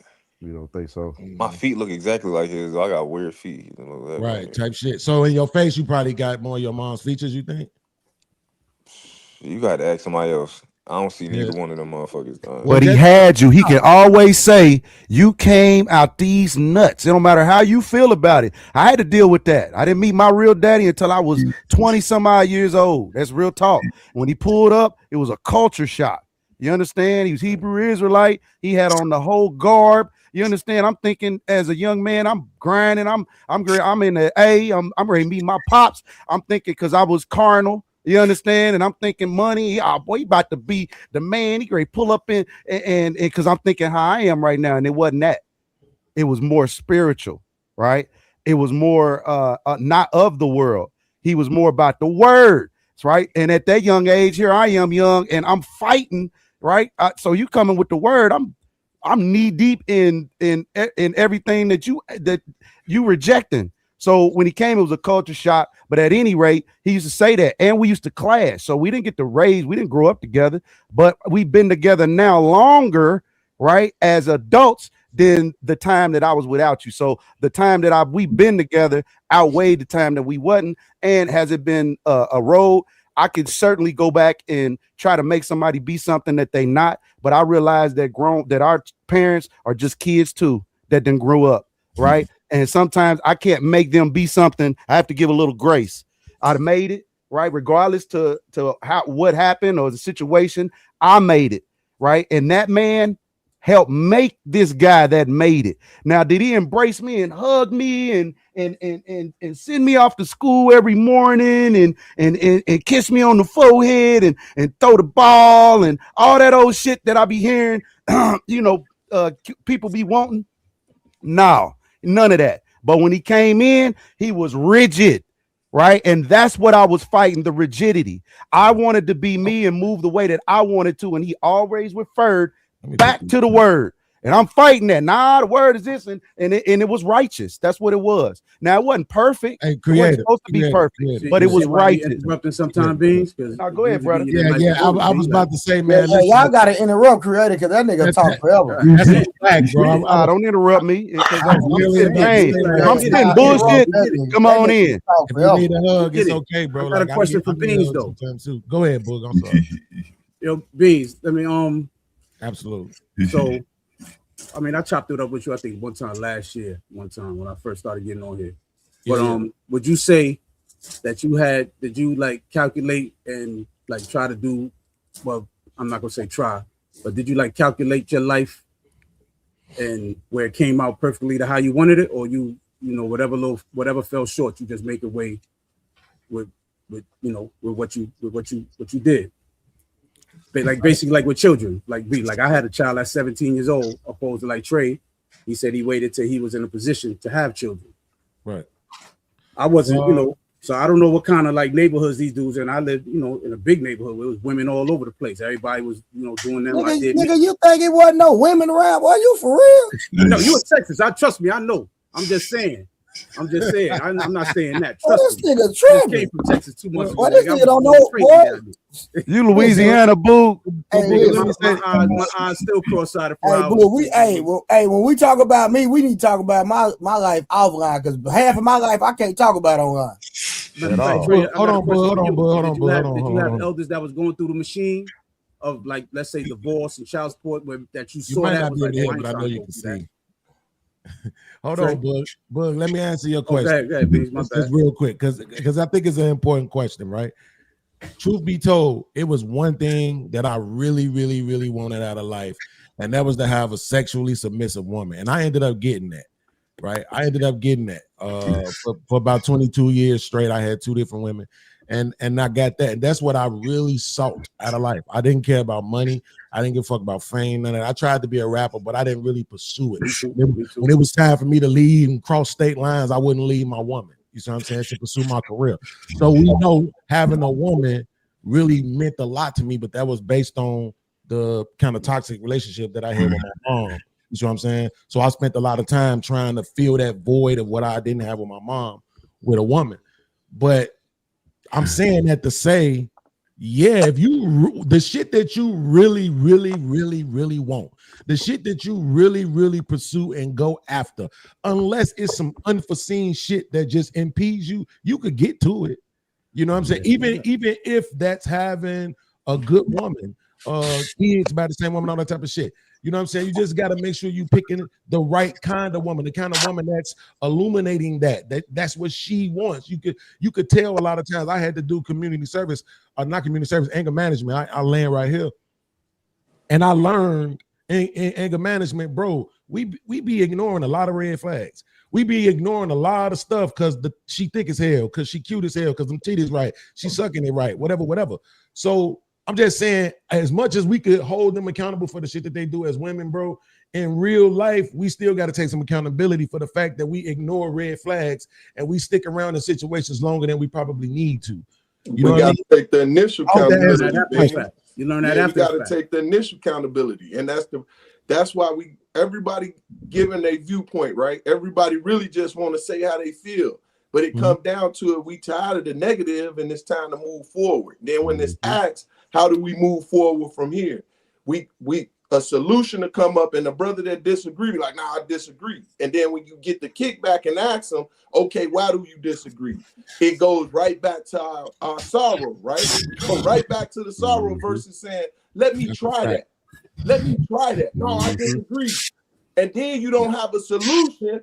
And then you just fucked up the whole conversation, like JT said. We build it, now you want to go back to our problem. Okay, motherfucker, that's your problem. You got mama issues. Then you get in the corner with the mama issues guy, and we gonna help you solve that, right? We gonna give you some solutions. Pick one and get right. Until you find one that gets you right. Get in that corner and shut the fuck up.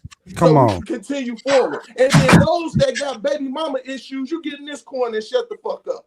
We finna give you some solutions. Pick one until you find the right one to help your situation, and then we can move on. Oh, I got problems with my credit, nigga.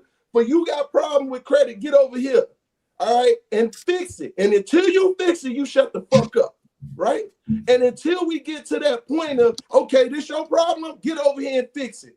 And until you fix it, shut the fuck up, because you can't talk to us that is in play. Go ahead, Beans. So the only thing I would disagree on that is the shut the fuck up part. Don't shut up. Just don't go into the spaces where they talking about solutions with your problems. So that boy get in that corner. There's spaces. Hold on. There's spaces for us to talk about our problems. Anybody ever want to vent? Holla at your boy. Let me know. I will strike up a StreamYard. We can go live and you can vent. Because I got to be honest with you. That's what helped me begin my healing process in 2020 was podcasting. I was talking to the TV and to the computer screen, watching everybody else's podcast. And then I started doing my own.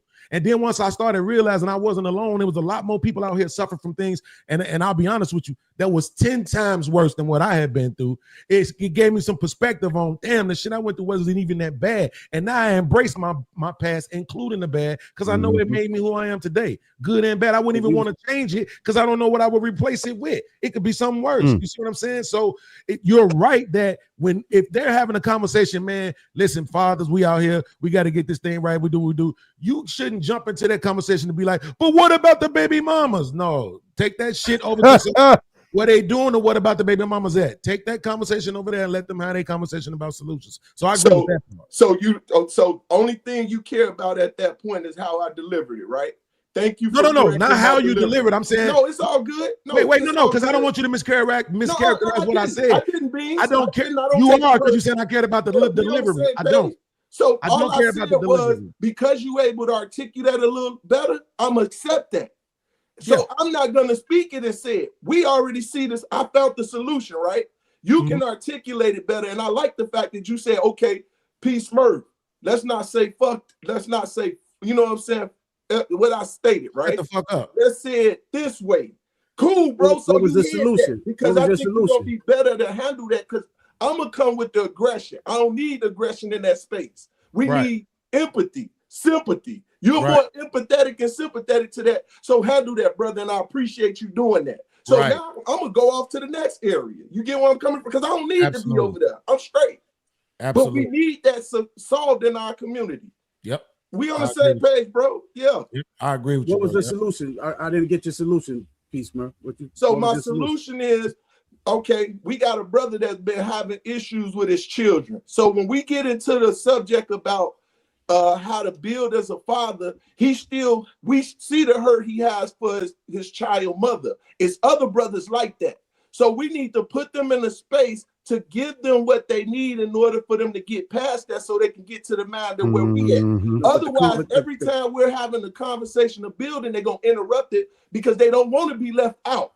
They want to be included. They just have this issue that need to be resolved before they can get to where we at. There you go. The conversation was about the community, though. Somebody clip that.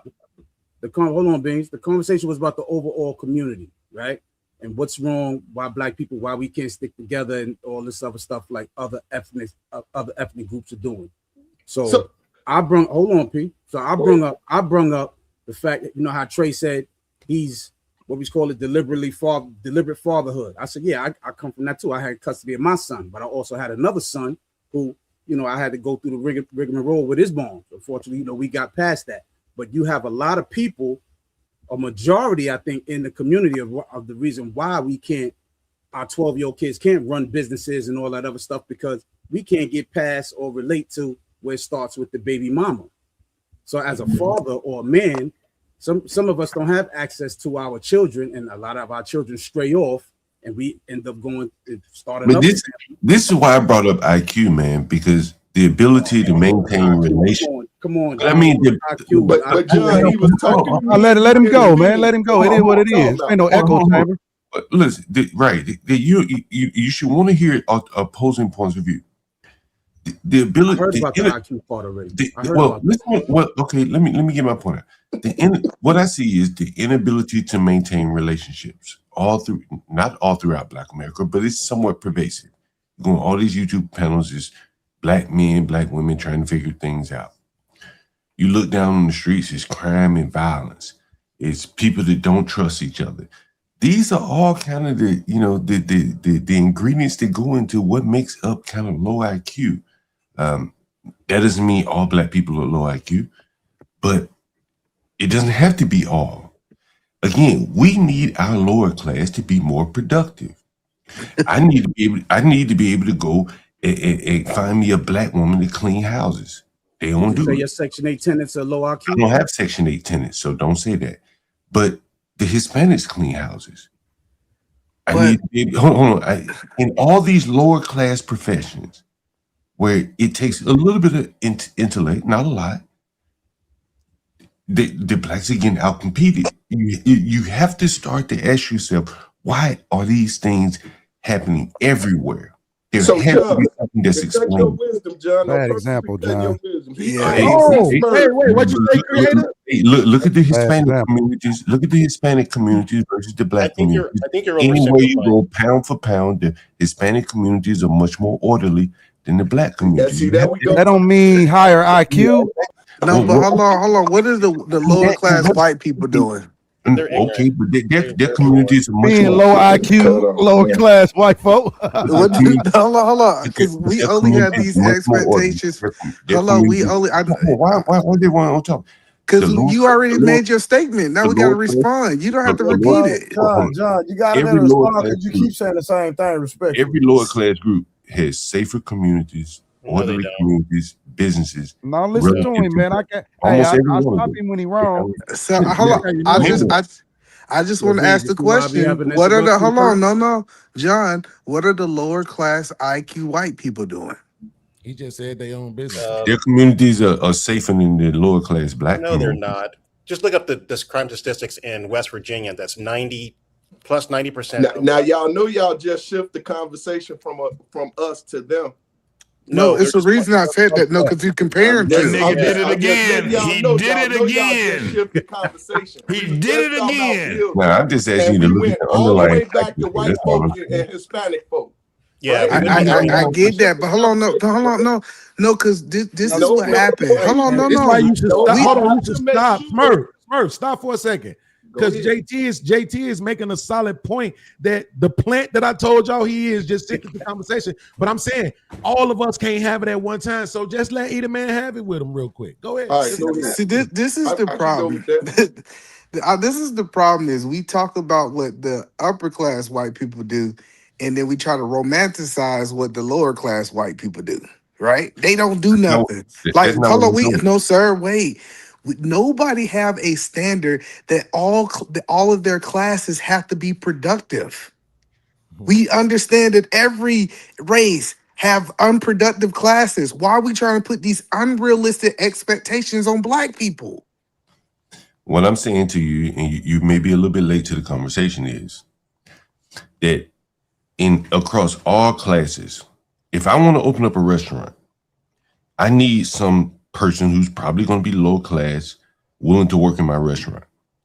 In the black community, you don't have that. You can't go to the ghetto and hire anybody because there's so low trust. You're so scared he might set you up for a robbery. So blacks say, okay, well, I can't open up restaurants in my own community. I can't open up the convenience stores. I can't open up the liquor stores. I can't open up anything in my own communities. Someone else will do it because they can bring their own people in. That's the lie. The lie that you keep saying is that all of the lower class black people are in the hood. I have literally black people working for my store right now. Okay. What are you talking about? Hold on. Eat a man. This is the craziest part. When you starting a bit, especially something that's fucking high, it's that shit, nigga, you can lose that business really quick as a restaurant. Normally, when people start their restaurants, guess who the worker is? Them. That's why they're the fucking worker. No, you said finding somebody, and then when they need to find somebody, guess who they're gonna have? They're gonna have mama. They're gonna have motherfucking aunties and sisters. You fucked up the whole goddamn conversation again. All right, so real quick, hold on, y'all. Hold on, one second. John. I don't know what the fuck, bro. John, what is your point? My point being is that the first example I gave was the 12-year-old working the corner store in Brooklyn, 12 o'clock at night. Okay. The blacks aren't going to do that, right? They're not going to do that. I was a software developer for 20 years. I can count on one hand how many black Americans were software developers in 20 years. So they're not there. Okay. The easiest way to make headway in any place is doing business with your own people. By and large, blacks have ceded ground to other groups of people. They go by their looker. The Popeye's chicken is mostly staffed by Hispanics in my neighborhood, and I live in a very black neighborhood. And on it goes. Even to get your car washed, the Hispanics wash the cars. Okay, so we got that point. So hold on, come on, like we got to keep going. My point being is that there has to be something explaining this. Why these people why black people cannot even compete on the lowest level, washing cars in their own neighborhood. Because we don't want to watch no cars. No. I don't want to watch. That ain't what I want to do. Hey, creator, I'm not gonna let this funky ass nigga say this shit. Black people are doing some spectacular ass fucking shit, bro. Quit playing with your motherfucking Niggas self. making money sitting on their video Niggas is playing out here games, getting it. smoking weed Quit and drinking playing. all day, and they make more That than is they not do a watching problem. cars. I don't have to watch cars. Hold on. He tried to make it seem like this. Hold on for a minute. Right, because this nigga keep coming in here saying dumb These shit. comparisons to another race. Listen. right? Listen. This is the thing. It's pretty we easy making to, like, we making money. We making money left and right. Mike, go right after him, brother. This whole thing is why black folks is low IQ. Let me ask you a question, and I need you to answer this real quick, John. No, hold on, Beans. I'm about to ask this nigga a real question. What does fucking IQ mean? Hurry up! Don't look it up. What does IQ mean, Mr. IQ? I'm not looking. Well, I'm not. Well, you're right. You ready for me to answer? Let me know when you're ready, because I don't want you to interrupt me. As I said to you earlier, I think there's something explaining why the Hispanics are able to work better with each other. The whites are able to work better. No. Answer the question. What does IQ mean, Mr. IQ? What does it mean? It's your fault, JT. Well, I'm explaining to you from my point of view what I'm seeing. The worst thing you let me know when you're done. When you're done with your cackling, let me know when you're done. Hold on. He don't know. He don't know what it means. He doesn't know what it means. He heard a white man say it. He don't know what it means. We can go to the next person. He don't know what it means. That's why I was saying what I was saying. I'm not about to get this nigga all this time so he can look this shit up. No, he don't know what it means. As I was stating earlier, I gave a solution to the problem for Bugs. Bugs, the solution was when a brother have an issue in a certain area, we have the support and counsel needed to get him mentally in the place so that we can get him where we're at, whether it's financial, physical, mental, emotional, spiritual. Once we have that concrete balance, if that brother is off, we need to get him on point. That was the purpose of the principles of the church setup, right? Not the religious part, but the part to govern man. If we live by these laws, it should govern us. So if we're under this and we pledge to be under it with full, at one point in time, a man's word was everything. Mm-hmm. If we get back to say, your word has to be everything or we gonna exile your ass. Any rebellion of what we have in the plate, you got to go because you're gonna always blunder the issue. So when you look at, as an example, quick example, I'm a land. When you go and look at the transition from Moses to Joshua, God say, be strong and very courageous. What they did was they said this, the general, which was Caleb, right? I'm landing. Anybody that rebelled against Joshua that's getting the word of God, we're going to unalive him because he has no need in our camp. Because one bad apple spoils the bunch. That's crazy. That's outrageous. He said so. He want to kick as many people out. Every time I talk to P talking about kicking somebody out the community, right? Listen. How would you relate that to the youth? Okay, I'm kicked out. Okay, cool. You just ain't coming in. P, I'm cool with not being in your community because I got my own black community. Like this is and once again, this is the whole point is listen, this is this tribal mentality that they gonna kick you out, and if you ain't a part of the clique, that means you ain't black. Cool. No, I ain't saying you wasn't black. Listen, I said you wasn't a part of my community. Who gave you the authority to say that you can make the rules for the community? We did. The community did. No. Did you agree with him that he make the rules for the community? Actually, yes, right? Because as much as you want to try to hate on tribalism, and I can't go that deep into it, I won't lie, but I know that you actually practice tribalism too, right? You practice it economically. You won't live in a place where the average house is 60,000. Come on, right? boy. Everybody practice tribalism in a certain kind of way, whether it's economically, educationally, spiritually. Let's racially, kick out. whatever. So Let's I can't kick out the people. Hello. You know what I'm saying? No, I'm just saying, cool. Let's kick out. That's listen, crazy. listen, off the top of the dome, too. This shit don't even be prepared. Hey, I'll bring you out of retirement. You understand? You know, I'll bring you out of retirement. So listen. So how you bring that tribalism to the youth? How you explain hold on, that to the no. youth? This How you what relate to he's the saying. youth? So it's get down, lay down, right? That's what P's saying. Either you're gonna get down with our program or you're gonna lay down with our program, right? Yep. And you believe when you start kicking people out, how many of the youth out of percentage you're gonna be able to keep? The good ones. The good percentage. Yeah. That's how they do it in the military. Yeah.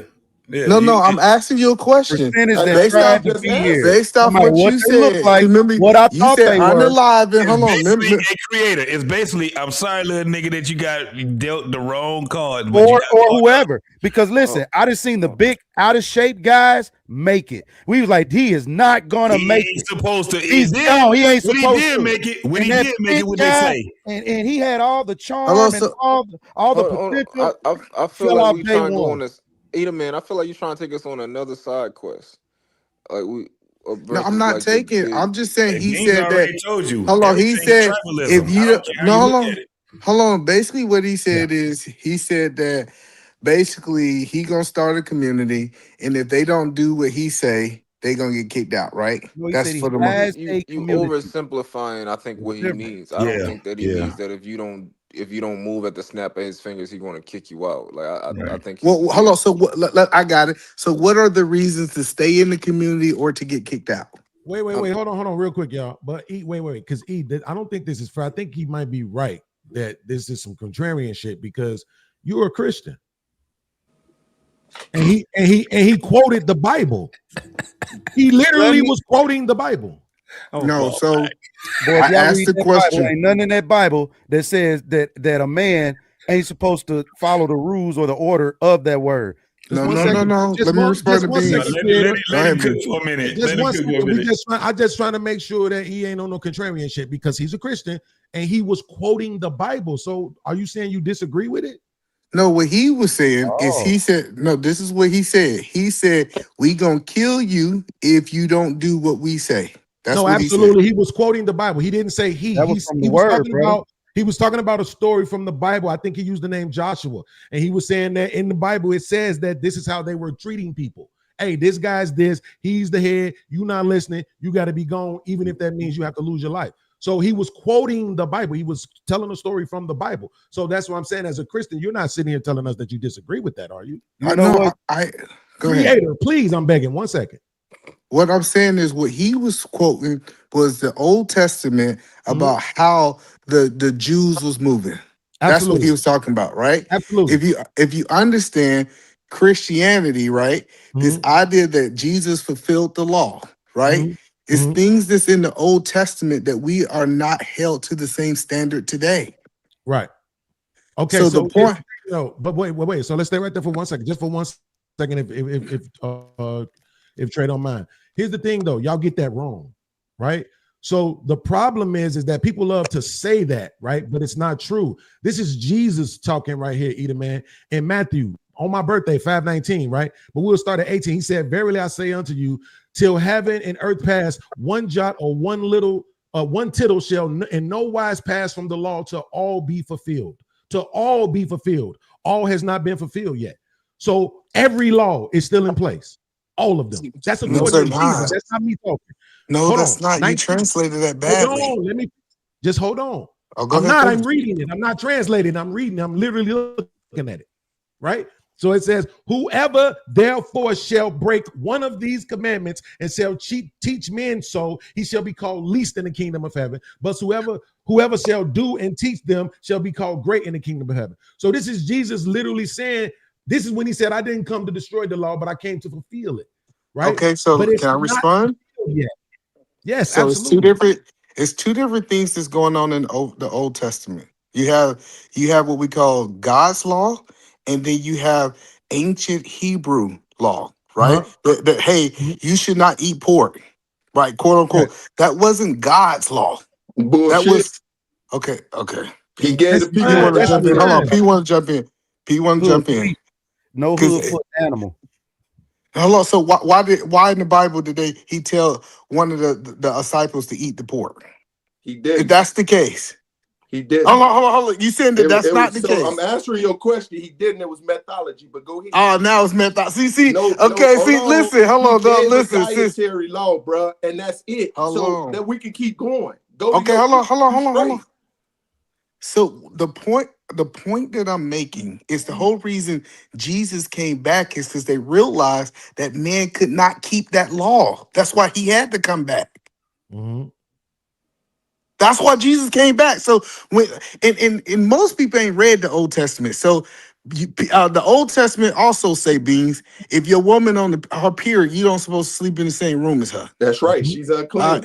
Listen. I'm telling you, these quote unquote laws that's inside of the Old Testament, it's a difference between ancient Hebrew law, which was the law of the culture, and God's law. And people try to put them all together. They all was God laws, but No, nothing they that was was not. given That sound to like them was somebody trying to man's make law, something bro. happen for their They didn't have comfortability a for law. modern Okay, day. cool.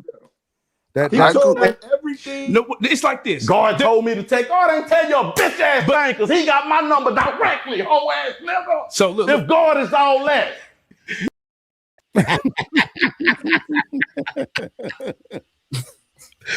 That clip gonna forever be funny, nigga. He say he got my number directly, whole ass nigga.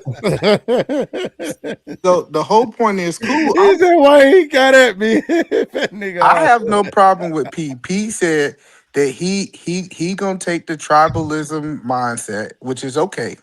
You can do that, and he gonna start kicking people out.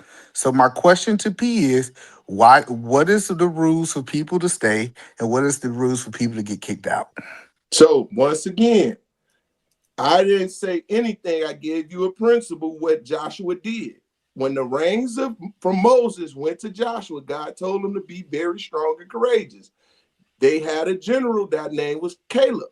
Caleb said, anybody that go against Joshua, listening to God, we're going to unalive them, right? They got to be away from us as rebels. So, I heard you the first time you said that. I You know still you ain't did, answering my but I know question. you did. So I'm going You're to not answering my continue. question though. Why Well, not? Edelman, your question is unfair, right? No, because It's cool, man. I can answer. You're So at asking the him end of the day, to what we're create an gonna do is organization and because that laws worked, right now. we're gonna fulfill that. Now, if you can come up with something else without your kickback, with a better solution, put it to the table. And I'm listening. I'm open. See, okay, and B, he answered my question. Yes, we're I'm gonna sorry. go I'm by sorry. I didn't hear him. I what the was Oh, you reading. because I know Beans is fair. told you what Yeah, but I was reading. I know I Beans wasn't is fair. I was reading. I just I'm not gonna lie. I'm reading. so I got you. Edelman, you're I asking asked. him. You're essentially asking him like, hey, you're asking him to be the king or the dictator of this land, right? And I'm to not. create the rules off the top right now, and No, let I'm you know not. what all the rules of his land is going to be right now. And No, I'm not.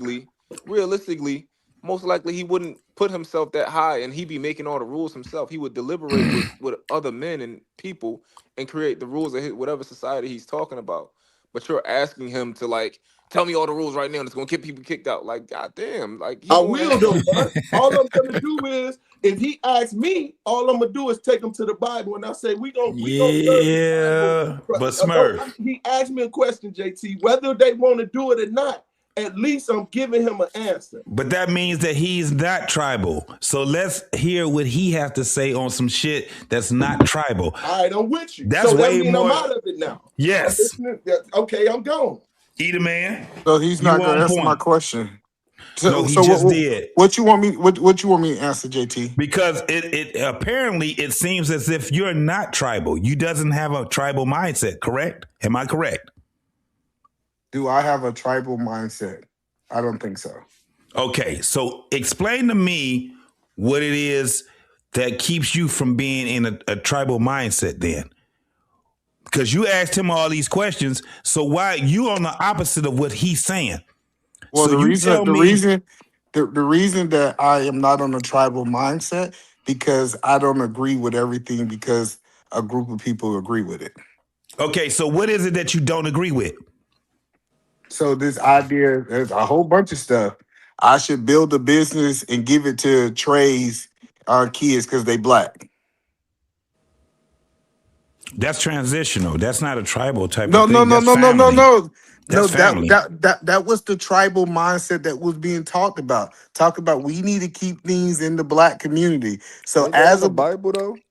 no, Ain't it's in the Bible not. that you gotta Okay, give your but what's kids? wrong with that though?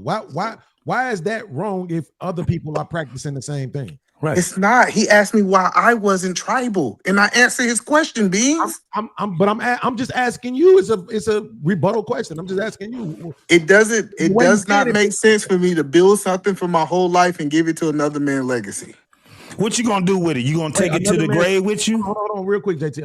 What does that mean? Beans, this nigga talking about something we was talking about the other night. What are you talking about, Edom, man? Yeah. That was the other night, bro. No, but no, I'm answering his question. Yeah, He asked me a question. Wait, this is what I'm saying because it sounded like at first you was disagreeing with what Smurf said, right? But he was talking about something else specifically from the Bible. You're saying that we're not upholding to that law anymore, but technically that wasn't law, right? But but it was still permitted, right? So, but I'm just saying now you're saying something about building something and giving it to somebody else. I'm not understanding that. Who is the other man that you're talking about? Trey. Trey said I should build something instead of me giving it to my kids. I should give it to his kids and they'll marry somebody black. There again, he left out. Oh well, we're not talking about detail. But That wait. sounds crazy. It sounds like He left that a whole Hold on, lot. y'all. I just want to put a nail in this real quick though. But the issue that you had with Smurf that just took us on a 10 minute, which was fun. It was great content. I'm not gonna stunt, but that issue in itself, I'm saying this: do you really have a problem with that? Because if you do, that you're saying you have a problem. No, I don't have. And everything. No, I don't have a problem with the Bible. I have been what Smurf says specifically about the way he was governed. This is what P been talking about. Please, I didn't talk to the. I'm about to answer your question. What I got a problem with? You just said this is what P said. Listen to what I'm saying. I'm asking you. Do you have a problem with the way that he said he would govern? Because that we're literally living. No, I told you no. I said no first. No. The problem I have with P, did that answer your question, Beans? No. I said that first. The problem I had with P always talking about he gonna kick somebody out. Right. And I asked. Hello, Fred. Hello, Woody. Goodbye, Woody. Yo, this nigga's dumb. Yo, Edom, man, listen to what I'm saying. You're literally saying no and then diagnosing the problem that you have with the statement. So that's no, because you asked. You have you asked me to have a problem with the Bible. No, you asked him two different questions. That's what I just told you. I'm not talking about the Bible no more. I'm specifically saying that you disagree with the way that P said he would handle things. But I'm saying we live under that current system right now. No. Don't act right in a certain place. Don't follow certain rules in a certain place. Don't behave a certain way in a certain place, and you will be excommunicated. So you saying that? So Beans, you saying that right now you get kicked out the black community? You're not even in the other community. There's a thing That's how they work. They practice tribalism daily. They practice tribalism. That's why when that's why they have Democrat. Hey, I'm gonna just say this real quick. If you read the Bible, if you read the Bible correctly, it's tribalism throughout the whole goddamn Bible. Absolutely. And around the world, like everybody practices tribalism. Specifically that He's saying specifically that if Smurf is governing a community and he's governing it that way, where you just want to kick people out for certain things. I understand what E is saying. He's saying, listen, man, y'all can't force everybody that's black to be a certain way. We don't have a monopoly on what black is. Right. That's understandable. But what I'm saying is we live in, bro. All right. So right now they trying to come out with this minor attracted people shit. Go try practicing that shit in the hood. Let's see how it work out for you. I bet you get unalived. Go openly, go practice that shit in the hood, and I bet you get unalived. That shit anywhere. So right? No. So you can't Beans, do the point, everything everywhere. the point. Hold on, no point. The point that I was making, Beans, you can get kicked out the hood doesn't mean that you're out of the black community. How P talk specifically is what he's saying is you getting kicked out the black community. No, you getting kicked out of his tribe. You're still in the black community. Eat man. What is your point, bro? You sound like a feminist. They literally man. do that. They do not. I want to know his point. What's the point? What's the point? Go ahead. Nah, I was just gonna say, Beans. One second. I'm just trying to find Eat Man's point for having contention with what P. Smurf said when he say he's a believer all through that goddamn Bible is tribalism from front to back. So even if he disagree with P. Smurf, what is your point? So we can get what are you trying to get him to concede to a point, or you just don't agree I got with you. him? My point. What you doing? My point is that he don't have the power to kick somebody out the black community. That's my point. He can say it all he wants. He can get up here and say, you out the black community. It means nothing. But are you talking physically or are you talking about on some period? I'm telling you, the black community is so big. Hello, the black community is so big. He can say, out of our section of the black community, you're no longer welcome, but you still can be in the black community, Beans. Not if it's shit that people out here doing. They got lists that they add folks to. They got all kind of shit, felons, other kind of shit. I don't want to say the word PDF. Yeah. Like it's a lot of shit that people do to keep certain things out of their neighborhoods, bro.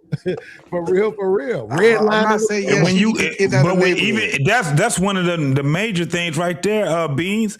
If you're doing that PDF shit right there, I don't give a damn when you go in the United States.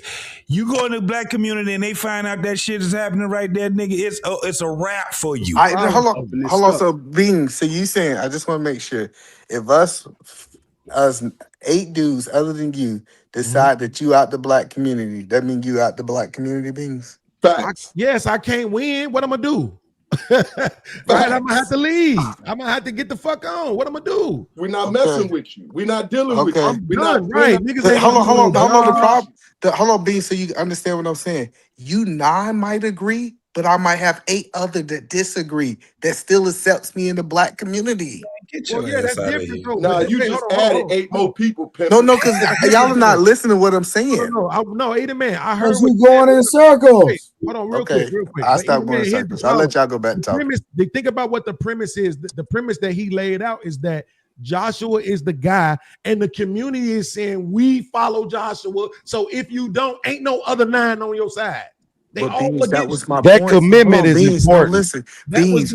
Hold on, Beans. Look, check this out, Beans. We don't have no Joshua. No, we don't have a Joshua, but that was hold on. Yes, we do. You asked P. Smurf if you are the head of the community. I did not ask if he was the head. No, I did not. Play the tape back. I didn't say if you was the head. I did not. You're literally lying in real time. What? Going. I'm a great listener because listening is. I didn't say if you was the head of the community. Yes, you did. You say P. Smurf. I wish we was on Beans' channel. Beans would have played it back in real time. See, if we was talking about today or another time though. No, he talking about today, right now. I just read this today.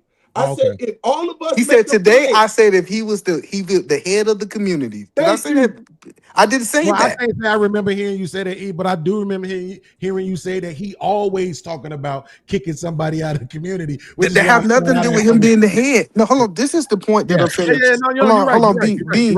This is what I'm trying to say is we go to the Bible and it was clear that Joshua was in control. Absolutely. And then he tried to use the rules of the Bible and say, well, we going to kick you out to do this, that. And he almost make it seem like he's Joshua. And I'm like, you don't have the power of Joshua. Hold on. Look at them dreadlocks. Look at that beard. Okay, all right. He might be Joshua. Joshua probably looks exactly like that. Let's just be honest. You can look like Joshua, don't mean you Joshua. So the point that I was making, Beans, is for us to have this quote unquote mindset, we have to appoint one person, or even if it's a group, the Joshua group, to make these decisions. If not, no individual have the power to move like Joshua. But in a sense, that's what this is, brother. This is what we doing. Like, we don't need an official, but this is a test run on how we can cooperate in order to move forward and to delegate and to come together to make decisions as people from all over the country or all over the world. This is a test run. That's And just so what we talk. got to do now, hold on, we got to carve off all the fat. We got to carve off, we got to do what you're doing right now, Edom, man. Even test some of these strategy, right? Where you have to push back, because you everything can't be this smooth road. You get what I'm saying? There's gonna be somebody gonna ask those questions. And I need to know, as a warrior or as a general, I need to know all strategy, how everybody can come. So if I went through a Edom man, I won the Edom man. I'm ready to go. If I won the Trey men, if I ran the Beans and the Grant, if I win these guys over, these archetype of men, I got them. Oh, well, hell, we pretty much that would pretty much, I mean, that's pretty much the archetype of our community. So, Beans, and let me piggy. Hold on. Let me piggyback real quick, E. Let me show you something real quick, E. You know I'm not long-winded. So watch this. I also stated. You are. You my age. Y'all niggas long-winded. Y'all fellas be easy, man. Good talking to y'all. Peace to the panel. What Bob. I also stated was this. Because I have a hard time articulating certain things. For instance, we just had an issue with a brother that was having issues with the mother of his child. Guess who I'm sending over there to handle that? My man Beans. Why? Because Beans have the better mindset to articulate and keep everything intact so we can keep that brother. So I'm giving him the support he needs so that he can be able to handle that. Now, when it comes down to building the infrastructure, that's why I need Creator. Creator understand that this financial literacy is very important, but he can't do it all. So I'm going to add JT to the team. I'm going to add Grant to the team, because they're going to bring two different personalities. One may handle more of the financial part. The other one may handle more of the teaching. Not long-winded, because he can articulate. I'm about to land, little dude. Damn. You ain't that big man. I'm messing with you. So I'm gonna land at that. I also got solutions utilizing the brothers around me. I land. Okay, the point that I was making, being so you can understand, because people think it was an attack on the Bible. The point that I was trying to point out, if people are scattered, if the Black community is scattered, we can't then say that we're going to kick somebody out without a leader. That's what the point that I was making. Now, we can say that we agree upon this, beings with 8 people on the panel, that since we're scattered, that doesn't go through. The good thing about, if you understand how Joshua led, is it wasn't that he was just in charge. He had other people underneath him, and it was actually controlled. So that's what I'm saying, is we can't get to, quote unquote, the Joshua leading mindset until we get people under the authority. I think we have a problem, though. Go ahead. I'm sorry. In good faith, though, right? Like, the point of a good faith conversation is to understand exactly where somebody is trying to position their point at, and then talk to them there, right? I'm a very literal person, so I'm all okay with taking people literally, right? But I'm just saying, and once he lays out the structure or the premise of the example, then just deal with it there, and then go from there. Don't try to undermine it by picking apart every little thing they. Well, I'm not picking apart, Hey, being so when you're talking while I'm talking. I do that all the time. Go ahead. I know. So I said, like, that's crazy, right?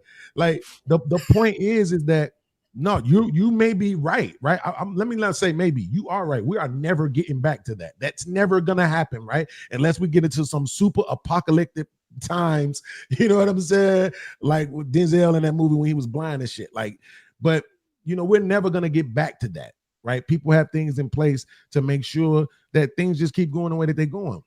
But no, Breeze. But hold on. Now let me get. I'm almost done. I thought you said. So the fact of the matter is that will we ever be able to see that come to fruition? Probably not. Not to that degree. You know what I'm saying? But at the same time, the question just remains, are you or are you not for or against tribalism? Because that's the premise of what he's saying. So it's like, are you for it or are you against it? Right. And I'm saying you can't argue that you're against it because we both know you won't live in a neighborhood where the median house property is Get out 60K. and lay down, Don't do nigga. it. So what I was saying is I'm against his tribalism. That was what I was saying. Okay, And his then version of it. Right. hold on. And then Beans, the next thing he said was he said, these are the rules. And then he said, I'm going to kick you out. We going to kick you out. He started making Joshua decisions without having Joshua Ask the man positions. what he was gonna do, and he told you what he was gonna do. What if he's the general guy? What if he's He the ain't though. military That's what guy? I'm saying. Do you know what happens when you have a whole bunch of foot soldiers trying to make general Bro, decisions? what's the Now point? Okay, you Tracy. now you All right, let's move insulted. forward. Let's move forward then. Let's Fellas, move Yeah, bro, yeah, what forward. are we that's a great talking thing to about, do. my Yeah. nigga? Like real talk, bro. Wait, hold on. What do y'all want to talk you, about Trey. then? I got you. He agreed Not to what move you forward. talking We about. was Go already ahead, dude. talking about. He agreed to move forward, right? So let's move forward with this because I disagree with Smurf. If I was trying to have some financial things done, if I wanted somebody to teach financial literacy, I'm going to Grant because Grant looks like the type of brother who knows how to pencil whip people out of their And that's money. what I stated. Yeah, yeah, that's what I stated. He can articulate himself. He definitely sounds like he understands words. So he Hey, can go Grant. over procedures Hey, and Smurf. laws. I'm Hey, with you, Smurf. Beans. Hey, Smurf, Grant definitely looked like he knows litigation. He knows exactly. No, sir. What, Grant? I thought I was gonna get this. Well, if you look in the fine print right here, it says, Grant get everything. You don't get shit. You don't get a damn And thing. you fine right there, motherfucker. I don't know what to tell you. You got what you got 2 weeks ago. Exactly, right? Contracts are important, and he who writes them usually is the one that wins. No, but I'm being funny though. But I was a part of another conversation with. I don't even know if I was on the panel with Grant. I think I might have been watching another show of yours, Trey, and he was on the panel. But I just know he was saying a bunch of stuff that let me know, man, this dude is intelligent, right? Like this is the kind of outcome I want for my son. I don't know what he got going on personally, women and all that shit, but from an intellectual standpoint, this dude got it, right? You know what I'm saying? Nah, for So sure, he do, we for got sure. people. You know, yeah, we got people from that reflect us. Even though, come on, let's be honest, this nigga ain't black, right? Y'all know this Hey, nigga. be careful. Be careful. They don't like that Y'all know over he's here, Puerto Beans. Rican, right? Not Y'all calling do know this people. nigga is like Mexican. You can't But do that I'm just over here, saying, Beans. we got it's a lot Be of the black man. people, Be the bro. I man. say this a Chill lot. out, bro. In my family, bro, said out of all the Mexican. guys, out of all the men, I'm the brokest. Right? I might be the smartest, but I'm the brokest because everybody else had the audacity to chase money and I just didn't. Right? So you know what I'm saying? It ain't too many niggas like me. And I'm so glad that JT was standing up against that narrative with that coon ass nigga John. Right? It's too many black people doing well for us to persist this narrative to make it seem like we not. Okay, stop worrying about what us bottom 20% doing. Exactly. The other 80% that's getting it know, done. The you know, 50% see, that's already there and the 30% that's still climbing. Don't worry about what us 20%ers is doing. We gonna keep getting y'all little food stamps in Section 8, nigga. Man, listen, the lower class, and I get it what he's saying. He's saying, hey, we need a little pull up when we only 40 million strong, right? And there's a percentage of us that's not doing so well. And even the middle class percentage is now considered to be poor, right? If you're making about under $100,000, that's borderline considered. If you, and tax wise, under 2 fish, you considered poor. So, and they telling you what's going on for a reason. I feel it. I get it now. Because I like, how's 250 poor? How is that? Because It's of now not. we're It depends on where you at. well, hold on. It's how you manage your funds. So how can the person making $1 million, right, spend 999,000 left with $1, but this person only makes 30,000 a year and they left with 29,900? Like, how? What are we doing here? So, Creator, who's really rich? Creator, can you shut up? Yo, you have such a good, you have a good plan. No, no, for real. No, I'm being honest with you. You have such a good plan. I want to invest in you. Send me your link. Somehow I don't know how to get in touch with you, but I've been listening to you for for a long time, and I think that you have something going on that might actually be the new birth of what we want, what we all want. Okay, cool. I seen you my link, man. Appreciate Nigga that. been drinking. He Send me didn't your say link, man. You beans, might nigga. get He didn't some of say these. beans, nigga. But But I need everybody. Hey, I tell you what, man, I would like to, if you could, I will get with Trey, and Trey got my info. So if Trey, do See you what have I'm his saying? info? Construct, you don't want to deal with this nigga. He want third party interferences. I'm right No, here. well, we're gonna do this for real. Hey, It's No, $sign JT. listen. No, everybody has listen. something, right? It's like, Because I like where he's going, right? And I always say, listen, at least come with 10. If you got 10 to 20, right, to contribute, then I like to put my money where my mouth is. I got Right. 20 right now. And so now we can build, and all this shit that y'all say that we cannot do. I would love to come with somebody to show y'all in real time, right? And I gotta have a witness other than these two people. Icebreakers don't say that. They won't So believe. I You gotta have a believe witness you other could than buy these some two land people. in Idaho for 10,000. I got a What's suggestion. that? I believe In you could buy Idaho? some land in Idaho for 10,000. We can buy, In yeah. Wait, how many Wisconsin. of us are on the panel? Wait, 1, 2, 3, Yeah, well, 4, we can 5, talk about 6, that 7, offline. I mean, 9. All right. So realistically, we all put in 20 G's, right? Oh man, we could do something. We could What we buy a gonna piece of buy? property. Come But on. could we get along? We might kill each other. I don't trust none we of don't you need no niggas. loan. What are you talking about? I don't need no loan. We can do what we need to do with the money that we have that we contribute. I'm We don't going need to no the strip loan. The whole club. purpose is to Nigga, take what are this you money talking about? and make it more, not to Hey, take the money and go Trey. create a debt to give it to somebody else. Hey, Hey, That's creator, not what but we're this, doing. Trey but said he this, said done with y'all niggas. no, but this is the thing, and it's weird that a lot of us, even being on these platforms that we be Man, on listen. and having these conversations, Hold though, on, bro. Before you creator. go, man. Connect is he's on one, bro, and that's what I'm talking about. Let's put our money where our mouths is, for real, for real. Yeah, Let's cut all that He rich talking about, hey, oh, nigga, he sound before like all that Emo before Johnson rich now. shit out. They cut all that rich before I shit put out. money, They gonna before I cut put money all to that anywhere, bullshit out. We're gonna take a few dollars and let's make them more. Now, nah, nigga, all I need that to trust, know. we don't I trust need a black business people. plan. And this is how I need Uber it. got rich right here. I need an Y'all get INE rich number. I need an cooperating. Let's see EIN how we number. can I need all cooperate. that shit. No. Let's see how men can cooperate. Okay, but listen. Hey, do you Let's see get. how black people get scared? Bees. Oh my God, man. That's crazy. Yeah, But no, y'all Bro, do I keep trying understand to that give this it dude a definitely has to chance, bro. start. This dude just keep, hey, bro. He won't stop, bro.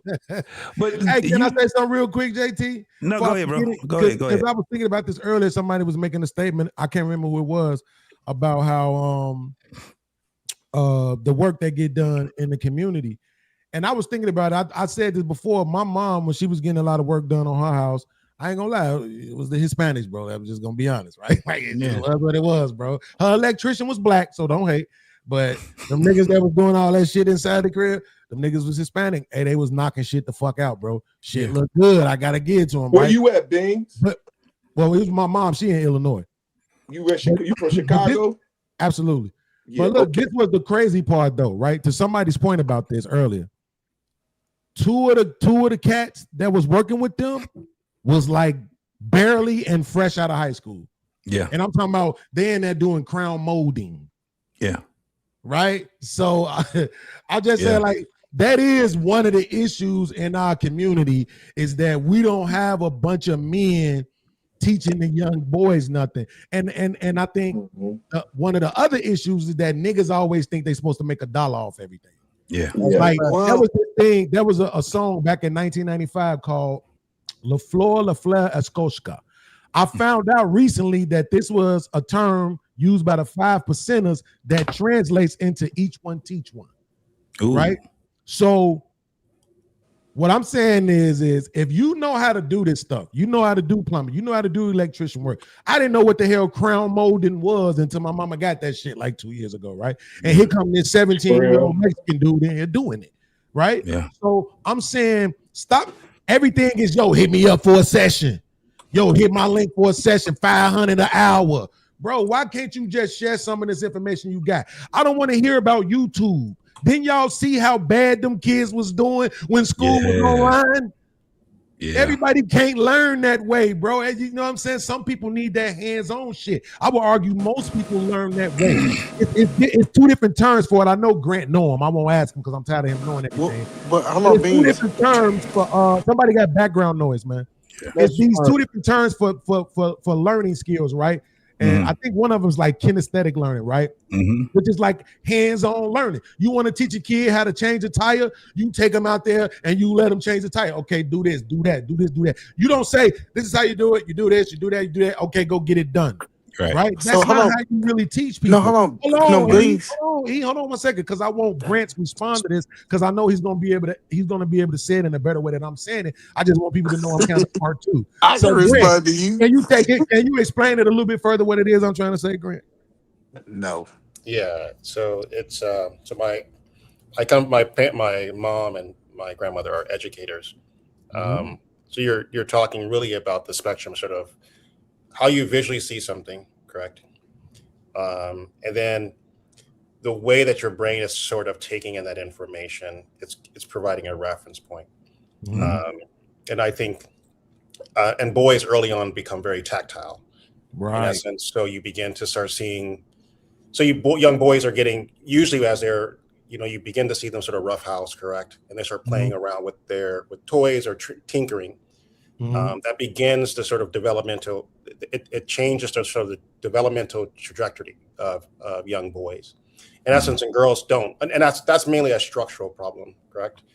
And so girls early on are actually building their sort of reading skills. So you begin to see these two branches of styles of learning that occur. So yeah, being more, I think early on, I think young boys should probably get more reading earlier, but also reinforce some of it around some more structured tactile. It's gross motor skills, right? But I want to respond to what you said, Beans. So yeah, the problem in the black community is not that we don't have a black electrician, black guys to do all of this work. People are not willing to pay the black tax, right? I can get the Mexicans to come over and do my roof for $5,000. To get black people to come over and do my roof, it's gonna cost $8,000. So it's not that I can't find the people to do it. It's just it costs more because the Mexicans are willing to say, "Hey, I'm gonna stay 20 in the house, so we only got one mortgage." Versus you bring a black crew on there, they got 4 or 5 mortgages. So it's not that white supremacy That's- shit. If that's- I ain't never it's heard. the No, truth. no. Hold on, creator. Let's not do that. Either man. That is an absolute fact. What you're saying right now, it's 100% correct. What you're saying. That is not a fact. Hold on, but what I'm specifically addressing though is the lack of black people, particularly young black boys, right, who have these skills. The point that I made, Either man, is that the little nigga that was in there doing the crown motor in my mama's house was 17. Yeah, I get that. Like that's the point, right? He was Hold on. 17 and knew how to do that shit, and I just I got didn't some. even know what it was. Somebody showed him how to do No. that. That's why he was No, 17. Beans. I'm trying to hold on, Beans. I And want to hold on, respond. hold on, real quick. He I'm was- gonna let you he come was back in. That black tax, the white folk will charge you the same more, 10,000 for that roof, and put interest on top of it for the next 30 years for you. But go ahead. But we're not talking about white people.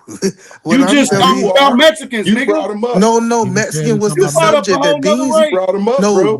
no, Beans brought up He was Mexicans. talking about the Mexicans. You brought the outside in, bro. No, He was talking Beans about brought the up. Mexicans though. So that's disingenuous to bring up what white people. To say that we charge more and we charge a black tax when the white folk do your roof, they're gonna charge you 30, But we're not- 40,000. hold on. Hire the Migos to come Right. do your roof, and you're gonna have to pay interest on top of that. You can't So you're afford actually- that I 10. got you. Break I it got down you, into man. payments for you. It's I got okay. you, man. So I Crater, got you're you, actually man. talking. Oh, go Go ahead. ahead, Grant. Go ahead, please. So I think the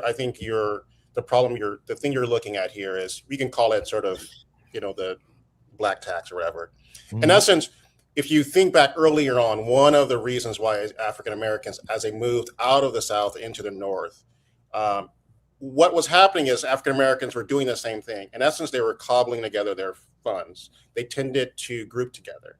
In essence, they were able to undercut Irish or Italians, particularly in New York, and why you begin to see a lot of the fishers there in that area. And then you also start seeing Northern whites become a lot more aggressive towards African Americans because you have this structural advantage. And there's several books that talks about this. Mexican Americans or Mexicans or immigrants are beginning to, or for a long time now, are creating that similar fissure. In essence, when you are already in such a low status, correct, in a social strata, in which coupling your dollars makes sense, just as a structural thing. In essence, they're beating everyone because, in essence, once you're at the lowest rung of a social strata, those advantages show up. But actually, Mexican Americans, for those who are staying in the country, they are becoming more and more educated. So they're actually pricing themselves out of the market. Yep. Since the new influx of immigrants are going to take on, there's going to be a whole new set of immigrants. And come on, they don't want them here now. That's why they don't want the Nigerian, the Haitian, Cubans, the Venezuelan, the Middle East, the South American. Now they come in here, right? And they are now getting these same skills because it used to be Migos out in front of the Home Depot. And I'm seeing way more Haitians. Now the Migos don't have to be in front of the Home Depots no more. Now I see more Haitians and they don't really know how to do nothing, but they learning now. And they starting to they went from walking to now we got trucks. Right. And there's an evolvement. All they women are pregnant. A lot of they women are, I'm just going off of my site. Right. I don't know what the statistics are, but I'm definitely seeing a lot of they women are pregnant. Right. That means that the population is growing. And sooner or later, right, what's going to happen is they building their communities. They're not talking about who's in charge or this unforeseen, not tribalism thing. They are all groups absolutely practice tribalism. Right. It may not be evident or right there shoved in your face, but they practice in who they spend their money with. They practice it in where they live.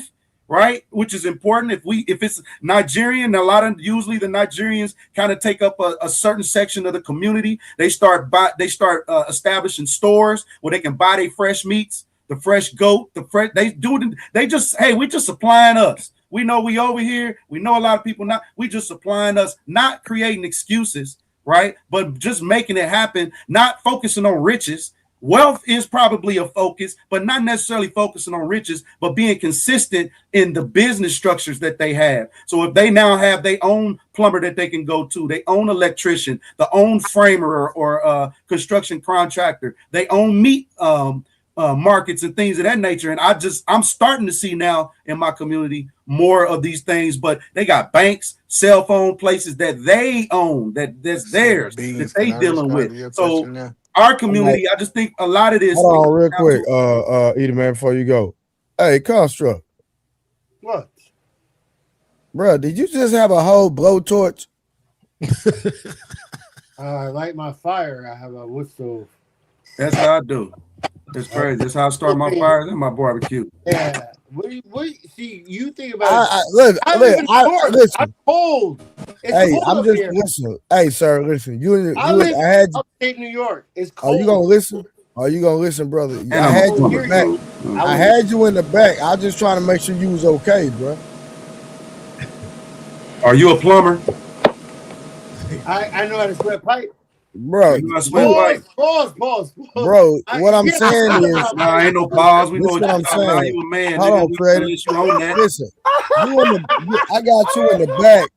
I got you in the back. I see you going around in circles with this goddamn blowtorch. Like I'm trying to figure out what's hey, going on. Trey. Yo, Trey, hit me, man. My daughter down there. I need to holler at you real quick. Pittsburgh was saying. All right, I got your number. You got my number, nigga. Or just hit me up. I got a list of. I didn't lock it in. That's my fault. Bombs. No disrespect. So just text me. I'm gonna text you right now. Hold on, hey, create. I mean, not create. Construct. What was P. Smurf dropping bombs about? I want to hear this. I want to send her to you, man. She's a workout type. You know what I'm saying? He has a whole plan in his mind. She's petty about her workout. Hold on. Okay, I got you. Hold on. Wait, you asked me a question, right? Bro, go ahead and tell me. I want you to educate Grant. He's saying something that I've been saying for generations. I'm older than all y'all. So, yeah. But I'd like to have fun sometimes. But I'm just saying, like, I'm listening, though. But I take the good from the bad. I told you that the other night. No. Listen, you said P. Smurf. You said P. Smurf had an excellent plan. So articulate to us. I'm telling you what he said. Okay, go ahead. I have to take what we can do, forget about what we can't do, right? What we can do, we can take this, we can take the minerals, we can take this, we can take that, we can take this. We can do everything. You want me to go verbatim every word he said?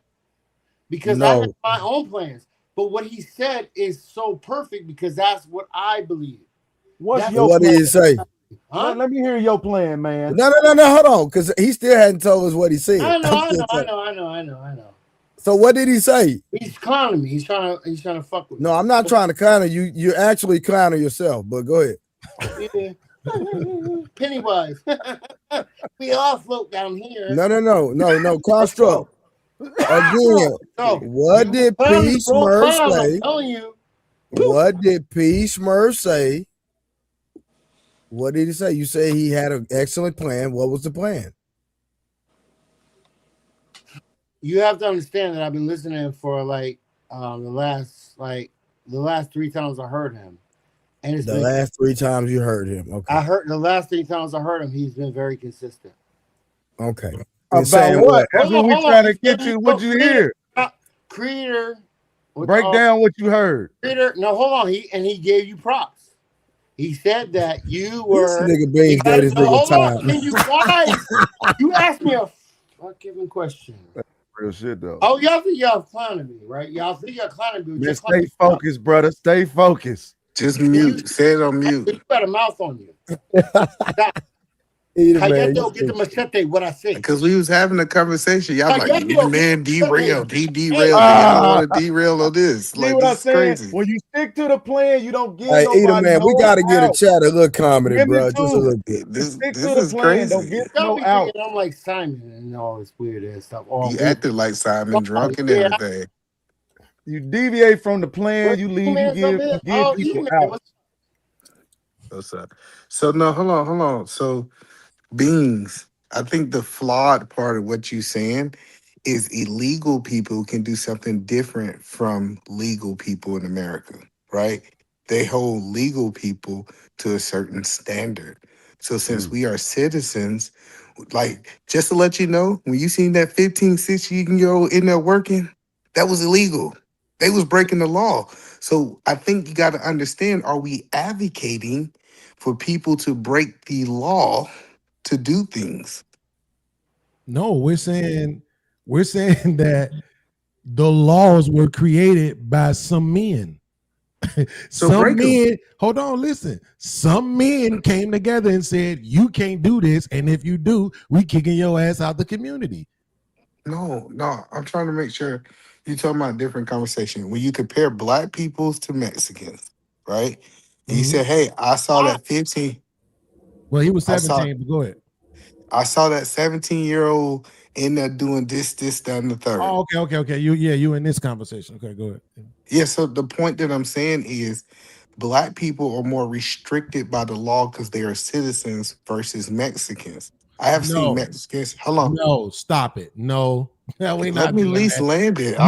You said No, let because you I land this. comprehend. E is me. I comprehend. E, come on, stop it. You know damn well you can work at them ages. Stop it. No, bro. The reason I'm saying is that I'm pretty sure that half of them ain't have no Mexicans, ain't have no license. If we been honest, they ain't have no license to do what they was doing. I said my mama, E. So they had license? My mama ain't from the hood. No, Well, like she from the hood, but she don't live in the hood. Bro, listen, my mama not dealing with nobody who she can't report to the BBB. Okay, all right, cool. If she can't report you to the Better Business Bureau, she ain't calling your number. No, you know I get like straight up and down. I get that, but I'm telling you the Mexicans that I see working. Respect that. No, I get what you're saying, but E, I don't want it to come off as an excuse, bro. I'm saying this: if I go, and I'm specifically talking about the hood, if I go to the hood right now and just stood on a random corner where I know a lot of kids walk past, and I just took 20 random 14 to 18-year-olds, I'm guaranteeing you maybe 2 of them niggas know how to do something. But you The only rest seen of them 2 ain't of the gonna know how to do Mexicans. nothing, bro, and that's problematic. That's the problem. You didn't take 20 Mexicans. You just seen the 2. Wait. No. It's not that I'm just seeing the 2. It's just that for my entire life, bro, it ain't never been. Whenever I seen Mexicans working and doing shit, they weren't never old.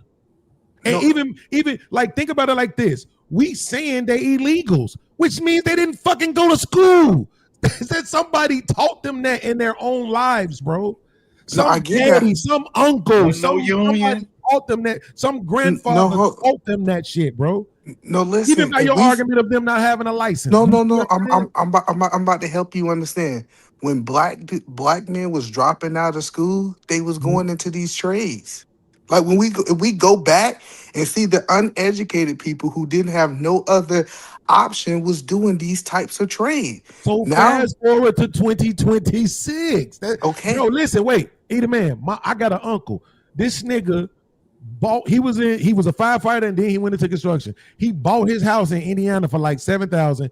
Did all the work on it by himself, him and his homie, and then ended up selling it for $70,000. Do you see the markup? But what I'm saying, and I think they gave him more than that because the train company bought it because they wanted to tear it down. He was in the way. But what I'm saying is this: guess how much shit he showed me how to do? Nothing. This motherfucker was a whole carpenter, and even when I started getting into trouble, he was getting the phone calls from my mama that I was being. He never came and said, "Let me come over here and give you some skills and show you how to do some shit." You see what I'm saying? I'm saying, yeah, but I'm that's just the saying problem. because I think it was because who you were. Because I was the same situation. My grandfather was in contracting. I learned all this contracting stuff. I just did a whole roof. Everybody was like, "How in the world did you do a torch down roof?" I Wait, literally just I salute to your granddad. Salute to you. You know I salute you on your success and everything. no. I'm just saying, but some wait. black men are willing to learn, and some The Mexicans are problem willing is to this, and learn. you know it because Hamp always preaches that you can't say some.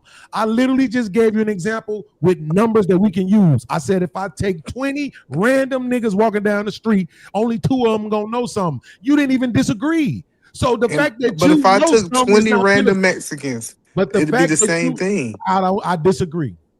That's the disagreement. I Okay, disagree. now I understand what we. Wait, especially if we're talking about first generation. Now, if you're talking about some kids who been here, maybe because we all have adapted this Western mindset that's some shit for lower motherfuckers to do. We all gonna get to the bag one day somehow, some way. Instead of thinking you're gonna make 300 a day. That's why a lot of people don't want to do that shit. To your point, the point that was made earlier about the car wash and all of that type of shit. You know, motherfuckers don't be wanting to do them jobs. No, they don't. What else? But what we talking about is my auntie about to get a house built.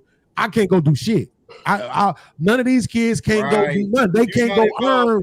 They can't go get no change. They can't go get their pockets tapped because they can come in and do none of that plumbing shit. They can't do none of the electrical shit. They can't do none of that carpentry shit. I mean, it's bad. Even if real quick, creator, either man, let me make sure I make this point clear. But comparing us to the Mexicans, we still can't do it. Even if they can't, I don't want to not be able to do it because they can't. I'm saying we should though.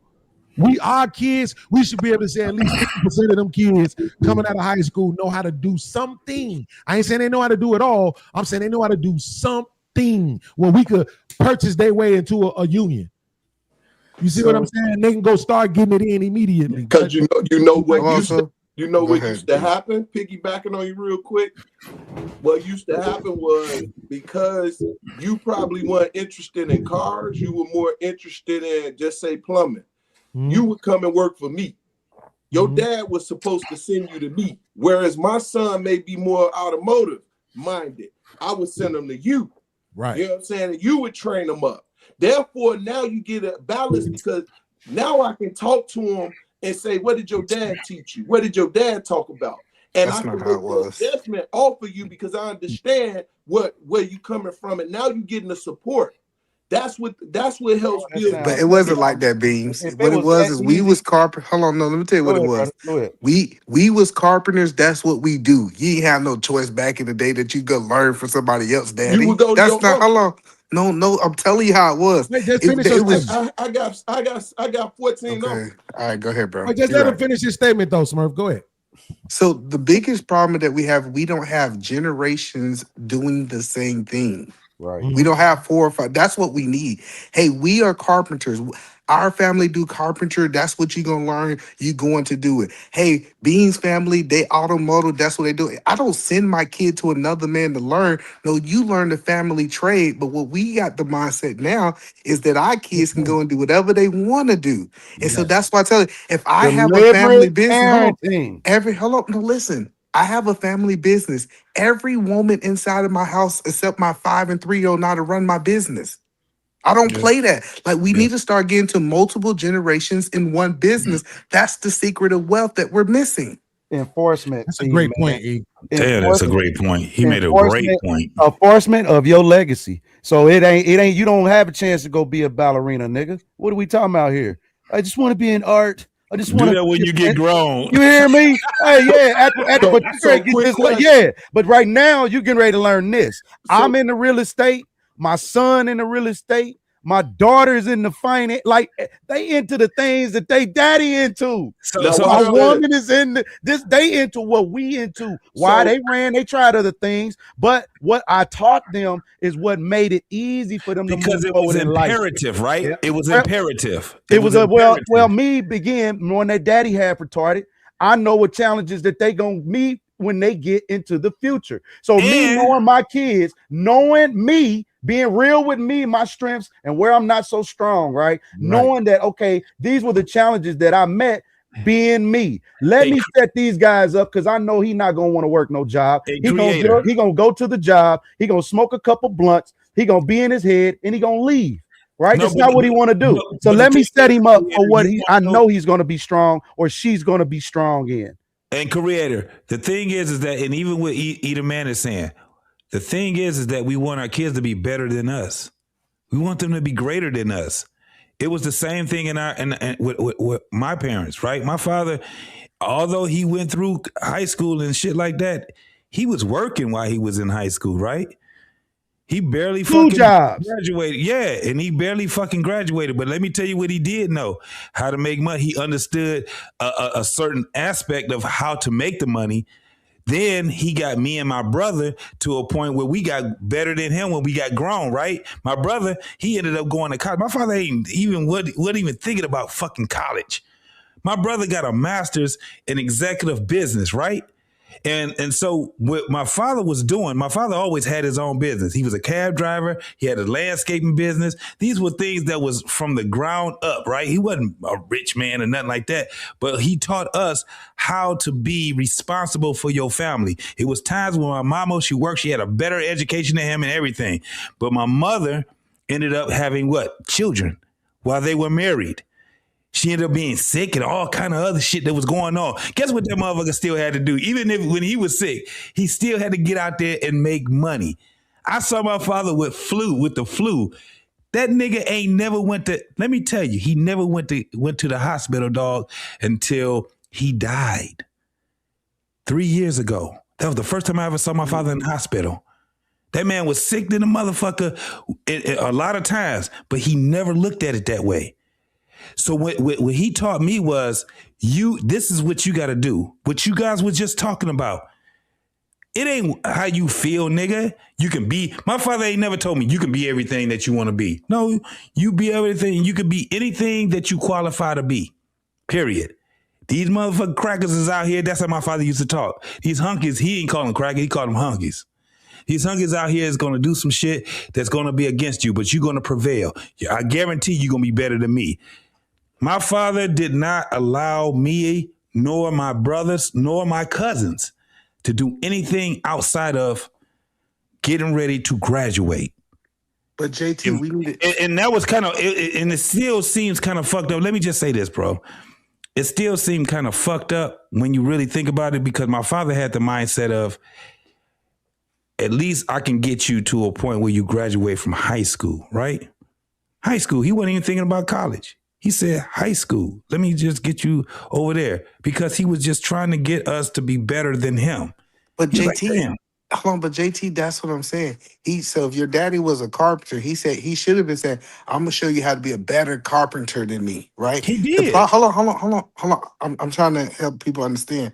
The problem is they made a group of people embarrassed of their jobs to make their kids go out and do something else. Yeah. No, like no, you're supposed no, to be proud to be. no. Hold on, go ahead. That's not what happened. So, people follow. I was just talking to my man about this yesterday. It's so crazy.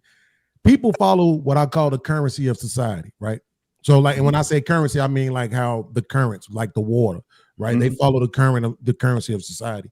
Bro, we had 3 different family structures. I learned this recently, so I didn't make this up, y'all. I don't want to take credit for it. So during the after slavery Reconstruction period, we had what was called the extended family, right? I'm a man, JT is my brother, Grant is my cousin. We got a farm. We all farming together. Our houses somewhere close to our kids out there working with us, our wives fucking with the chickens, all that kind of shit. Right? We chopping wood, we selling whatever we sell, we doing what we do. Then came the Industrial Revolution.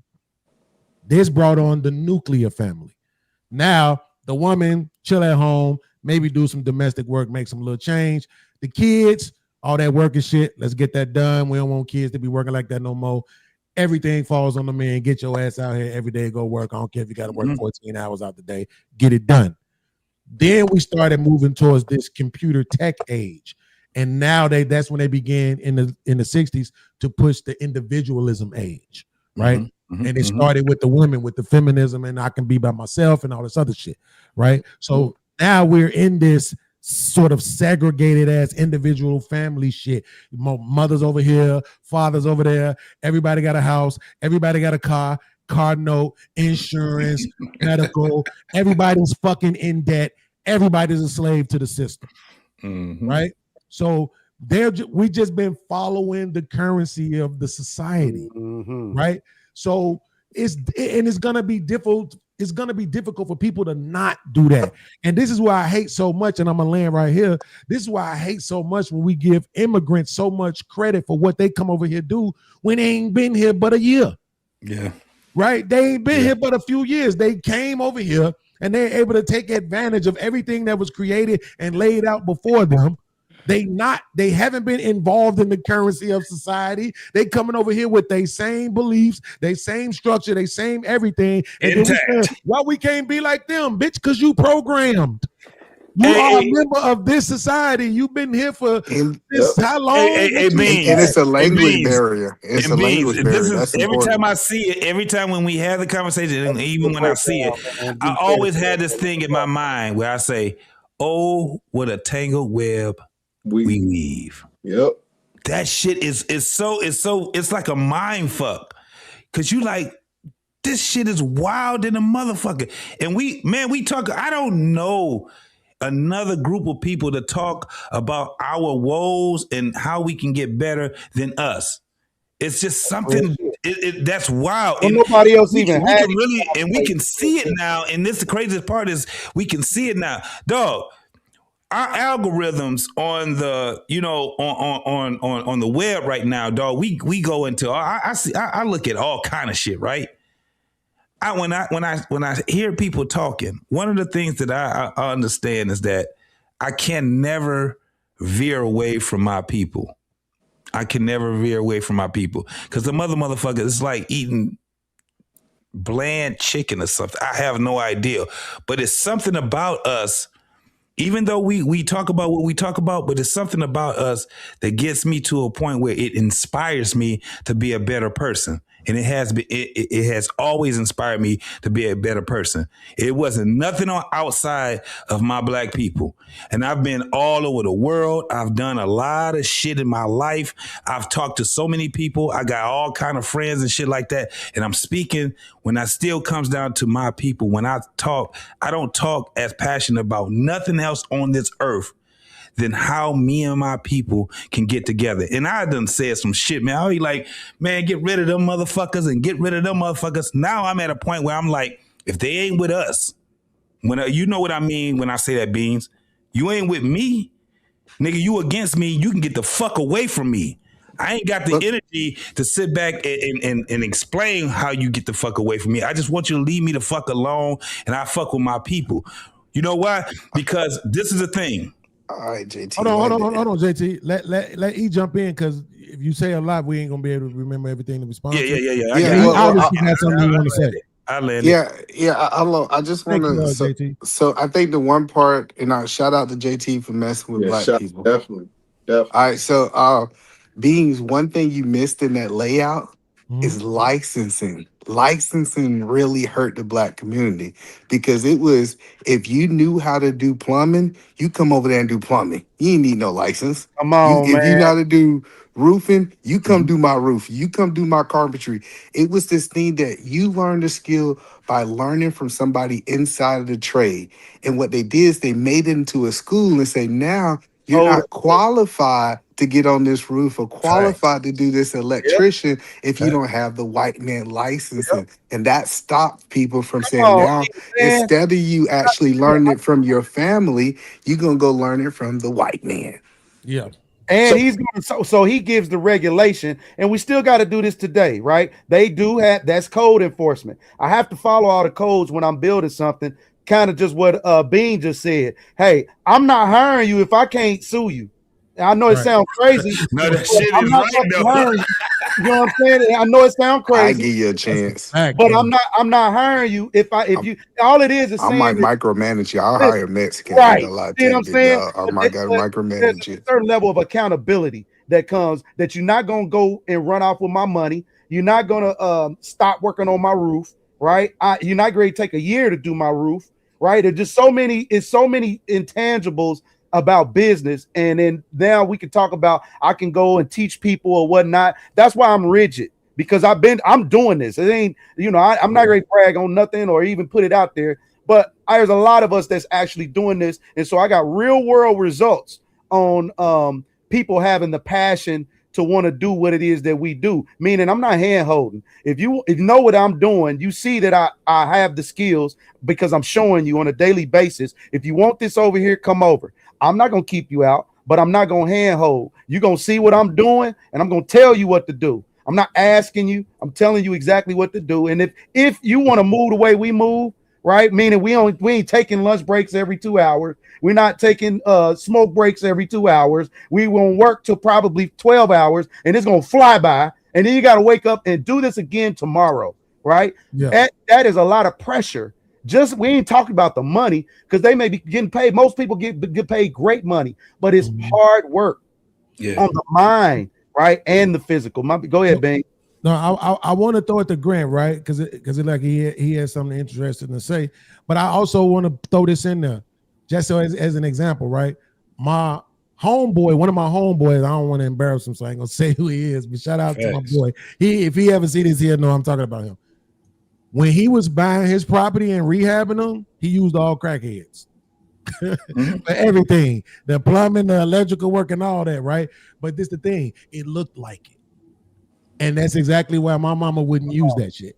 You see what I'm saying? So there's a saying, you get what you pay for. Right? So to a certain extent, it's some people out here like my mama who rather pay more because they want the best product that they can possibly get. You know what I'm saying? So it ain't necessarily that we can't get the people who ain't quote unquote licensed, but do you actually want their work? Right?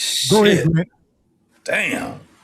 Yeah, I mean, and that's even the white folk or the Mexicans or anybody. Even they coming through lined up for real. So when we say they license or whatnot, a lot of these Mexican companies are lined up properly, and they stand by that, by the work. Now the work ain't lacking, but they know in order for me to get into this certain wealth code of clientele that I need to be lined up properly. I need to have insurance, right? I need to be LLC'd. I need to have a bond, right? Just certain protections with your business. Now that don't mean that most white folk gonna use it, but they will. If something's not proper, I'm gonna tell you it's not proper, and I'm not paying you. So they understand that and they move with efficiency. So it makes but Beans, you just gotta micromanage. Hey, hold on. Let's let Grant get in because Grant is really patient, right? He don't never try to overtalk us or nothing. Go ahead, brother. Let's make sure he get an opportunity. Go ahead.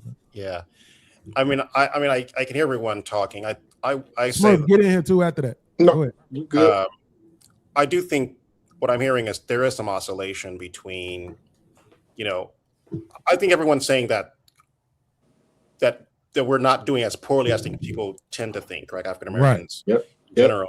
But I also think there is a cohort, correct? A segment of the population that I think is doing quite poorly in this sense, correct? Absolutely. And I think we just need that elephant in the room, that there's something that we need to address, But I just think more broadly, if we're just talking about the people in the middle strata, correct? I'm imagining most of the people here on the panel who are at least middle and or above, correct?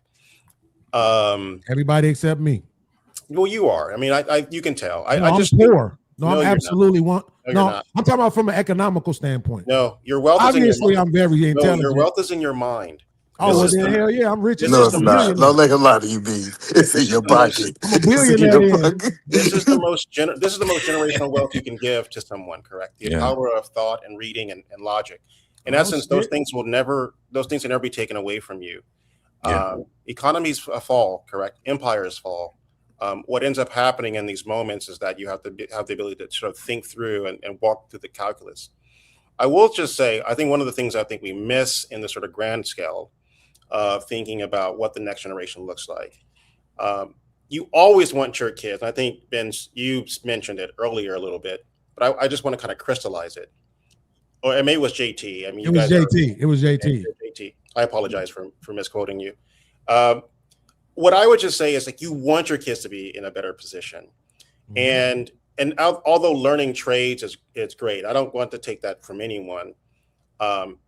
One of the things you want your kids to have is have broader opportunities, especially as trades become more automated, and they just sort of get wiped out. And I used to run a team both here in India, and so I used to, I had a team of direct reports, and we would talk. And one of the things that I use the example of, there were people who thought that they would always be elevator operators, correct? Until they weren't, correct? And now they're all automated. Most of us don't even know that there were people that actually used to push a button to let you go up and down elevators. Yeah, right. Yeah. Which just sounds wild that someone's job was to push a button for you to get you to a different place. But in essence, imagine passing on that skill, correct? But Grant, can you connect that to the trade? Hold on, no, because I want you to connect that to the trade on how the trade is going to be automatic. Actually, this is the greatest part about that it does work to that. But imagine one of the things that happens once you mechanize elevators is that once you become an electrician, correct? You become specialized in elevators. That requires a particular type of skill and engineering. Especially if you think about the mechanics behind it, are going to be far more engineering, and you're going to make much more. You're going to make a lot more in money. And so, if you're the parent, you should be telling your child, generally speaking, son, daughter, I think you should go into engineering. This is what's happening. This is just an example. I'm not saying this is. But no, Grant, I'm trying to figure out, because when you said automatic trades, I'm thinking plumbers, carpentry. Yeah, he said when it comes automated. He's saying you saying the trades automated. No, because I think the trades is one of the automatic proof industries. So that's what I'm trying to figure out. How are you going to automate plumbing? So I'm not saying you're going to automate plumbing. So one of the things you have when you look at sort of this data, there's only so many people that can fill these sort of very sort of manual jobs, correct? I think if you have what we call a moat, correct? You have this sort of moat that doesn't allow for this kind of automation. We know that building a house or plumbing may not necessarily be something that you can automate right away, but there is evidence that there are companies right now that are completely doing away with what we now know as sort of modern styles of housing. Yeah, and there are materials. You got to maintenance all the millions of houses that are already built. And he finished. I'm getting to the. He was in the middle of a thought. Let's let him finish it, bro. The point he brought up plumbing. I'm just pointing out that, correct, there's going to get to a point that, in essence, whoever is building houses, and it could be 100 years from now, are going to have to reckon with whatever is going to be disruptive. And so there's always a moment in which the people who are doing something that seems to never have gone away. And you have to remember, most people who have lived only understood the world through their context. When we were doing horse and buggy, they were like, "You're going to drive a car?" And they looked at people who were like, "A car? Are you insane? Have you seen my 4-horse buggy? It's got spinners on it, right?" Like they could not understand. Like, why would you? Mind you, you could go faster with a horse than you could with the car, correct? Because they were just like, I got 7 horses. I mean, what are you going to do with your? You can go over to certain terrains that a car couldn't go. Yeah. Yes. Yeah. And there were no roads. Correct. I mean, the whole world is not for. Yeah. So my bigger point is like my whole point is like the person who had the stables, correct, who cleaned the poo. These were real jobs or whatever. In essence, you have to still make those changes. That doesn't necessarily mean that plumbers and other what I think are sort of high-rated trades shouldn't be part of an analysis about whether or not you want your kids to continue to do that. But I just don't know if there's enough of those jobs that you can say that that it broadly takes care of everyone. Correct? It becomes very hard. But I'm not arguing against it for you, Eth. I'm not. In no way I feel like I'm on the wrong side of your argument. I'm just not. I'm saying I don't necessarily know if it's. No, it's not that. It's you're saying it in a very college way. So let me say it in a very fourth grade way. E. What he's saying is this: at some point in the not so far distant future, we might get to a plug and play plumbing situation. No, it is. Where the plumbing is just like pretty much set up already because of the way that they developing houses now. They like just dropping shit. You ain't been seeing them carrying houses and just dropping them motherfuckers on. And we might get to a point where plumbing becomes plug and play, where that shit is just already set up so much and it gridded where you don't even need too much. You just got people maintaining it, right? Same thing they do with the elevators. You got elevator maintenance. You got people who you got people who install elevators, and you got people who repair elevators. What you don't have is people who operate them, right? So that's what he's saying is that sometime in the near distant future, we might get to a point where you don't necessarily have a neighborhood of let's just say 100,000 people. You're not gonna need 5,000 plumbers. Nope. You know what I'm saying? A lot of people didn't realize. Let me show you. Let me articulate the actual event. So right now they have where a machine come in and dig the hole. The next thing, now normally the people dig the hole and balance it out, level it out, but the machine goes in, level it out perfectly. Then they shoot a plastic plumbing system, PVC, and it goes in and forms like a balloon. And when it gets to where it needs to, it turns where it needs to, it opens up where it needs to, and then it comes solid, like resin. That plumbing system in. That's one. Here go concrete. When you used to have a concrete brick people, now they're taking the concrete and actually laying it out just like they're doing the 3D figures these days, right? Hold on. Well, let's stay on the plumbing before you move to the next one, right? Okay, go ahead. Okay. For example, everybody know what setting the toilet is, right? Mm-hmm. Like setting the toilet. Like it's still going to be levels of maintenance that you still going to have to typically bring a plumber out to do. Do you agree with that? Yeah. Yes, but either man, that makes room for monopolies, right? That's what I'm saying. Like, bro, when I was growing up, we had, I don't know where y'all from, but in Chicago, we had Jewel Osco, right? That was the grocery store pharmacy, right? And we had a spot called Dominic's. Now these was the it's always two Bloods and Crips, right? So it was like these was the Bloods and Crips of grocery stores, right? That's where you went when your mama and your daddy had jobs and they paid for their food, right? You had the low budget joints like Aldi's, which came in kind of later, right? It was another joint, I forget the name of it, but Ultra Foods. Yeah, Ultra Foods came in. Now that motherfucker don't even exist no more, right? But it was Dominic's and it was Jewel, right? But then in your neighborhood, you had a bunch of local joints. They had bread, they had lunch meat, they had cereal, they had all of that. Bro, them shits don't exist no more. And guess what? It's one Jules. Dominic's gone, right? Yeah, superfoods don't even exist no more. Because guess what happened? Walmart happened. Walmart. No, I understand how that happened. I understand Blockbuster. I understand how those things happen. I'm not saying that. Right. So that's all he's saying. That's all he was saying is that we will get to a point where you won't need so many plumbers in every specific area. No, I'm saying this because the point I'm making is humans are going to reject AI at one point. because what's going to happen is it's not going to be enough money in circling in society for society to continue to sustain itself, right? I can see So, so it's going to be a rejection. Now, it might not be the first 100,000 people who lose their job, but it's going to get to a point where the government says, everybody's starting to lose their shit. hello, no, it's going to get to a point where the government say, I have more people than I can support. We have to find something. We seen this in Oregon, right?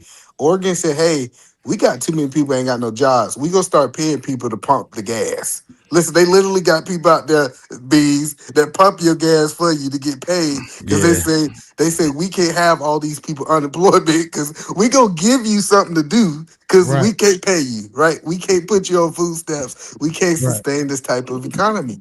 So once the rejection happened, right? That's why I think that some of these industries are going to be AI proof because those are going to be the last one to go. It's gonna be a fight against it. Yeah. Real quick, JT, either man, everything that you always tell me about government doing the more progressive, the more thoughtful and considerate thing of the people seems to always be happening on the West Coast. The shit you tell me about what you, no, I'm not even. Like, I'm not even. I'm laughing because you're right. I'm dead. Like the shit that he was telling me about what society. Seattle was trying to do with the minimum wage shit, and it's working great. Based on how much your company make and how many employees. Like that's in Seattle, houses, all that, Oregon, bro. But I'm saying, either man, congratulations to what y'all doing out there. But for the rest of this country that's owned and ran by corporations and criminals, I don't think they're gonna fall in line. No, but they do fall in line. So this is what happened. Hold on, beans. This is what happened. It happens on the West Coast, and then 10 years, 15 years later, the East Coast catch up. So listen, you gotta remember this whole. Right.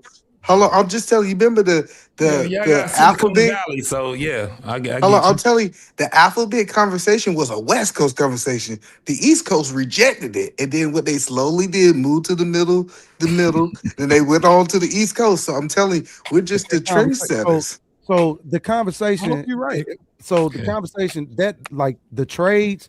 So if it were up to me, I think the trades are not going to die down. I think what's going to end up happening is kind of what we're talking about, where the common man will now know how to do and install his own plumbing. Because to be quite frank, it's really not that deep. I think the common man, and even now in my city, I live in Indianapolis, Indiana, and relatively for you to build a home, minimal code in America, minimum code is pretty that minimal. And when you look at what it takes to build a home, you really would be shocked to find out that it don't take much to build a house that is nowhere from the ground up, supply plumbing and sewer laterals, right? And now you can live in this thing, which is why other communities come in and do what they do, because they understand how to build. They understand, well, we can take a few $1,000s and we literally have a house here.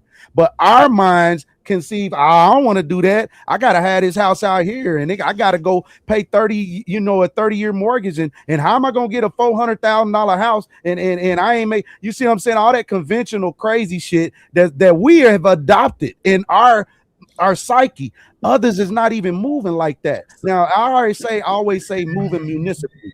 We don't move. If you move municipally, like you was talking about your mom and how there's a level of people who's just gonna move like that. But guess what? There's a whole just as much as a population who can still deal with somebody who has the qualities, right? Hey, Beans, come over here and do my electrical, man. Beans don't really even do electrical like that. But if I get him to do my electrical, it's like a gift.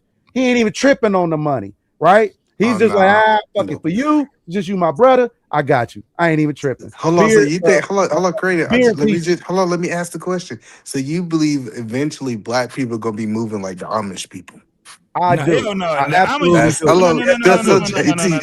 That's what he said, The JT. Amish people ain't even moving like the Amish Yeah, people they not. no more. No, nigga. well, I'm saying No, hold on. I see some Amish people throwing the shed. Let him answer the question. You asked him a question. Listen, if it's up to me, we will be equipped to know how a fundamental plumbing system works in your house, so you don't have to call nobody else. You don't have to call nobody to charge you $500 to change your faucet in your sink or your garbage disposal or your toilet clean your pee trap out. Like you literally got to wait months. Granny's bathroom been fucked up for 20, 30 years because all the men in her house don't understand how to take out a metal tub.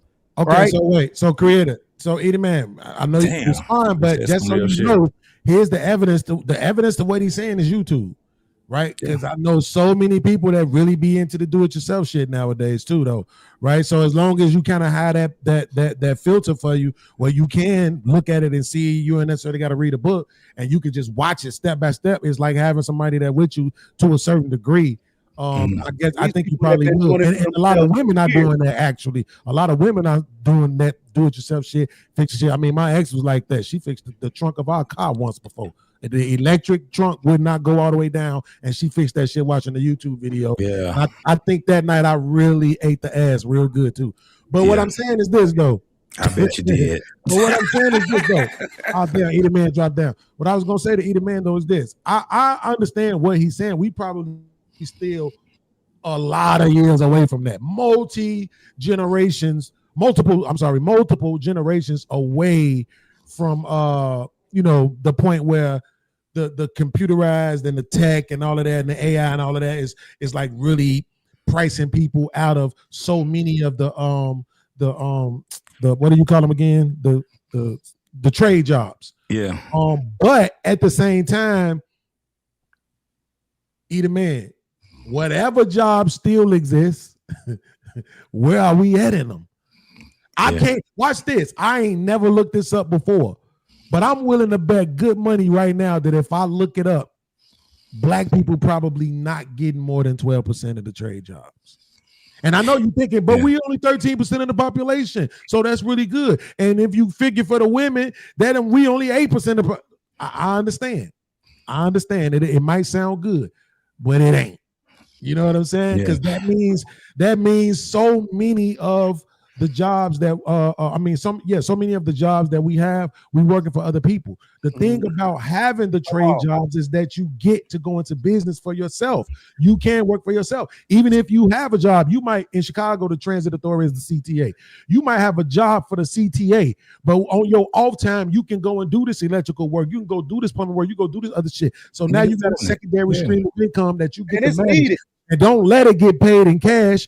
Down here in Louisville, where I'm at, and I'm gonna land right here. When I first moved down here, I was seeing all these goddamn trucks towing these lawnmowers, and I'm like, why the hell am landscaping? So many.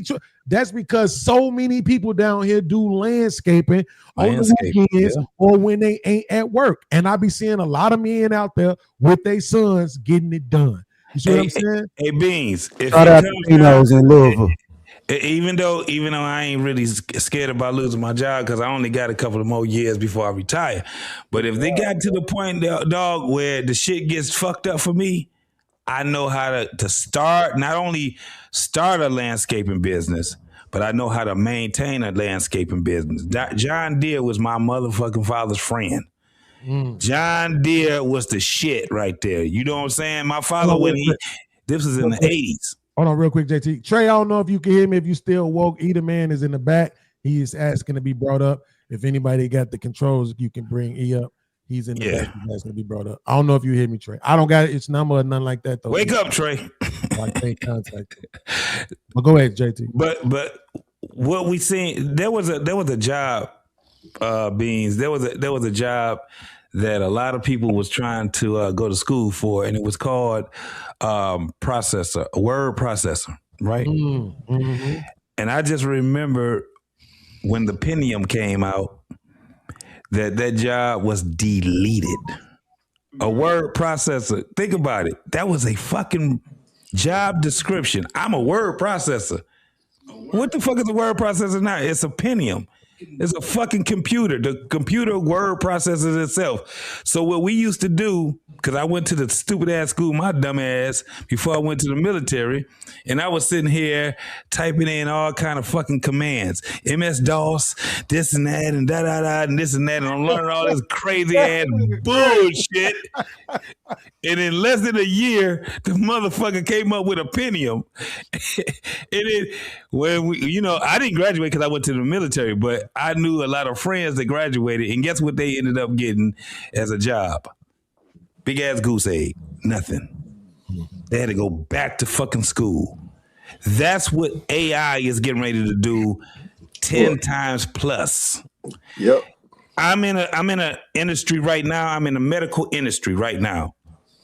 And I deal with, if anybody know anything about HIPAA and HIAS and all of that shit, that's what I deal with, right? HIT, all that shit. And right now we're changing over to a different system than what we used to be. And the system is bringing all the motherfucking VAs and all the hospitals and all those motherfuckers together. And the number one thing that they got that's right in the middle of all of it is AI.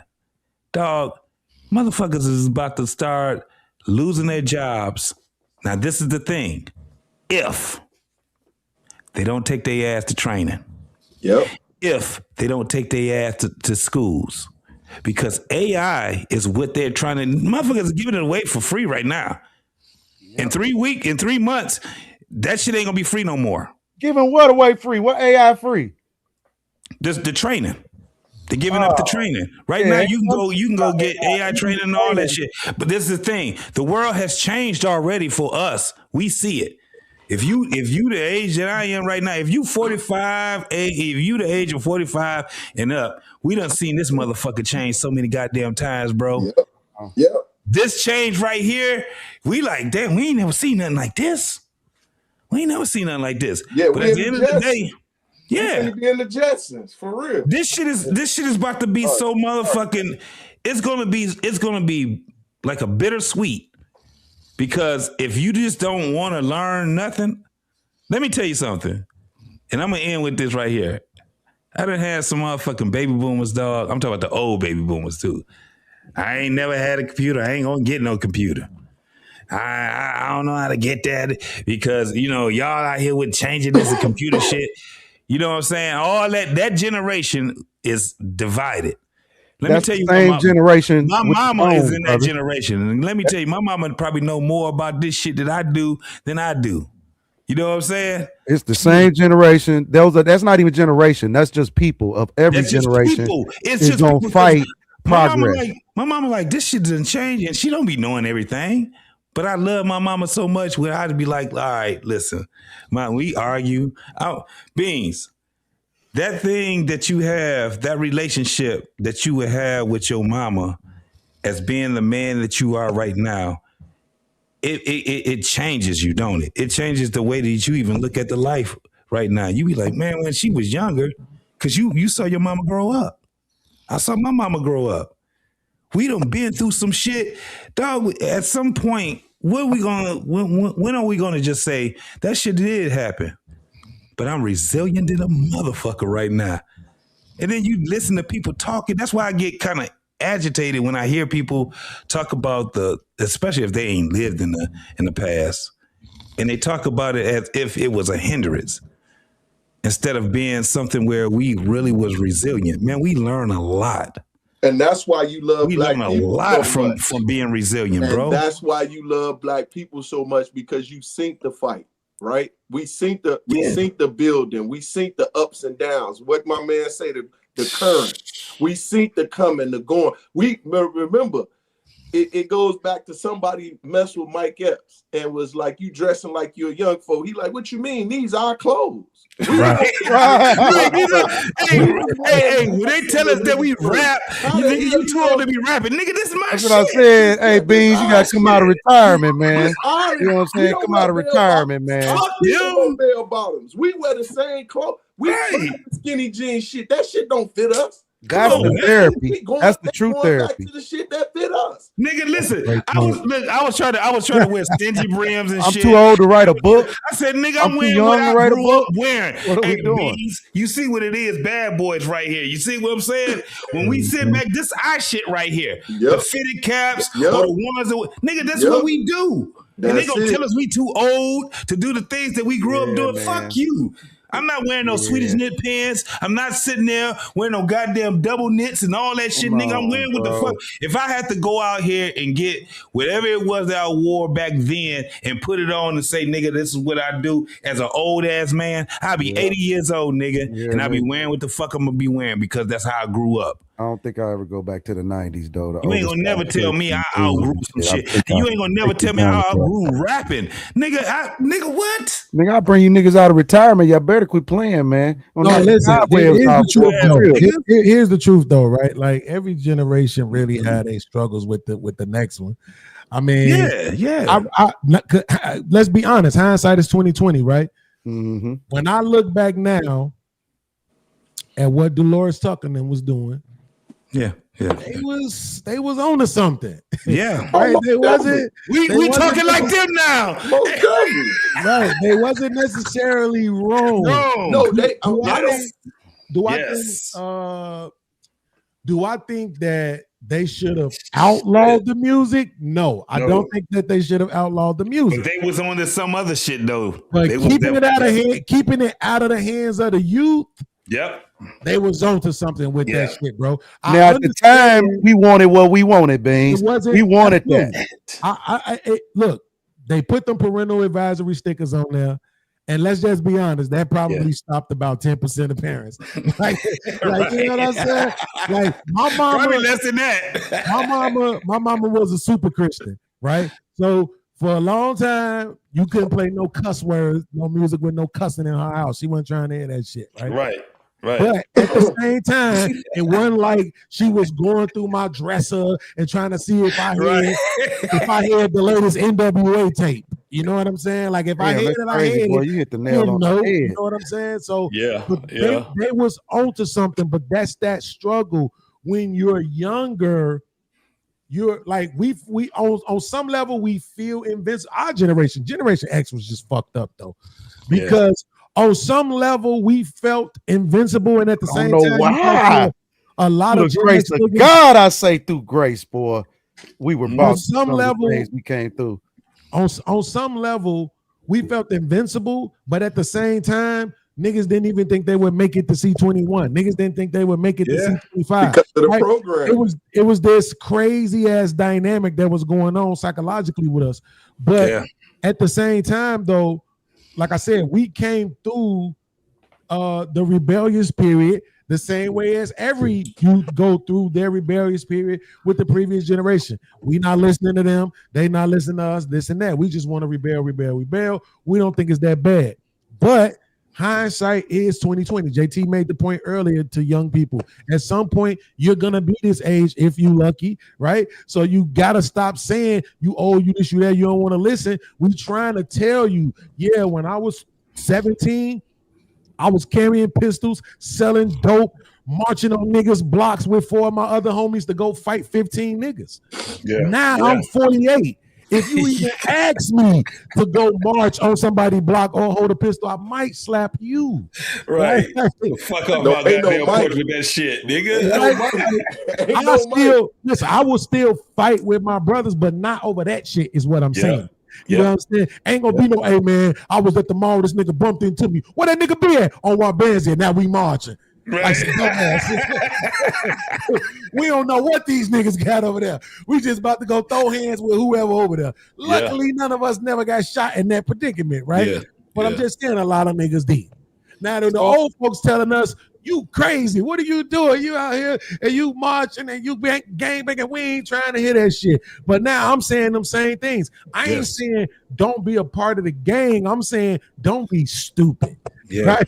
Don't let your youth get you killed because you think you invincible, because you think you don't need to be smart or wise. Right? Like, no, fuck that. Learn lessons from those who already learned the lessons. Don't let the lessons have to be your own.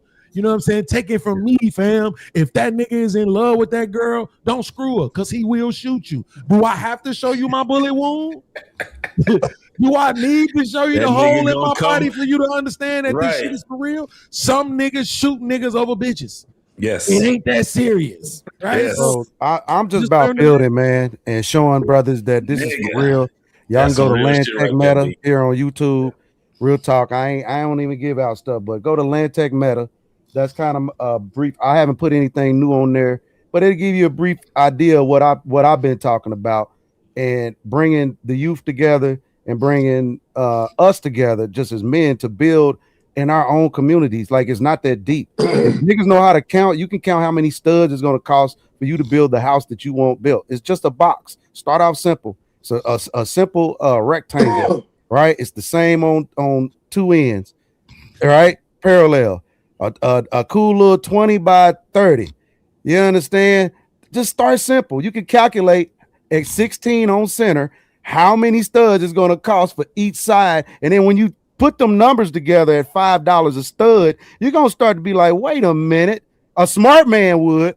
A smart man will be like, wait a minute, bro, this is impossible. But numbers don't lie. When you actually get your head into it, but our heads are not in these spaces. When our heads get in these spaces, it's going to blow your mind. And just like you did if you was a kingpin in the dope era, the real estate house building is really going to go crazy for you. And I'm not talking about on no sham shit, no scam shit. I'm talking about we really can build communities that are going to be affordable. Now we are the mortgage companies because I built the house affordably and I didn't have to go use nobody else's money. So I don't owe nobody essentially, right? Now I can determine the terms that I want the person that this thing that I built, I can determine the terms, right? And the payment plan, and they can agree or disagree, right, to my terms. They doing this, we doing it with everybody, right? But the difference is we are not in the middle of the play. We're not even in the build of the play. When you get your home built brand spanking, you just let everybody do everything they supposed to do, and you just hope everything come out right. You don't even see no money until it's done. That ain't how wealthy people do it. Wealthy people get, this is my money. I'm going to go buy my land and you're going to build. You hear what I said? You're going to build this. Do you agree? Yes, I agree. That's how that shit work. It don't be like, all right, you was approved for this and we're going to, you can get this house and you're going to be, and they going to build my house and I'm going to wait 6 months to build my house and then pull up and shit ain't right. Because you didn't expect what you expected for your money. This shit is very tedious. I've had a house built. Eden Money said it. You said you have to inspect. He said it earlier. He said you just have to micro manage, right? You have to be super petty about your money. I don't care who building it. I'm financing it. Even if I don't know about the build, you got to be you in all situations. And you are nosy. You are involved. You solve problems. You do all these things. So now in the home building process, for some reason, all that is escaped, right? And you don't notice that until the end. I'm here to educate us on saying, hey, even if you go the traditional way in building a home, right, you need to be involved with the front and to the back, because at the back you left with it for 30 plus years, and you'd be pissed off to know that in 390 days you could have had something to do. I'm about to get up out of here, man. Years of your life. I'm about to get up out of here, man. I'm about to get up out of here. And I just want to just bid everybody a good morning. Hey, man, great conversation, bro. Hey, man, continue the conversation, man. But it was a great conversation. Beans, you already know what it is, homie. Absolutely. Most definitely. All right, Peace Smurf Grant. I already know, man. We done had a real comment. And Creator, man, I holler back at you, man. Ma, wake your ass up, man. I holler back at you, bro. Y'all take it easy, man. Most definitely. All right. Tell the truth when he wake up. Here in a minute. Tell the truth, he got motherfuckers in the back trying to get on the goddamn panel and shit. All right, y'all, man. Y'all take it easy, man. Let Truth get that rest, man. We got listen, it's a question I want to toss to y'all, right? Because I'm gonna be honest with you first off, so it won't seem like I'm faking or nothing. I believe there is a let's just say a conspiracy in place to stop wealthy black people from investing in black people as a demographic, right, or as a community. I think it's a reason why Oprah opened her school in Africa, right, and not in Chicago, the place where she was making all her money at. But let's just suppose for a second that it's not, right?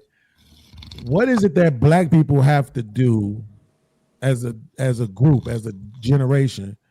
I mean, not generation, as a demographic, to get the wealthy black people to invest in them and their ideas? What can they do to procure those finance? Because one thing, I hate asking questions and then saying something, but I swear this is so I make sure the question is understood.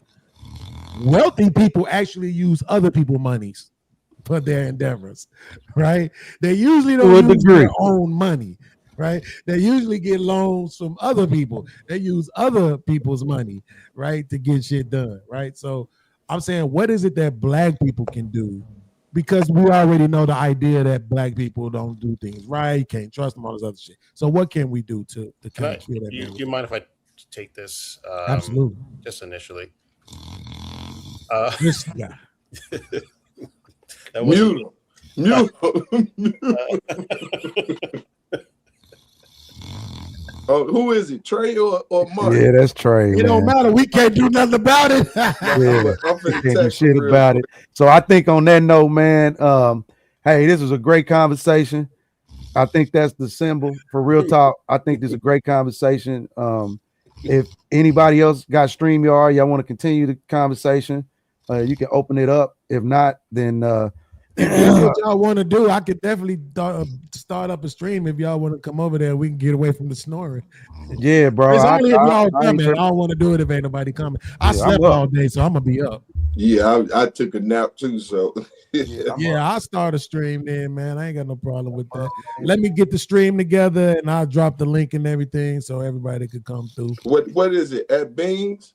What's your hold on? My YouTube channel is Mr. Beans TV. Hold on. Good. Yeah. And yeah, we probably do need to put people shit in the chat and everybody can follow. I definitely need. I don't even paying attention to that type shit. I'm gonna be me wherever I go. Goddamn, I don't need no. I ain't in it for the fame or the change. I'm in it for the education. I want to put out some information. You understand? And it's information that we need. So, that but we can use. just I wanna right now, share information. while I'm getting the stream together, Grant, if you could continue answering the noise kind of went down a little bit. Yeah. I mean, I think I mean, we can ask that question of people who are sort of hoarding their wealth. But I think that's a hard question. I think we should ask ourselves, why do we feel compelled to give our money largely to people who are going to hoard it? It's just a feature. It's a feature of the sort of rapacious nature of, some people. I think we just rethink how we do things. I mean, I spend time in Japan. So I've been lucky enough to travel and live in different parts of the world. And one of the things I notice is there's a cap on what their CEOs can make, correct? And so in essence, there's a much sort of distribution of how wealth is handled in a very, sort of in a highly technical, society. It's thriving, et cetera. I think we need to rethink those things. I don't know if we should be telling billionaires to do something that they probably won't do. And so they're not required to help us. And I think that's part of the system. And there's no way to say that we can't just go up to Oprah and go, you need to give us back some money, correct? Or to, any number of the billionaires. So I think we just need a better system. So I think there's no one to hold these people. So again, we were talking about entities. When we say we, there really is no we, because we don't have an entity to represent a true. We all business people, so I ain't talking no strange language. There's no real entity to fight for us. 1 second. So the live is up, y'all. I'm dropping the link in the chat right now. Y'all see it if y'all want to come over. If anybody has Trey number, just keep trying to reach out to him and let him know. Other than that, y'all come over. And then I put the StreamYard for the guys on the panel. I put that in the back chat right now. And I'll drop the StreamYard link in the chat for the people that want to come up on the new live.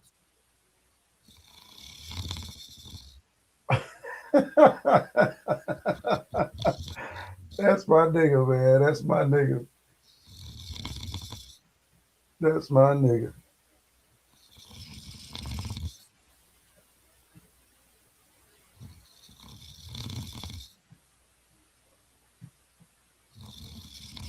All right, how we do that?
Mhm.